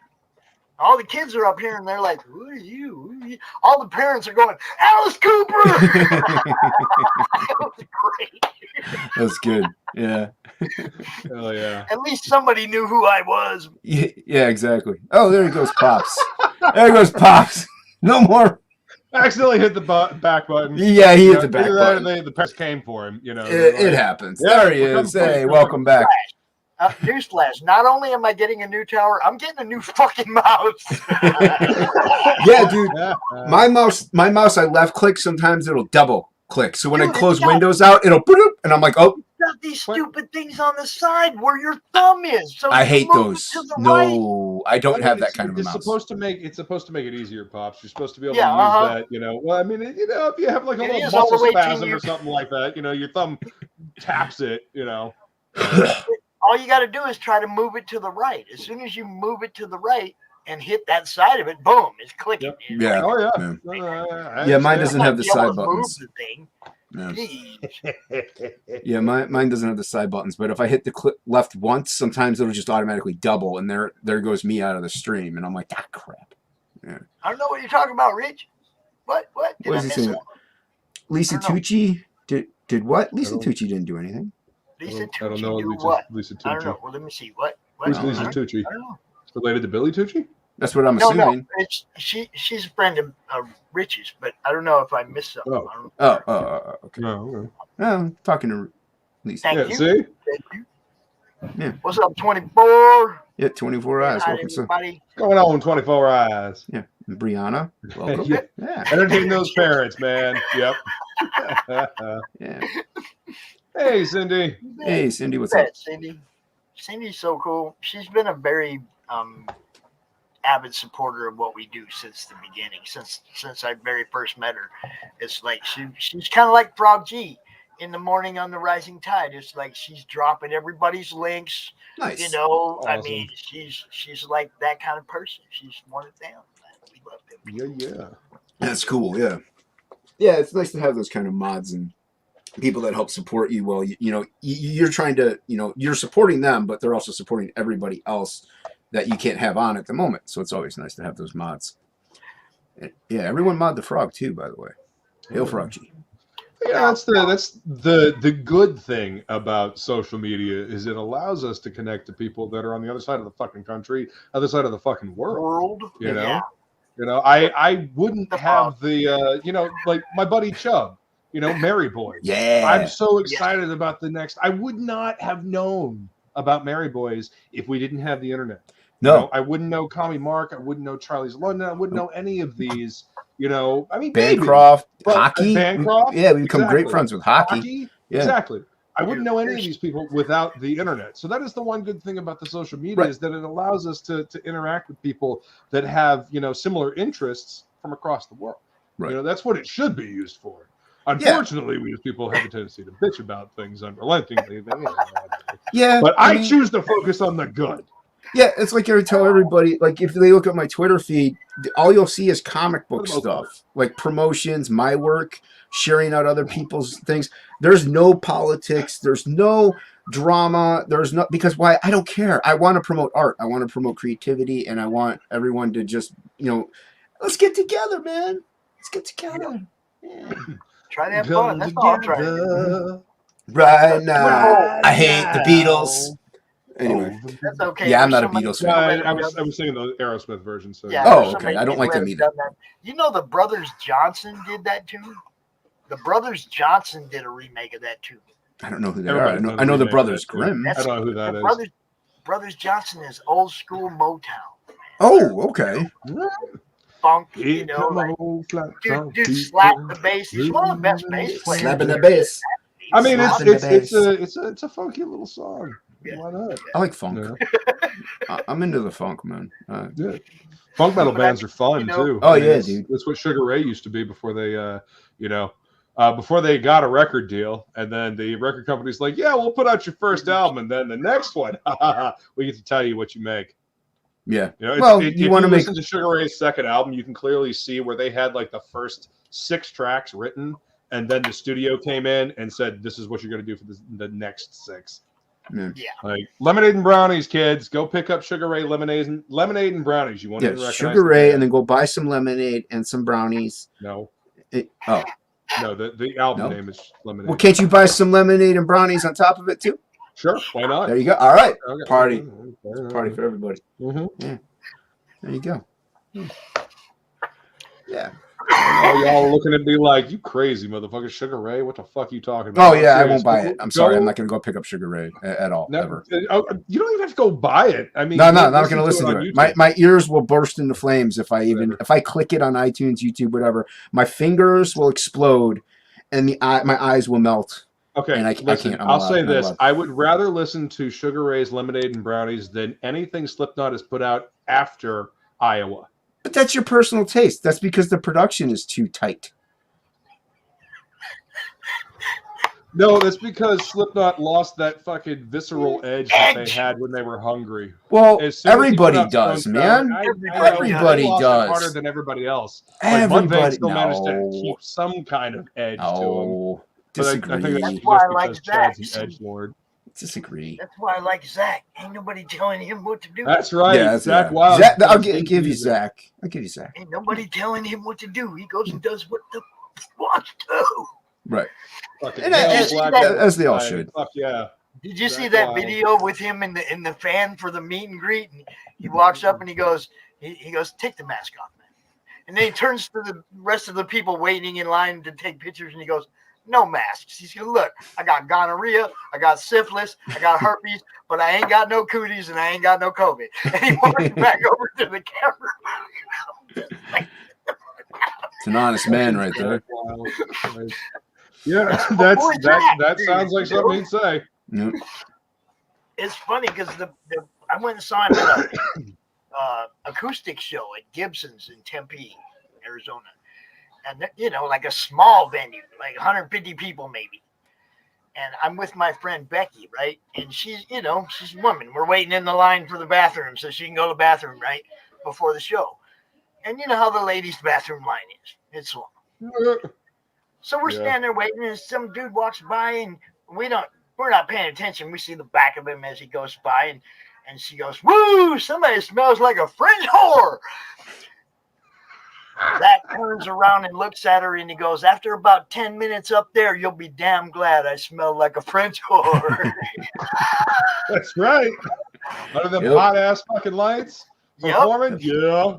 Yeah, you're going to be glad. It's like, he's spraying the shit out of himself before he goes, yeah. I mean, he's like, I got to do that to stand myself, and straight up, man.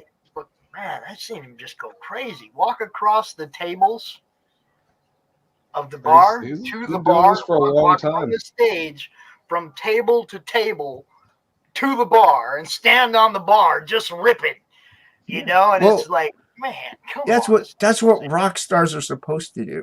They're supposed to do stuff like that. And so he embodies the perfect element of what a rock star is, what rock used to be and should be. It's a lot of it is kind of just decayed a little bit, but like that party element is gone, that attitude is almost gone. A lot of these new bands have lost it. Some of them maybe have brought it back a little, but it's usually like they're in bed by 9, they wake up on time. It's like that's not what rock stars are. I mean, yeah, that's nice or responsible, but come on, having to rock and roll all night, sleep all day. Yeah, stuff like that. I'm sorry, like. There are some musicians that do better on heroin than off. It's like, I'm sorry, I love you, don't want you to die, but drugs are bad, kids. But okay, I don't know what to tell you. Music was better when you were, Yeah, you know what? There's a reason why there's stories about Dimebag needing to get like 4 shots in him just to go on stage and play, because he's a rock star. Okay. I mean, just tapping in. I mean. You know, there is a way to tap into that part of your brain without it, but the substance is a shortcut to that part. It is. And it's like achieving the Balmer Peak. You know what I mean? Like it's trying to find that perfect like balance between fucked up and sober that you're like in the zone. Right. You know? Yeah, dude. I remember back in the day during Chicago Comic Con. I know that. My brothers and I, we went to Chicago Comic Con. We went to a pizza joint, and we were sitting down. All of a sudden, we see everyone from Chaos Comics come in, and we're like, these guys are rock stars because the way they just presented themselves, their attitude, the way they carried themselves, it's like they knew they were the shit, you know, and they knew their stuff was good, and that's what it was. It was confidence. And that's how you tap into it. You embrace that confidence. And you don't think you're better than everybody, but you're just confident in yourself to know that you can produce quality stuff. Stand on the stage with them all. Yeah, exactly my point. So, yeah, you can tap into it without the drugs and the substances. Sadly, some people need it. You know, but hey, you know, weed is fine. Alcohol's fine. Go ahead and do it. Just, you know, moderation. Yeah. Life's all about balance, isn't it? Mm-hmm. Yeah, it is. Balance the force. Where's my aquarium? I was balancing my aquarium somewhere over here, and I fucking forgot. That's right. What happened to the bubbles? All the bubbles. I got Strider today. There you go. So, yeah, you know, I needed one of them on Friday night. When I was the Gandalf of comics, yeah, I needed one of them. Oh yeah. No, it's always good to have a good Gandalf or Strider fight, you know. Always a good thing, you know. It's good for it's actually really good. You know how mornings are for coffee and contemplation? Matt, what's up, Kevlar? You know, a nice pipe like this really complements coffee and contemplation in the morning. Well, this is all I do right here. My drug of choice is the caffeines. I know nothing. Just because of health, mainly because of health stuff. Otherwise, I probably would be partaking in quite a few substances. So, if not several. Yeah. Like I said, I even said it earlier. It's like I'm not going to disown who I have been in the past, but I've mellowed out. I'm just about it. Oh, I have too, dude. Back in the day, I was bad. I was bad with alcohol, is what it was. I wasn't like an alcoholic, but I was socially an alcoholic. You know what I mean? Like I wouldn't drink at home, but when I went out with my friends, oh, dude, forget it. I was the wild card. Like you didn't know what Jason was gonna do once he got like 5 shots of mezcal in him. You know, so yeah. I mean, you know, that's what mezcal does. Tequila's my thing. See, yeah, dude. Back in the day, man, we do shots of 151 with tequila chasers. So, yeah, man, we were rough. So man. you were literally trying to, you know, get rid of the memory of that evening, just like preemptively. Yeah. Well, we were trying to. That sounds like a mind eraser. Just you know, the whole point of it was to drink like we could hang out with Pantera. Like that was the. Like we wanted to get that level as to where we could drink enough to hang with Pantera. So you could actually hang with them. Yeah, you know, it was practice. I don't think it'd be a matter of drinking the liquor. I think it'd be more a matter of like keeping up with the fucking bar tab. But, well, that's what Pantera's there for. So you know what I mean? Okay, right. So I mean, you prove your medal and then they pick up the bar tab. Okay, I got you. Yeah. Gotcha. Okay. I mean, yeah, dude, that's fucking metal. You know? Yeah. I mean, it might work. Yeah. So what do you know about this book right here? I know Luke's on it as well. Yeah, that's right. Luke has a trading card in there, a beautiful trading card that everyone gets. Awesome. Well, actually, not everyone. It's that's the thing with everyone gets at least like the 3 trading cards of the guest artists. Everyone gets at least 2 of them, and you know the more often you back, the odds are you'll get all 3. But Luke has one. Christopher John, the amazing Christopher John has one, and the great Dan Plagle, Boob Dan Art with Goblin Girl. Everyone back in today. Buddies. Yeah, Girl. Yeah, all of my friends, man. Well, not all, but like most of my friends that I met through Couch Doodles from back in the day that I know are great artists. I wanted on this campaign, so like the dudes from Couch Doodles. So obviously, I met fantastic and became friends with great artists along the way, which I want to do on other campaigns as well. But yeah, so it's absolutely it's just an alien invasion story. It takes place decades, years, centuries, whatever in the future, and people are trying to take the planet back from these aliens. So yeah, it's a fun little sci-fi adventure. The middle card there, that's Luke's that he drew. His name is Ratam, and I colored it. So there's no way I would have known that was Luke's. Yeah, I love Luke's stuff, man. Beautiful work. Yeah, it was. I was super excited to get asked, and he's like, "Hey, I got a couple of characters. Which one you want to do?" And I was like, "Oh, this dude looks cool." And so I was like, "I can do something with that." And after a few ideation sketches, this is what I came up with. He's magic, and fucking sign of the horns, man. And I don't know. And he's creating a sphere of energy with an on-V skull in it. It's like death to you fuckers. Yeah. It was cool. But yeah, I loved it. It was awesome to be asked, man. Yeah. It was a tricky one to color, too. He had a lot of these fine little electric type energy lines behind him and stuff. And I was like, man, you're killing me, dude. But well, I had like the dark energy kind of being sucked into the sphere, and I wanted to give it like some crackle, like it was breaking reality. Creating this energy. But yeah, it was cool, man. It was a great card. And once again, everybody gets at least 2 out of those 3. But if you back more often, you'll obviously end up with all 3. And the one down there is Frog G. That one I drew, and Inkspot's colored right there. Everybody gets that one. And that's the first appearance of Frog G, because he's coming out with his own comic on the After Absolute. So yeah. So if you this is the way to get his first appearance. So yeah. And then below that is Nefarious back there as well. So there's a Nefarious trading card everyone gets, who's a dragon, below the frog one. And that's colored by the great Matt Yaki, the one below this. So yeah. But yeah, it's a fun campaign, man. It's just like, hi, I know you're in the middle of something, but we need to update your software. Yeah, that's colored by Matt Yaki there, drawn by me. So yeah, very, very humbled. And that's a black and white version of the poster that people can get at certain tiers. So I picked up Absolute Book 1, just one of the first books that I picked up while I was when I was getting into this scene. And Jason sent me something. He was actually one of the first. Actually, I think he was the first What's in the Box that I did on my channel. I think so. Yeah, because you sent. I can't even remember what you sent me, but it was before. I think it was before the first book came out, and we were just talking about. I think you sent me a print or something like that, and we just ended up hanging out. That was before we did Topicless.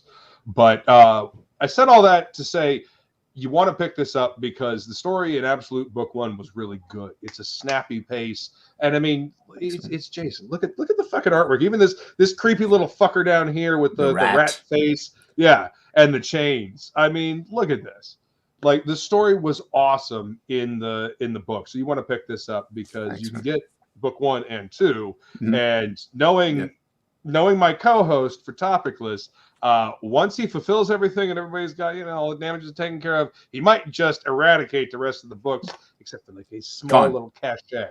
Yeah. Burning them. By the way, Pops, I don't know if you know this, but there's an Epson software updater pop-up like right in the middle of the screen. Is there? Is it just me?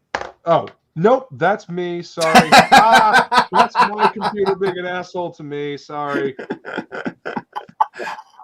I'm like, I'm blind, but I don't see one, man. I'm like, yeah, that's not on my screen, bro. Box, or what the fuck is going on here? Yeah. But nope, that's me. Hi. Hey, puff, yes, pass, bro. And here, so.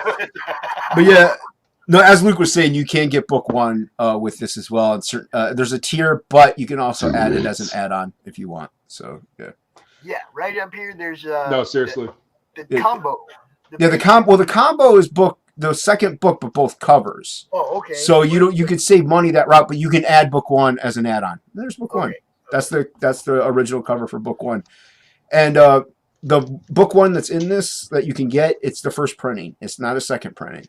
Good. So because I have leftovers, but once they're gone, I'm burning them except for the variant covers. So look how thick this book is. Oh, the thickness. And the first one is saddle stitched, but I mean, look how thick. How many pages was the original one? 46. 46 pages. But I mean, and It's solid cardstock too. Yeah, that's like it's Yeah. like old school Look at indie that. stuff. Yeah. It feels like an old school indie comic book. Yeah. Like, That's what I wanted. you know, our boy Jason doing it up right. Look Thanks, at this man. shit. Uh-huh. Your camera focus is better than mine. Death Metal Hero recommend. I should send you this more things so you can hold them up in front of the camera better. I mean, look at the work. Look at this panel right here. By the way, I never got to tell you, I love the fact that you use these vertical panels. Thanks, man. Like, nobody uses vertical panels anymore, and it's a fucking great storytelling mechanic. I use a few of it in the second book, visually too. interesting. It breaks up the flow. Yeah, I have a little bit of it in the second book, too. Yeah. And, you know, there's a time span, especially like in this panel right here. Like, there's a time, you know, a movement of time while they're having this conversation. You can see him like lining up his shot. Epson, I swear to God, I am going to murder you in your fucking sleep. Get him, kitty. No, this is yes. No, Epson. Yes, not get him. cat. Oh, get him, Epson. There's a cat laying on my feet. What? Whose side are you on? Anyway, you want to get this book because this will be the last opportunity you have to get book one before they are all gone. Look, I still want this on a fucking shirt. I have said this from the very first time I saw this image. I still want this alien bastard on a shirt, with or without the tech behind him. Not gonna happen. Motherfucker, I'll make one. What up? Where's the original art for that piece? I still have it. I might be selling it sometime soon. I only have in the. I love that piece, man. That's a good piece. It's a cool little piece, man. Yeah, seriously. thanks, man. Yeah, I did that at work. I want you guys to know, I know you guys do the regular auctions with Shay and whatnot. I'm doing a Black Friday art auction. If you guys want to come out, take me down now. We pretty much do it the same way Shay does. So. Ooh, look at the sexiness. Yeah, you can make a minimum, Pops. I just luxuriate with my fucking hobby. There you go. Yeah, I've been holding on to that page for a while. I don't know if I don't know if I want to get rid of it because it's kind of sentimental. But it's got to go at some point. So I don't know yet. I know people that love to buy art, especially. Oh, I do too, man. No, and here's the thing: I tell everybody, everything I post, like on Twitter or draw, everything's for sale. But there are those few rare occasions where there's only those two things. There's that alien, and then there's a piece that I did in Inktober like 2 years ago or 3 years ago that I just can't get rid of for some reason. And it's a simplistic drawing, but I just love it so much that I have a hard time getting rid of it. So, but usually everything's for sale. Yeah. But this is it's a great book. You know, everybody go check it out. But also, everybody go check out Topicless, which is on Death Metal Heroes channel, as well as mine. We alternate every other week. That's right. This week it's going to be on my channel. Yep. And it will be the first Topicless outside of Fragtober. That's right. That's yeah, right. Finally we'll get viewers. We get our regular viewers, but yeah, we might get a few extra ones now. I haven't done too bad the few nights that I've had to go out there when everybody else is out there. Yeah, but it's like it's it is what it is. At 9 o'clock, I'm if I don't have a good panel at 9 o'clock, then Friday's gonna have all the fucking show, right? Well, the other thing is, one problem that we kind of have is we came in with couch doodles, so like all of the viewers that watch Frega are the ones that watch us. So it's like once he's on, it's like yeah. But I mean, people will jump though. They'll jump back and forth. Oh, I know, and that's why I did Friday night when Shay had to cancel. I was like, oh no, this ain't happening. Lola, what's up? Hook me up with the ladies' night, baby. I have to have something to go up against Fraga. I can't go out there. Welcome to HallowCRoM Con. I got no guests tonight. It's just me doing my thing. Yeah, no, I get it. No, it was a good show Friday, man. It was a good show. I had a blast. I love doing the ladies' night shows, man. I told them they can have the pre-con show every fucking month if they wanted. Yeah, it's a good way to kick off the convention. You know. Yeah. And we love the ladies here in CG and in the indie scene. So yeah, we like the ladies. Yeah. Like the feelings. Quite a bit. Quite fond of the ladies. Yes, quite fond of it. I mean, without the ladies, we wouldn't exist. I'll take it. Even cooler version of Hades. Cooler version of Hades. Yeah. Nice. Yeah, with Topicless, I mean, one thing we try to do is promote creativity mainly. Like, so if you come on, you don't have to, but if you come on, we want you to do something creative. You know, we encourage it. Yeah, we encourage creativity. So like we have people that come on that don't do anything. They just like 24 Eyes, he'll come on and he'll talk, or Fade Salvation will come on and he'll just, hang out and shoot the breeze. But we encourage the creativity, like Shay coming on, or she'll do watercolors or paintings and stuff like that. Like Sai doesn't do anything at all ever except bring chaos and agony. Love you, Sai. But like Plague every now and then might drop in the chat, who's of Goblin Girl fame. Everybody needs to back this book right here. Yeah. As well as Absolute. This one. Look, I really wanted to get Dan out this weekend, but I knew it was kind of like his launch weekend. He probably had a whole bunch of stuff scheduled already. It's work. He took off a couple of days. He took off a few days of work, and so he's got to get back to work, is what it is. Yeah. So. Well, that's what I mean. I knew he didn't really have time, but I want to get him out sometime during the campaign for sure. That's the thing about a lot of independent creators. They got day jobs. It's not just the it's not just the comic. They're not they're not backed by. It's kind of it's kind of part of why I do this, because I know these guys have regular jobs. Then they come home from work and they want to art, and by the time they get done arting, they got, I got to go out and promote. Where's the time? Where they get the time to do all this? Well, that's why I go out here and I talk about their stuff. Right. So I try to take some of that off their shoulders. Yeah. I got you. I'll talk about your book. Go ahead, do what you got to do. Get the work done.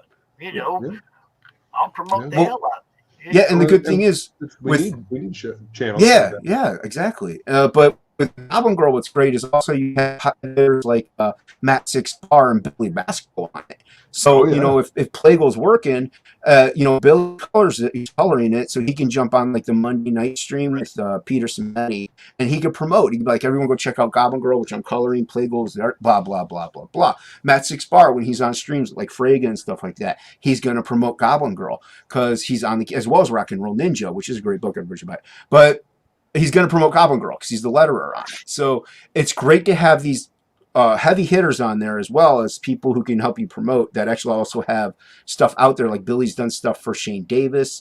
He's working on the 0.5 issue of Black Flag. So these aren't slouches. So people know who they are, and it's actually advantageous. So and also they're good at what they do, and they're on a book with somebody who's amazing at what he does. So yeah. And he did the right thing. I don't care what anybody says. He built up the anticipation. I talked about this earlier.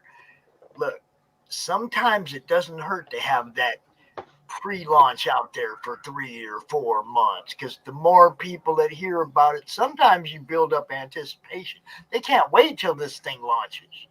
Right. You know what I mean? It's like we've been exactly. hearing about this thing for a while. When is it? Where is it? Come on, let's go. He's been talking about it.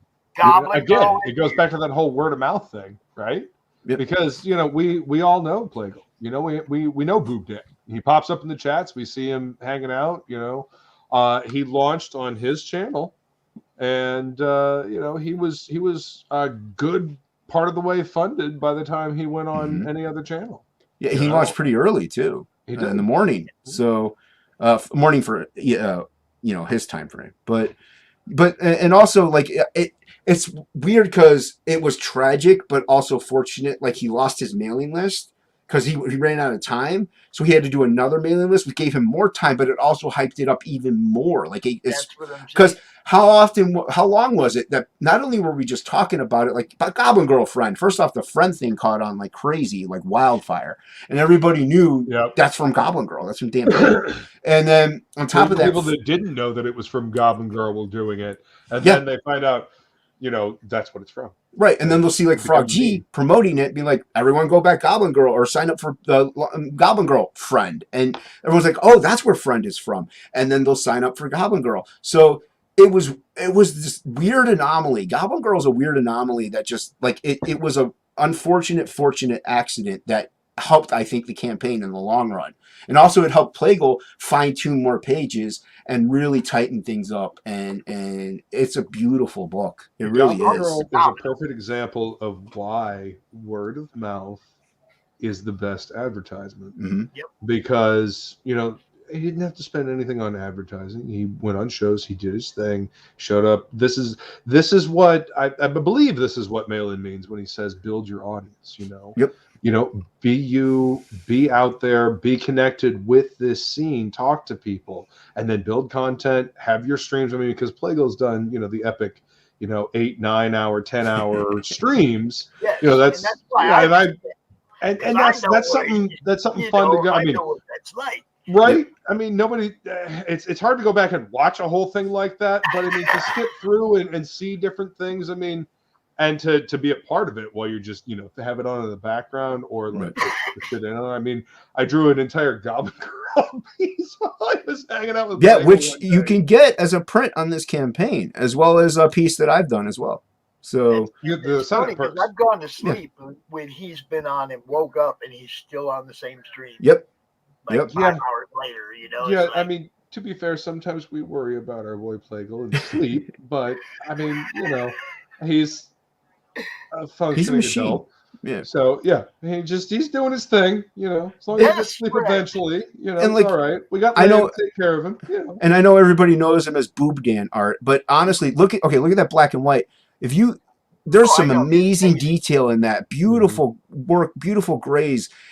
The man is a genius at his technique and his craft. The boob thing is just because it's there. I just want to point out the smoke. Look at the layers of the smoke coming off of that burning building there. Like, look at it. I want to point out that there aren't any boobs in the picture. That's what I'm getting at. There don't need to be. Look at the There don't need to be. He's not just a one pony trick. He's good. I know. I mean, I was saying that because I know sometimes he'll hide a set of boobs. I see what you did there. People hide a set of boobs sometimes in the backgrounds of pictures. You well, know? I mean, look at the smoke closely. I mean, you might find a pair in there, but exactly. I kind of see a little cleave action over here. Yeah, a little. You know, it's but billowing, roiling smoke from a burning building. That's what I was pointing out. Right, and not only that. Now, not only did you have that, but you go to Billy's colors on top of it. Mm-hmm. Oh man, they shine. This was a team that was made to happen. Look at that. This was a team that was supposed to come together. I attribute it the same as like Ink Spots and me. It just made sense. Billy and Plagle make sense. Serendipitous. Yeah, they just do. And then you get Matt Barr adding his graphic design, which, by the way, he's done more than comic work, and I don't know if people know that. He's done graphic design for like the NFL and stuff like that. He's not a slouch. You get somebody like Barr adding in his techniques as well. You got a book that in all honesty, if this launched when CG first came out, this would be a 6-figure campaign without a doubt. So no reason why it can't be now. It should be now. It's to me, this is a sleeper, and people shouldn't sleep on it. Get it. And like I said, Luke and I just did stuff because we're fans, and we drew it. And Plago was like, "Yeah, we'll put that in the campaign because he's a cool dude." Plago don't need our help. He's an army unto himself. Plago's been doing this for a while. Bounce all your fan bases off each other, and that helps build everything. It does. It does help the fan base. But like Luke was saying, Plago's been doing this a long time. Plago's been doing this for a long time. You talk to anybody around the convention scene, like they know our boy Boob Dan. Mm-hmm. So Plago's been doing this for a while, and he's had this under his hat for a while. Yeah. He's been, drawing it and redrawing it and redrawing it and refining it until this beautiful creation right here. So, jump on this. And the one thing I like, have a lot of fun with that. The one thing I like is you see Plago on a stream. The dude loves this stuff. He's a great dude. He's a very energetic, bubbly personality, genuinely nice guy. So it's not like this is somebody who's like, yeah, whatever. But no, he loves comics. He loves the craft. He loves everything about this lore. He's been knee deep in it since day one. And he's much deserved in an outstanding campaign because it's quality. It's not only that, this thing is like what, Luke, 98% done. Oh, So yeah, I mean, you're gonna get it. He started work on the next part He's of it. From what I he's like understand. 35 pages into the next book. You're gonna get this, like without a doubt. So 100%. And look at that fucking great logo. Yeah, I don't know if that's you're Matt out Barr. there, Matt Barr, but damn, dude, Yeah. you done good with finding that, man. I got Yeah. Dory in the chat. Dory, I want you to pay attention to that. It says first campaign. Mm-hmm. You know what that means, right, Dory? Means you got to back it. No, not, Yes. well, that too. Not Yes, that that too, but it also has a different meaning for us because he can be on the Madness First Timers Spotlight on. There you go. And we can do this any night of the week. Spotlight. There you go. Look, we can do this any night of the week, anytime that he's available. We can do it. Dory and I will bring him out. We'll talk about Goblin Girl. Yeah, Plague is free Wednesday, Thursdays, Fridays. Well, I say that loosely, but those are the days that he's off of work. I should I say. got no fucking clue, so. Yes. I was going to say talk to Plague, but yeah. Well, that's what I'm saying. Like he's off work those days. Yeah. He's off work those days, but he may very well be extremely busy. So, like, I have a hard time getting him on my streams. So, and we're friends. So it's. That's why I'm saying I will be flexible with him anytime that he wants to come out. We have a show for first-time campaigners. You know, for people who are doing their first campaign. That's what the show's about. So he'd fit right in on that one, and you know, flexible. Anytime he can do it, we'll do it. Yeah, like I said, it's up to him. I don't know what his schedule is like outside of those days off, like or with those days off. Like he could be on, already have streams booked, or sleeping.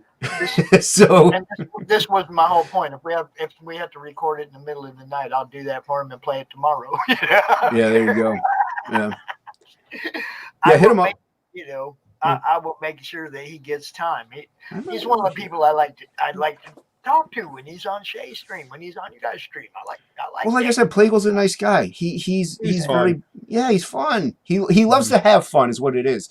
He's like me. When things start to get a little too serious, we'll instantly just start joking around. Just because it's like I can't be too serious for too long. I can be serious, but it can only go for like a couple minutes, and then I'm like, poopies, hee. And then, I have to make a joke at some kind at some expense because I can't take the seriousness for too long. And Plague and I like to have a lot of fun. So, yeah, he's a good dude.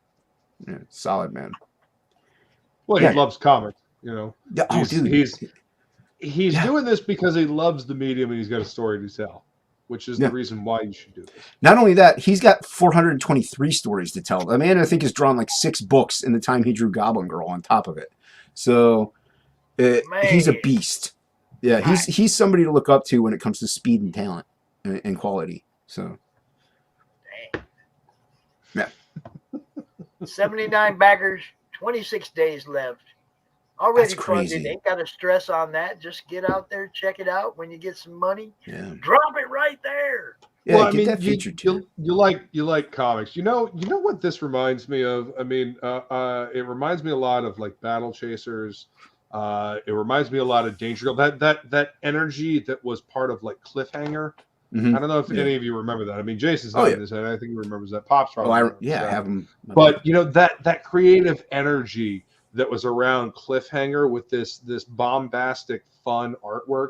That's what Goblin Girl reminds me of, especially once Billy got in there with the colors. Oh, once those colors hit, forget about it. Yeah. It's just they took the level of bombacity up. I could see this as a Cliffhanger's like off print. Yeah, 100%. Yeah, seriously. It's in the same vein as to me, like visually, kind of in the same vein as Battle Chasers and Danger Girl. Right. You got your cheesecake, but you also got a fucking story and an adventure and cool fucking well thought out characters. You know what I mean? Yeah. So I'm looking forward to this. I mean, this is definitely a recommend. Yes. This will probably come out before Absolute. That's why I did some fan art for it. Yeah, exactly. No, I was just kidding. It's probably going to come out what? Before Absolute 2. I mean, Plague is fast. Plague's fast.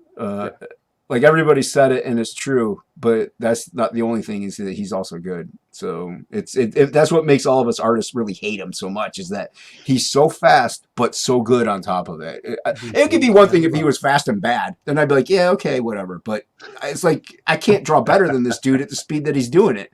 It's impossible. He's fast and good. Yeah. So I'm just gonna I'm gonna love him for who he is. I'm just gonna put my head down and keep working. That's all we got to do. Yeah. Well, and just appreciate the fact that go get this one book. And I forgot also, Plagal has one of the other trading cards on my campaign. Yeah, I mentioned it. So you did. Yeah. So Plagal has a. So there you go. You can get back Goblin Girl, and then come on over to Absolute. Get more Plagal art. Back Absolute book 2. Yeah.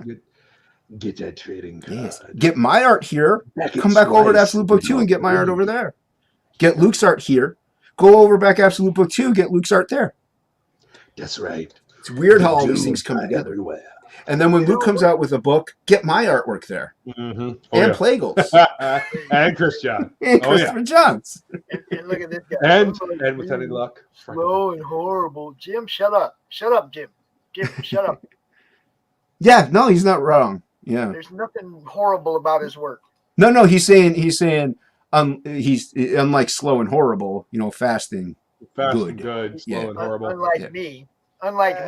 Oh, is he saying you're slow and horrible? I oh, feel okay. your pain, Tim. I feel your pain. Oh, he's talking about you. Oh, okay. No, he's talking about himself. He's unlike me. He's slow and horrible. And I know for a fact that his work is not horrible because I have some on my wall.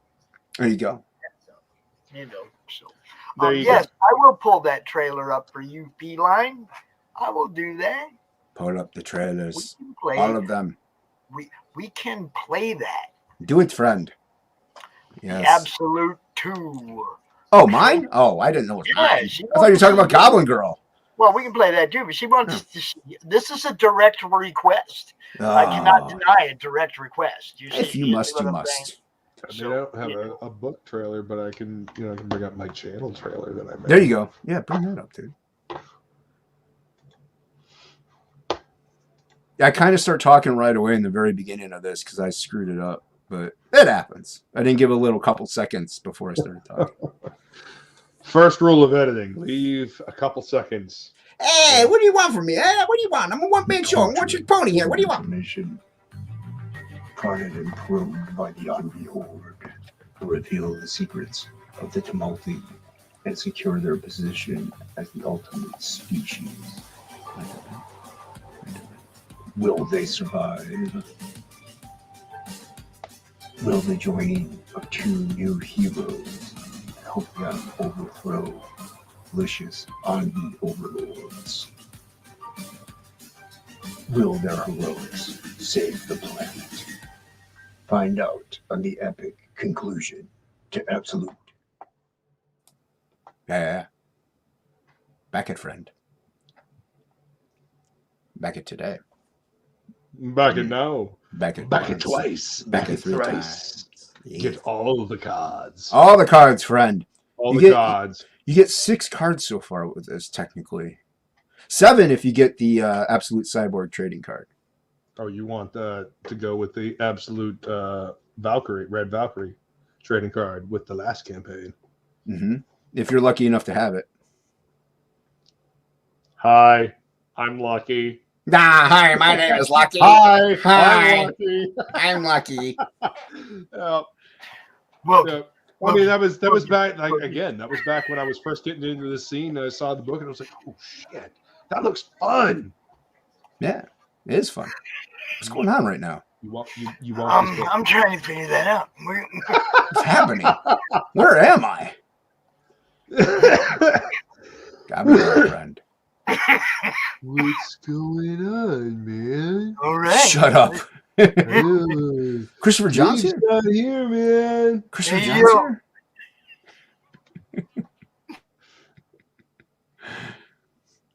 Oh, we're watching Goblin Girl. Yes, play the Goblin Girl trailer. This doesn't talk right away. Sam. It will make you want to buy the book. It'll make you buy the book and do other things, friend. It'll make you come to tingle the in special Jubblies. places. Stay for the story.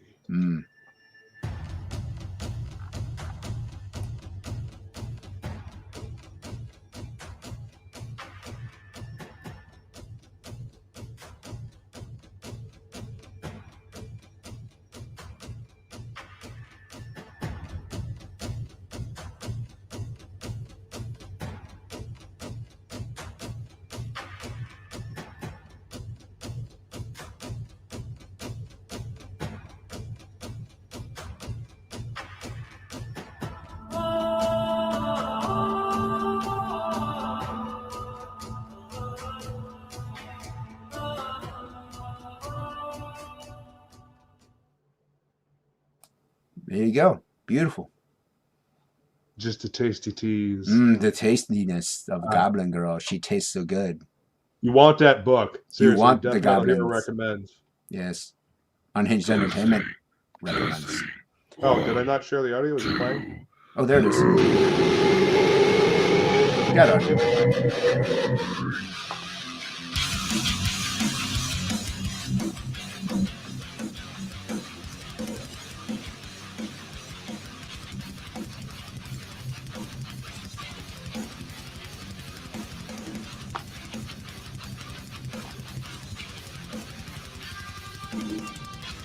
What I do? You're fine.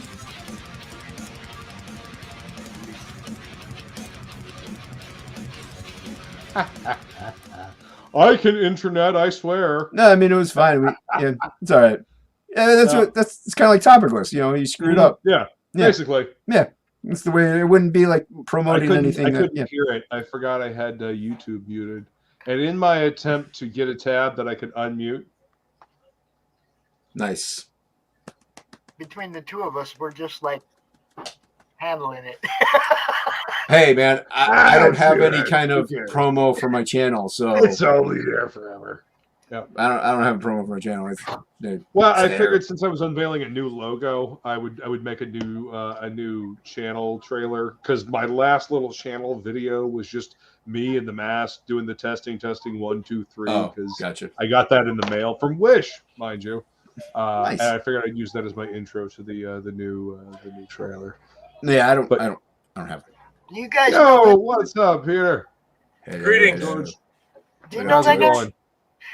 I know of them by reputation. Yes, we have the best reputations ever. Yes. In petting. What do you mean know of me by reputation? We were on the goddamn 24-hour comic book stream that Rot did. I don't was the remember last that. I fucking was page. thoroughly drunk, sir. I don't remember it. Okay. I wasn't drunk, but I was strung out on black tar heroin. Yeah. Oh, okay. I can't follow that up. I'm sorry. Yeah. I mean, I've smoked a lot. All I got for that is to put your weed in it. Drugs are bad, kids. Drugs are bad. TTA as it should be. That's right. TATO. Yeah. Hey, take a titty out. Mm-hmm. So Tuesday on Topicless, it's going to be on my channel. But before that, join me on Flying Feline's Happy Hour Hangout at 5 p.m. on her channel, because I get a little saucy, and it helps me facilitate the show later. There she is. Never worry about Boomerang again. See, this is what I've been trying to tell you. I've been doing this for how long, and I still fuck shit up. Yeah, there's no formula to the perfect show. I'm gonna tell you that. There is no right embarrassment. now. I don't give a shit. I don't care how good Look at my your hair. co-host Look how is. I fucking don't cool care my how hair good your is. production manager is. There is no recipe for a perfect show. Yes, there is. Have me on. Only if you're talking about Absolute too. Then you And Goblin Girlfriend and Rock and Roll Ninja Goblin back up Girl. today. Don't forget friend. Yes, don't forget friend. Goblin Yes, Girl. that's right. Goblin Girlfriend. And I'm on back the it now. Unhinged Ent on the Twitters, so follow me there. Yes, do that. And And at Death Metal Hero on Instagram, YouTube, And Twitter, all that at fun shit. George and Peters, follow them. No, don't. No, it's hideous where I live. It's terrible, I tell you. Terrible. Follow them everywhere they go. everywhere. Throw candy at them. Chocolates. Chocolates. Not Tootsie Rolls, though. Don't throw those. Those are disgusting. Come on. Have some taste. Yes. Yes. Yes. Highest of standards. Almost time for the trick or treats. Right? Yeah. I got to hand out candy. Yeah. Thank you so much for having us, Yeah. man. Always Appreciate good it, man. hanging out with you. Happy Samhain, everybody. Yes. good hanging out Happy with Saturday. What? Samhain. Sunday. Saturday? Happy Oh, Saturday. Halloween. Happy salad? Yes. Happy Mm. salad. Oh, Salads oh, are good. oh, They're good for salad. you. Have salad day. Yeah. Happy salad day. Yeah. Yes. Happy salad day. Yeah. Sprinkle the oregano. Sprinkle the oregano Oh, and tomatoes around, Matt. Let's that's go. right. Let's go. Yeah, let's get it. Sprinkle the oregano, burn the sage. Yeah. Mm. Man, that shit you got me was like oregano, man. Oh, what you got me smoking? That was like catnip and shit. It was oregano. You could put it in your soup. Oh, a long time ago, my parents they put oregano to grow in little pot plants outside the veranda, and the dipshits, street gangs, they thought it was marijuana, so they picked the oregano, rolled it up, and smoked it. I bet they were tasty and delicious afterwards. Well seasoned. Yes. It would make a fine marinara sauce. Mm. Well, in the morning, my dad was really pissed because the pot plants were ruined, right?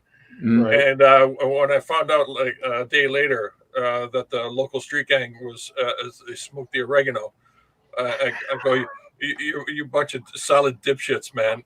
You can always count on the dumb to be dumb. Yeah, what are you gonna do? What do you do? I bet they never stole your dad's weed anymore.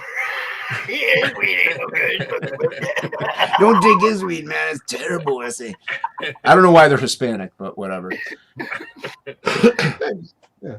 They could. Gentlemen, You never know. It could be always true. good to see it. If you want to hang out and mess with George, you can. You don't have to. I will pet George. Challenge me. I bring it. Bringing them. Bring them all. Bring me the redheads. Yeah. A man after my own heart. Yes. All the redheads. The crazy ones, the psychos, the one that can smang and bangs. Especially the crazy ones. By the way, hit the like button, the share, the subscribes, ring the bells for notifications. Everybody watching this. You're welcome, sir. Yeah, I'm gonna get going so I can help hand out candy and stuff. Halloween is coming. Have a great stream, everybody. Well. Thank you for having us, Pops. Appreciate it. Talk to you guys later. Later, George. Cheers. Cheers, later, George. Thanks, Pops. Appreciate Thanks. you, brother. Later. Peace. Love those guys. Love those Yes, totally. What you see? What? They're really good guys. Yeah. Yeah. I mean, dude, there's so many cool people, so many fun people to hang out with in the fam now, you know. And you can be one of them, George. You can. What? Do me a favor. Drop me a link in the private chat for anything you want to highlight, unless you want to post screens up yourself. You can do that. No, GeorgePeterGatsis.com. It's all there. It's all there. It's just GeorgePeterGatsis.com. That's it. You can get the book. You can learn about me and my YouTube channel again, George Peter Gatsis, and my Twitter account. You can find me, George Peter Gatsis. I am such a consistent fellow. Did you say consistent fellow? I thought I did. I hope I used the right English word. I'm just checking. I want to make sure I get it right. Yeah. What you're seeing, Pops, is an exclusive. I haven't showed this off anywhere. This is the first time. This is one of the vehicles in one section of my book 2 story. Right here. Let me just go in here and you can see it from the inside.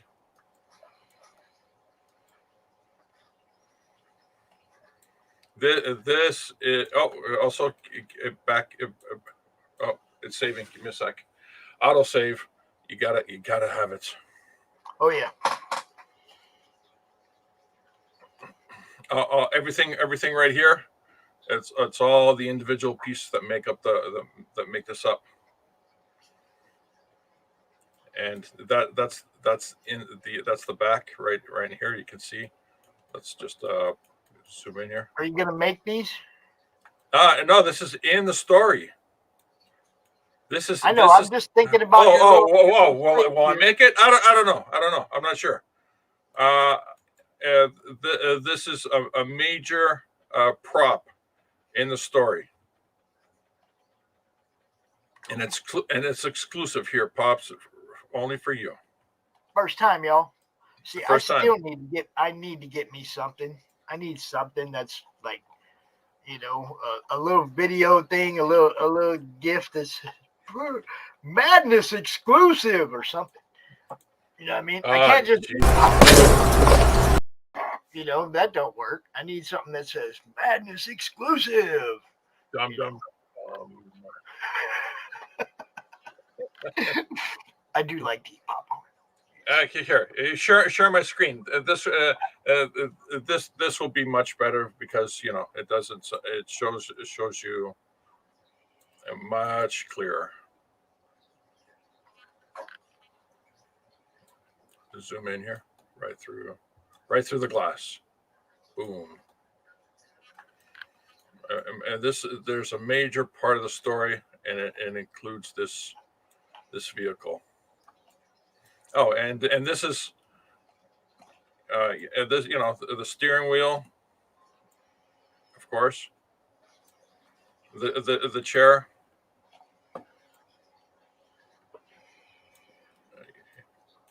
Captain, Captain. George is over here having too much fun, yo. And that's okay. And that's the vehicle. And if give me a sec, I'll reshare screen one more time.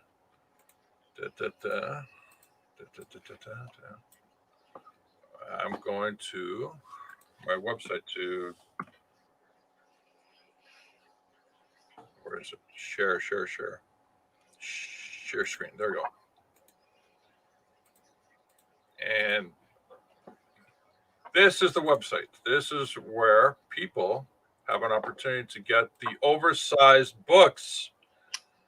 120 pages, full color. Spaceship sold out, sorry. 120 pages, full color. 10 inches by 15 inches, huge. How huge is it? It's really freaking huge.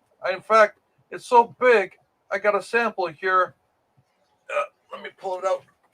I got a sample. Oh my gosh, it's big. I'm stretching it out now. I've been doing my stretches for the day. Oh, there we go. Oh boy.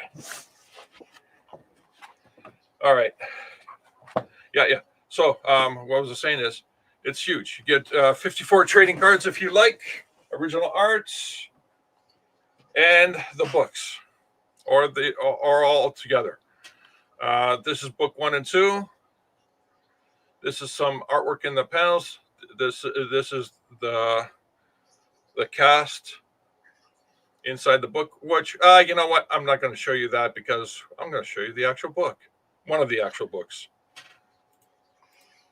And right here. Boom! Look at that. Look at the size of this baby. Right there. So that's like what, A4, like the English size, UK No. size? That's not A4. You want to know what A4 looks like? Yeah. Show me the difference. All right, I'll show you. Obviously it's bigger than a regular comic book, but how much bigger? This came in America. This is a regular size comic book, hardcover, of course, but regular size. Right. Okay, I can tell already. All right. Yeah. Or two of these books. It's 200%. It's huge. It's huge. I mean, there's an original artboard in the in the back, right? An original artboard in the back that's going to be part of the book. So there's going to be our original art part of the book. So every book's going to be original. It's really huge. I mean, just look at that, right? and the story for book one, and of course an art sheet on the front. So there's going to be two original pieces of art in each of these books. So each book's going to be very unique. It's not a signature that you're going to be looking at. You're going to be looking at original art included in each of these books when you buy it. And the first story, an evil presence is spreading itself across the universe, and the crew, to slow down the presence, not to stop it, but to slow it down. They have to make sure the dinosaurs don't go extinct. And this is this book here. And the second book, which I'm working on right now, is Joe King saving everyone again for the first time. In that book, Joe just ordered a pizza. It's going to be delivered in 120 minutes. And in that time, they have to save the Earth from the path of a supernova. Yeah, all in a day's work. Absolutely exciting. And what I'm doing in book two is gonna be just as awesome, or if not even better than book one, because I got a lot of wonderful elements, props, locations that is going to just blow people's mind away, going like, that's nice, hardcore science fiction superhero storytelling with graphics to follow it up. Absolute. In fact, let's see, do I have my, yes, give us, hide, I'll move this away, and I'll show you the folder. There you go. Like this. This is one of the scenes that you're seeing here. This is the bad guy's robot. It's really freaking huge. It's coming in. It's breaking through the atmosphere. It's coming in, really fast. It's heating up, and there's this huge robot. And these are mountains, by the way. And that's the cloud. That's the highest point of the clouds. And this robot is bigger than that. And this robot's ready to do battle. These two guys are going to be doing some nice kaiju battle. That's in book two. Here, Joe and Cripplet, they're relaxing. In the outback of Africa, some giraffes in the background. There's a mountain in the background here, and their spaceship is resting against the mountain as they're repairing it. So you know how you get spaceships, Pops, when they land, they go to a garage, and they tinker and stuff like that to get it fixed. No. Yeah. Their spaceship is resting against the side of a mountain as they're repairing it. There it is, right there in the background. Yeah, we're talking huge stuff here. Huge. Oh, here's the gang. They're getting attacked. It doesn't look good. It doesn't look good for them. This is going to be in the book too. A nice little Calvin and Hobbes gag. Love it. Good stuff. Yeah. Let's. Oh yes, I've showed this off many times. It's huge. So this is inside the spaceship, and the gang here are looking out through this, because the entire ceiling is a screen, a monitor. They're looking out through the monitor, and they're seeing this giant hand crush the superstar right here.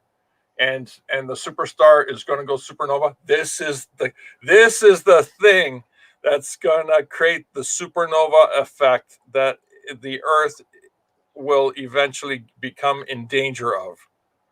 Okay, so this is the moment Okay. that puts the Earth in danger. But how and why and all that stuff, you got to get the book. Right. And I'll show you the scene just before that, just so you can get a sense of scale. This is a galaxy. This is the superstar, and that's another galaxy. And this is the robot that is actually reaching between this galaxy and this superstar to actually crush it. To save that galaxy. No. This galaxy and this galaxy, it's toast. The moment the hand crushes this star, the whole thing blows up, destroys this galaxy, destroys that galaxy, and creates a supernova effect that puts the Earth in danger. Rotten green robots. Yeah, I know, and it just happens to be just a little huge. What else I can? Oh yes, and this is Joe here. Actually, I also have some nice quiet moments where here Joe is, shopping for milk and eggs from the local grocery store. Right. And this plant creature, he's very conscious. He wants to do his part, and climate change and all that stuff. So this plant creature only sells meat at his store.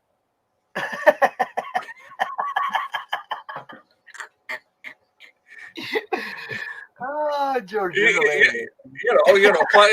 climate change, right? The plants are in danger, right? Yeah, right? Yeah, So how do you save the plants?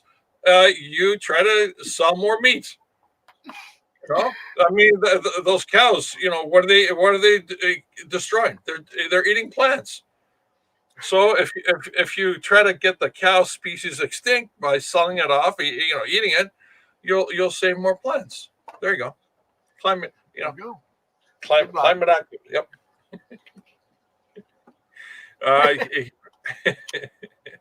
Here's another panel. These are panels, by the way. These are not the full pages. These are just panels.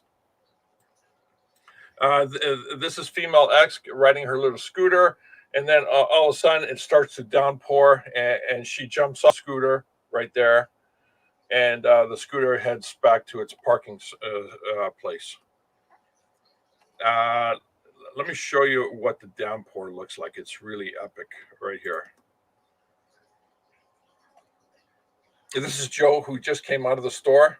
The store is right behind him, and she's saying something to him. I'm not going to tell you what she's saying. She's just saying, blah blah blah blah. And he's going, huh? But blah blah blah. But, and then it moves on to another scene where Joe makes a phone call. And oh, I gotta tell you, this is the moment where the pizza gets ordered. It's almost done. There's some more artwork that's going to be put in here. I'm just showing you this in progress. This pizza store is in orbit. Their pizza delivery cars right just outside the window. They also have a vacuum cleaner outside the window. I mean, how the space is a vacuum, right? And how you clean up a vacuum with a vacuum cleaner. And here's where he's taking the order, and there's the menu right here. Oh, by the way, the menu is in English and also in alien language, and there's a reason for that. Good job, man. Good job. I like it. Let me pull some. Where's the rain? I got to show you the rain. Oh, before I get to that, this is the Earth getting pulled. That's the supernova right there. That's the event. Right. And this is the Earth. Is caged up and being pulled by their spaceship. Another big green robot. What the hell is with the big green robots fucking everything up? Well, it's green. It's green is the mid color between red and blue. Yeah, okay. Let me. Here you go.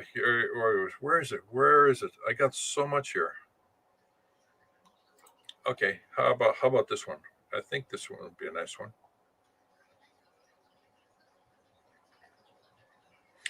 This is a derelict. There's the spaceship right here.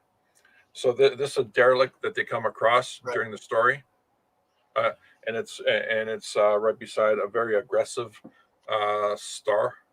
That's just an angry star. It just likes to explode and send stuff out into orbit. These are pages in various renders and stuff like that. Where's the rain? Oh, here's the rain right here.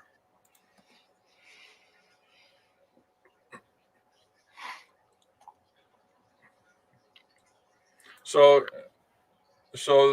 Joe and female X are standing at the edge of the platform.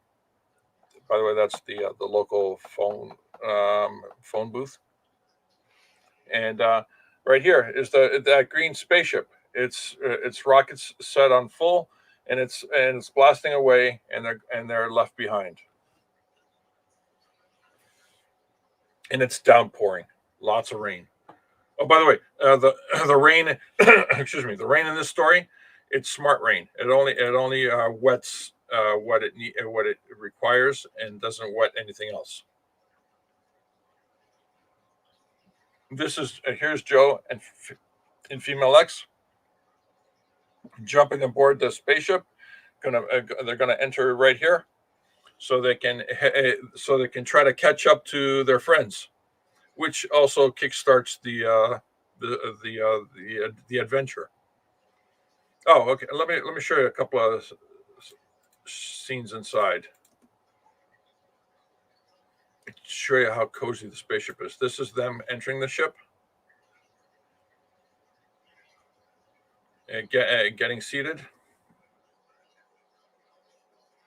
relaxing, feet back, looking up, seeing that usually the spaceship would have the screen or the monitor in front of you. No, it's the entire ceiling is the screen. And this is, you're gonna love this. It's a big file. So the ship, this panel here, the ship is slowly pulling away from the platform. This is the platform, and it starts to make a turn, and then blasts away right here, dispelling a lot of the rain that comes down. And here is in space. There's the mushroom world. Oop, wait, let me pull this back. There we go. There's the mushroom world. They're leaving, and they're slowly speeding up, and they're speeding up even more, and they're into faster than light travel here. Cool. George, I know you're coming back out later with RJ, so I don't mind cutting you short so I can go get something to eat. Not cutting you short. What? You got your 30. You got your Geez, 30. By the time I play all these commercials, it's going to be 20 till, and I'm going to be setting up segment number 2. Yes. Which you will also be part of, so I'll talk to you in a couple hours, bro. Okay, awesome. And one last scene. I'm gonna blow your mind away because this book is huge, and the sci-fi stuff is even bigger, and all the superhero stuff is as crammed and packed in here as possible. This is one of the scenes in the story. Here is, well, it's not Joe King, the blue version of Joe King. And here's female X that we already showed you. Right. And this is a planet that they're on. And that is the entire totality of the universe. They are so far away from the universe itself on this planet that is so far away from the universe itself that they see the universe as just a single cluster of stars, a single cluster. Nice. That's a how long ways away.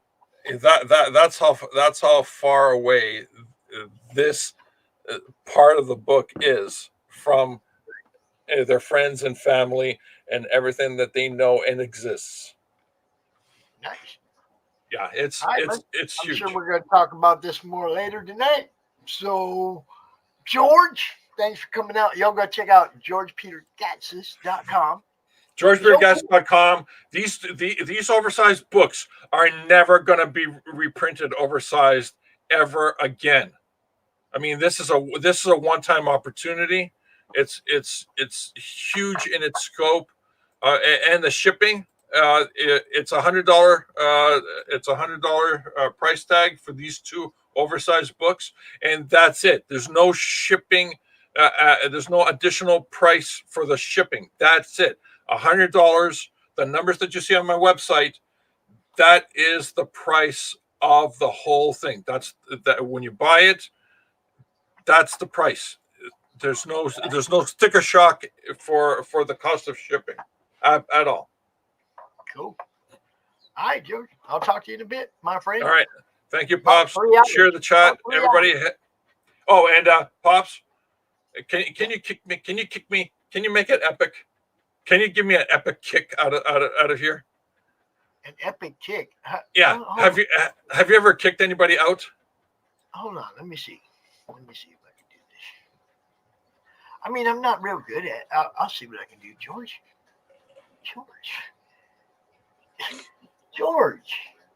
You just don't want to leave, do you? All right, get the hell out of here. How's that? We aim to please here in the madness. We give you what you asked for, right? That's what we're trying to do. Did you guys like my pumpkin that I painted?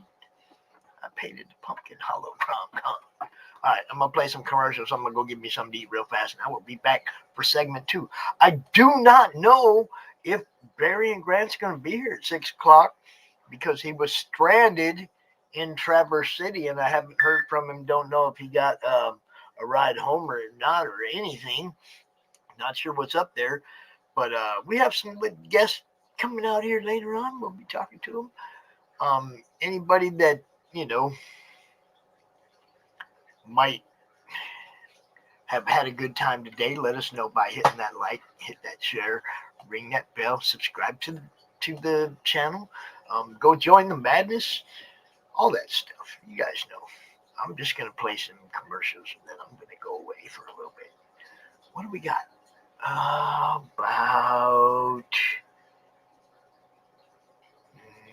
We already played that one, didn't that one? So, hey, it's Belle from Liberty Entertainment Distribution. We've got quality indie comics in hand ready to ship to you now.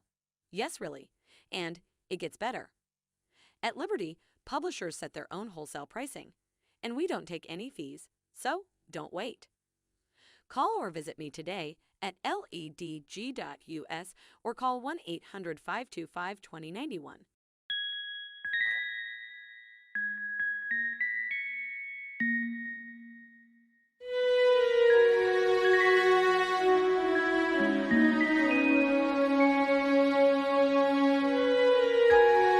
Secrets, trust, worth. The bond between souls intertwined within otherworldly intrigue.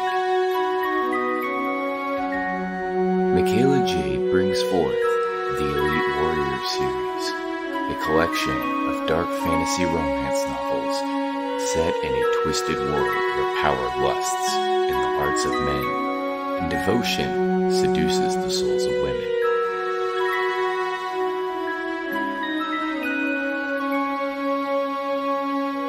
Warrior's Secret, Warrior's Trust, and Warrior's Worth. Available now at authormichaelajade.com. Sunsworn Wings of Vengeance is funding now on Indiegogo. Don't miss this action-packed space fantasy adventure sure to rekindle your love for the genre. Get it now on Indiegogo or just go to sunsworn.com.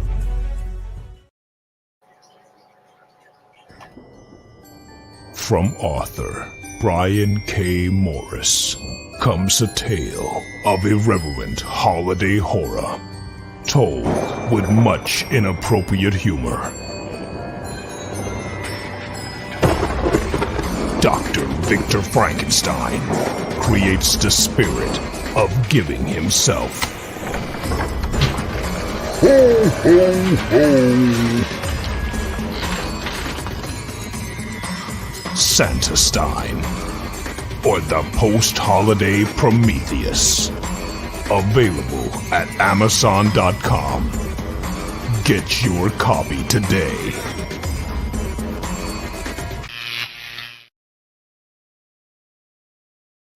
Hey, yo, Pops here. Are you looking to be on Monday Madness? Is Monday no good? You need a special edition? Are you looking to be on the first timer spotlight on for you new guys? Launch parties, countdowns, CRoM Con monthly. We got it all right here at the Madness Comic Network, providing online promotional services for the indie comic community and proud sponsor of Comic Books for Kids provides comic books to kids in hospitals and cancer centers across the U.S. It's a place where we can all work together to make sure every child has a comic book. 100% of all proceeds go towards the kids. It's about making a difference, and while they're in the hospital, allowing them to fly like a superhero, battle dragons, or rescue teddy bears. We are in every state in the country and now support over 160 hospitals. Every month, we add more. Visit CB